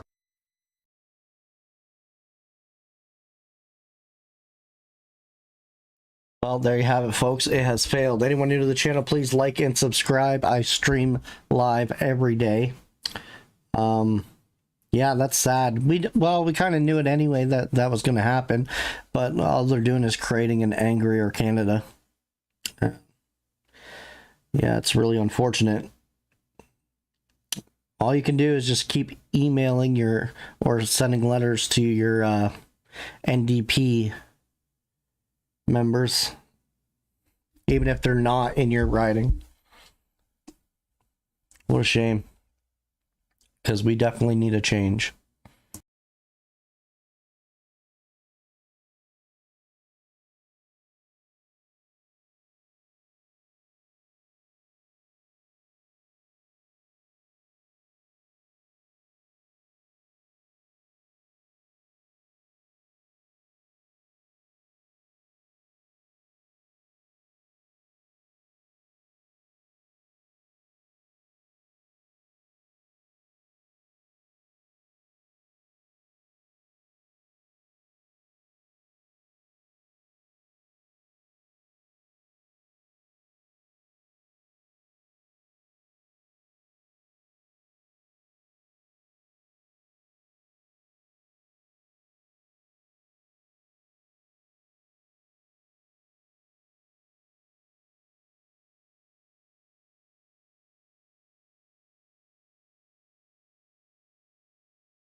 Well, as Canadians, what we need to do is we need to make a lot of noise.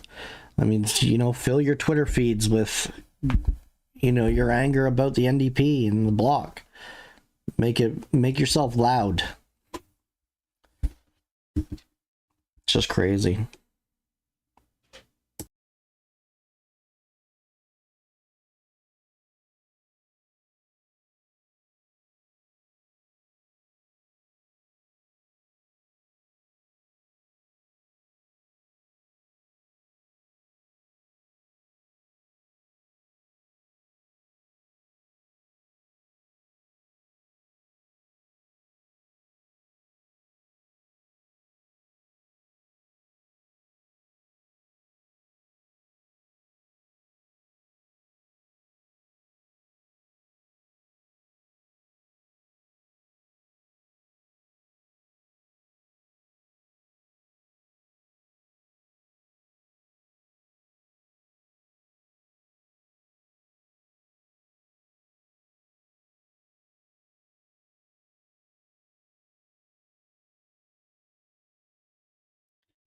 Anyone who would like to can support the channel with a super chat or sticker, or becoming a member will also help contribute to the channel. Anyone else that's new, please like and subscribe. You can check out our Twitter, our Facebook channel, our Facebook page.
Order. I wish to inform the House that the electronic voting period has ended. Technical difficulties, they may now use the raise hand function and the chair will recognize them. Or they can rise in this House to be recognized. The table will now compile the results of the vote. Yeas pour 116, 116. Nays contre 204, 204. I declare the motion defeated.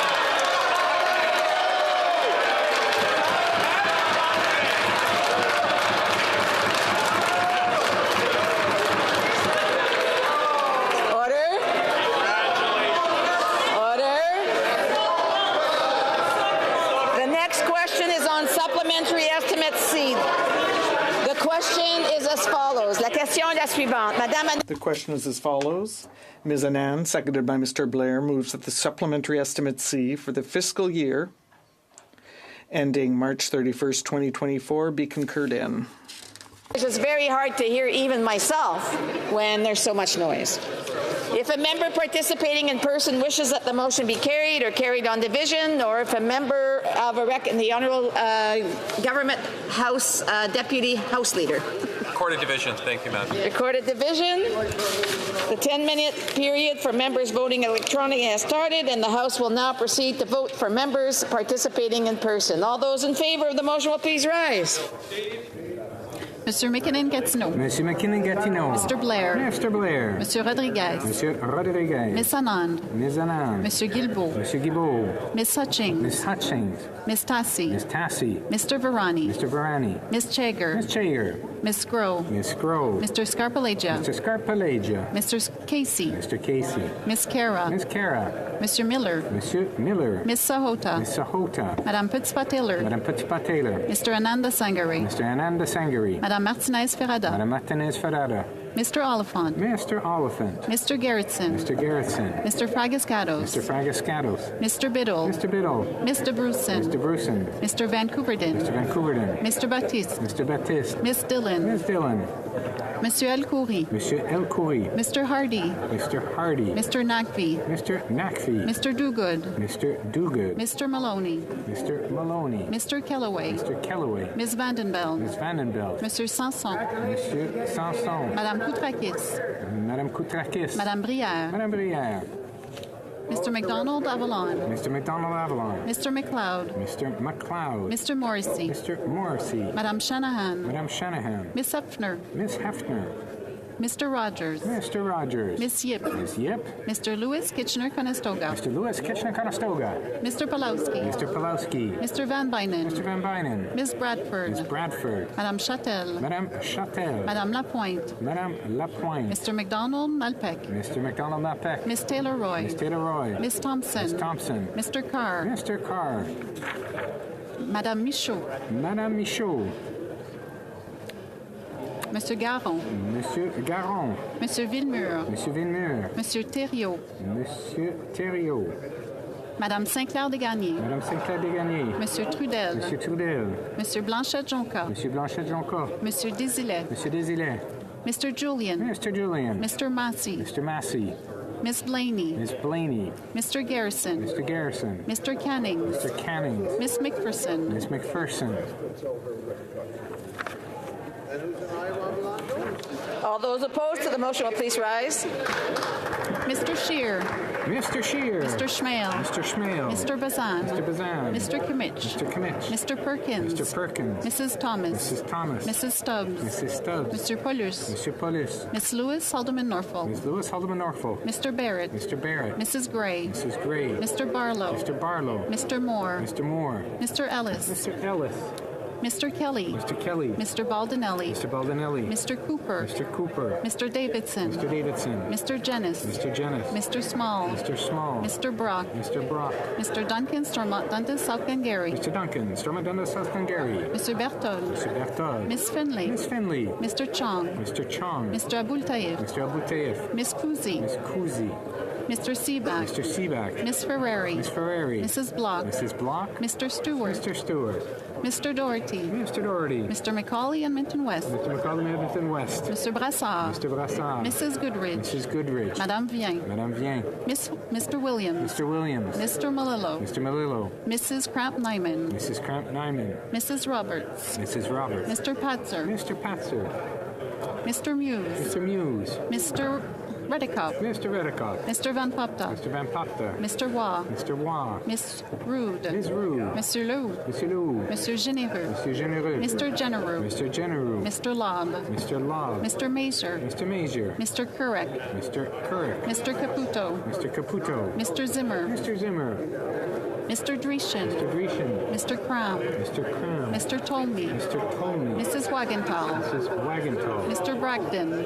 Mr. Bragdon. Mr. Nader. Mr. Nader. Mr. McLean. Mr. McLean. Mr. Shipley. Mr. Shipley. Mr. Reed. Mr. Reed. Mr. Shields. Mr. Shields.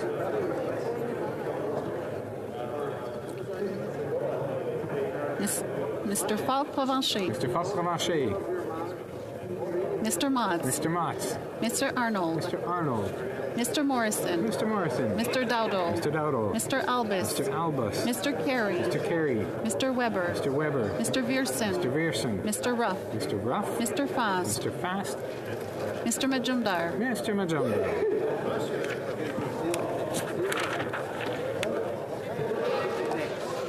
La Chambre attendra maintenant la fin. The House will now wait for the end of the 10-minute voting period before continuing its proceedings.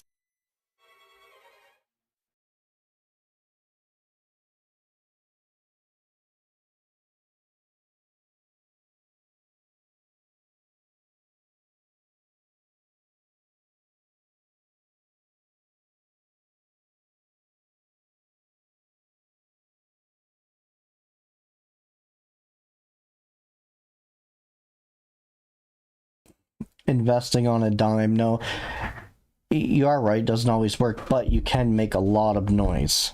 You can go to your social medias and, post it all over that. It'll eventually get to them.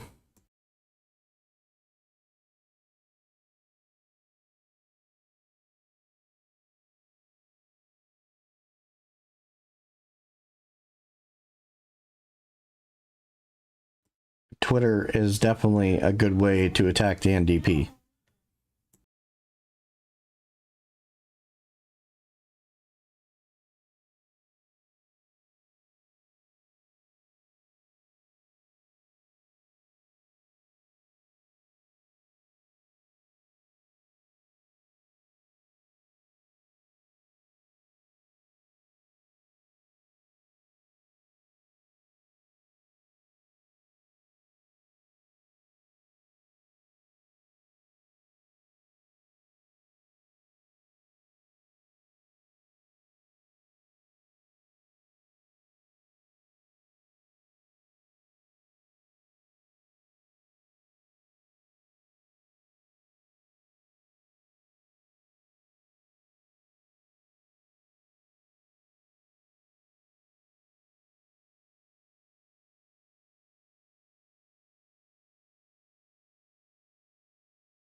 Je désire informer. I wish to inform the House that the electronic voting period has ended.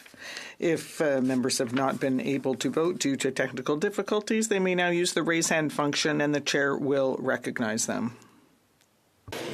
Le bureau va The table will now compile the results of the vote. Yeas pour 202-202. Your nays contre 115-115. I declare the motion carried. All right, everybody, I am shutting down the stream. I will be back up at 10 o'clock tomorrow, 10 a.m. Eastern Canada time.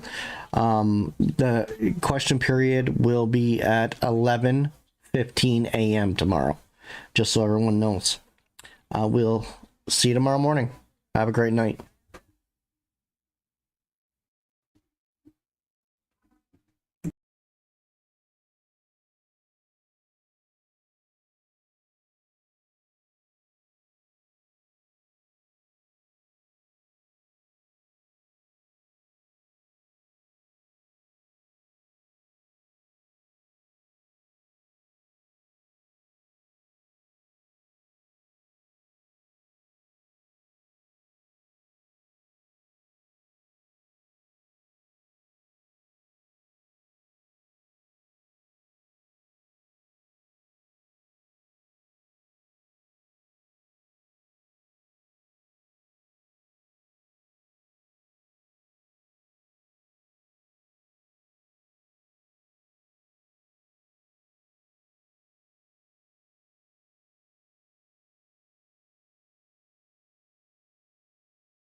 Québécois is agreed.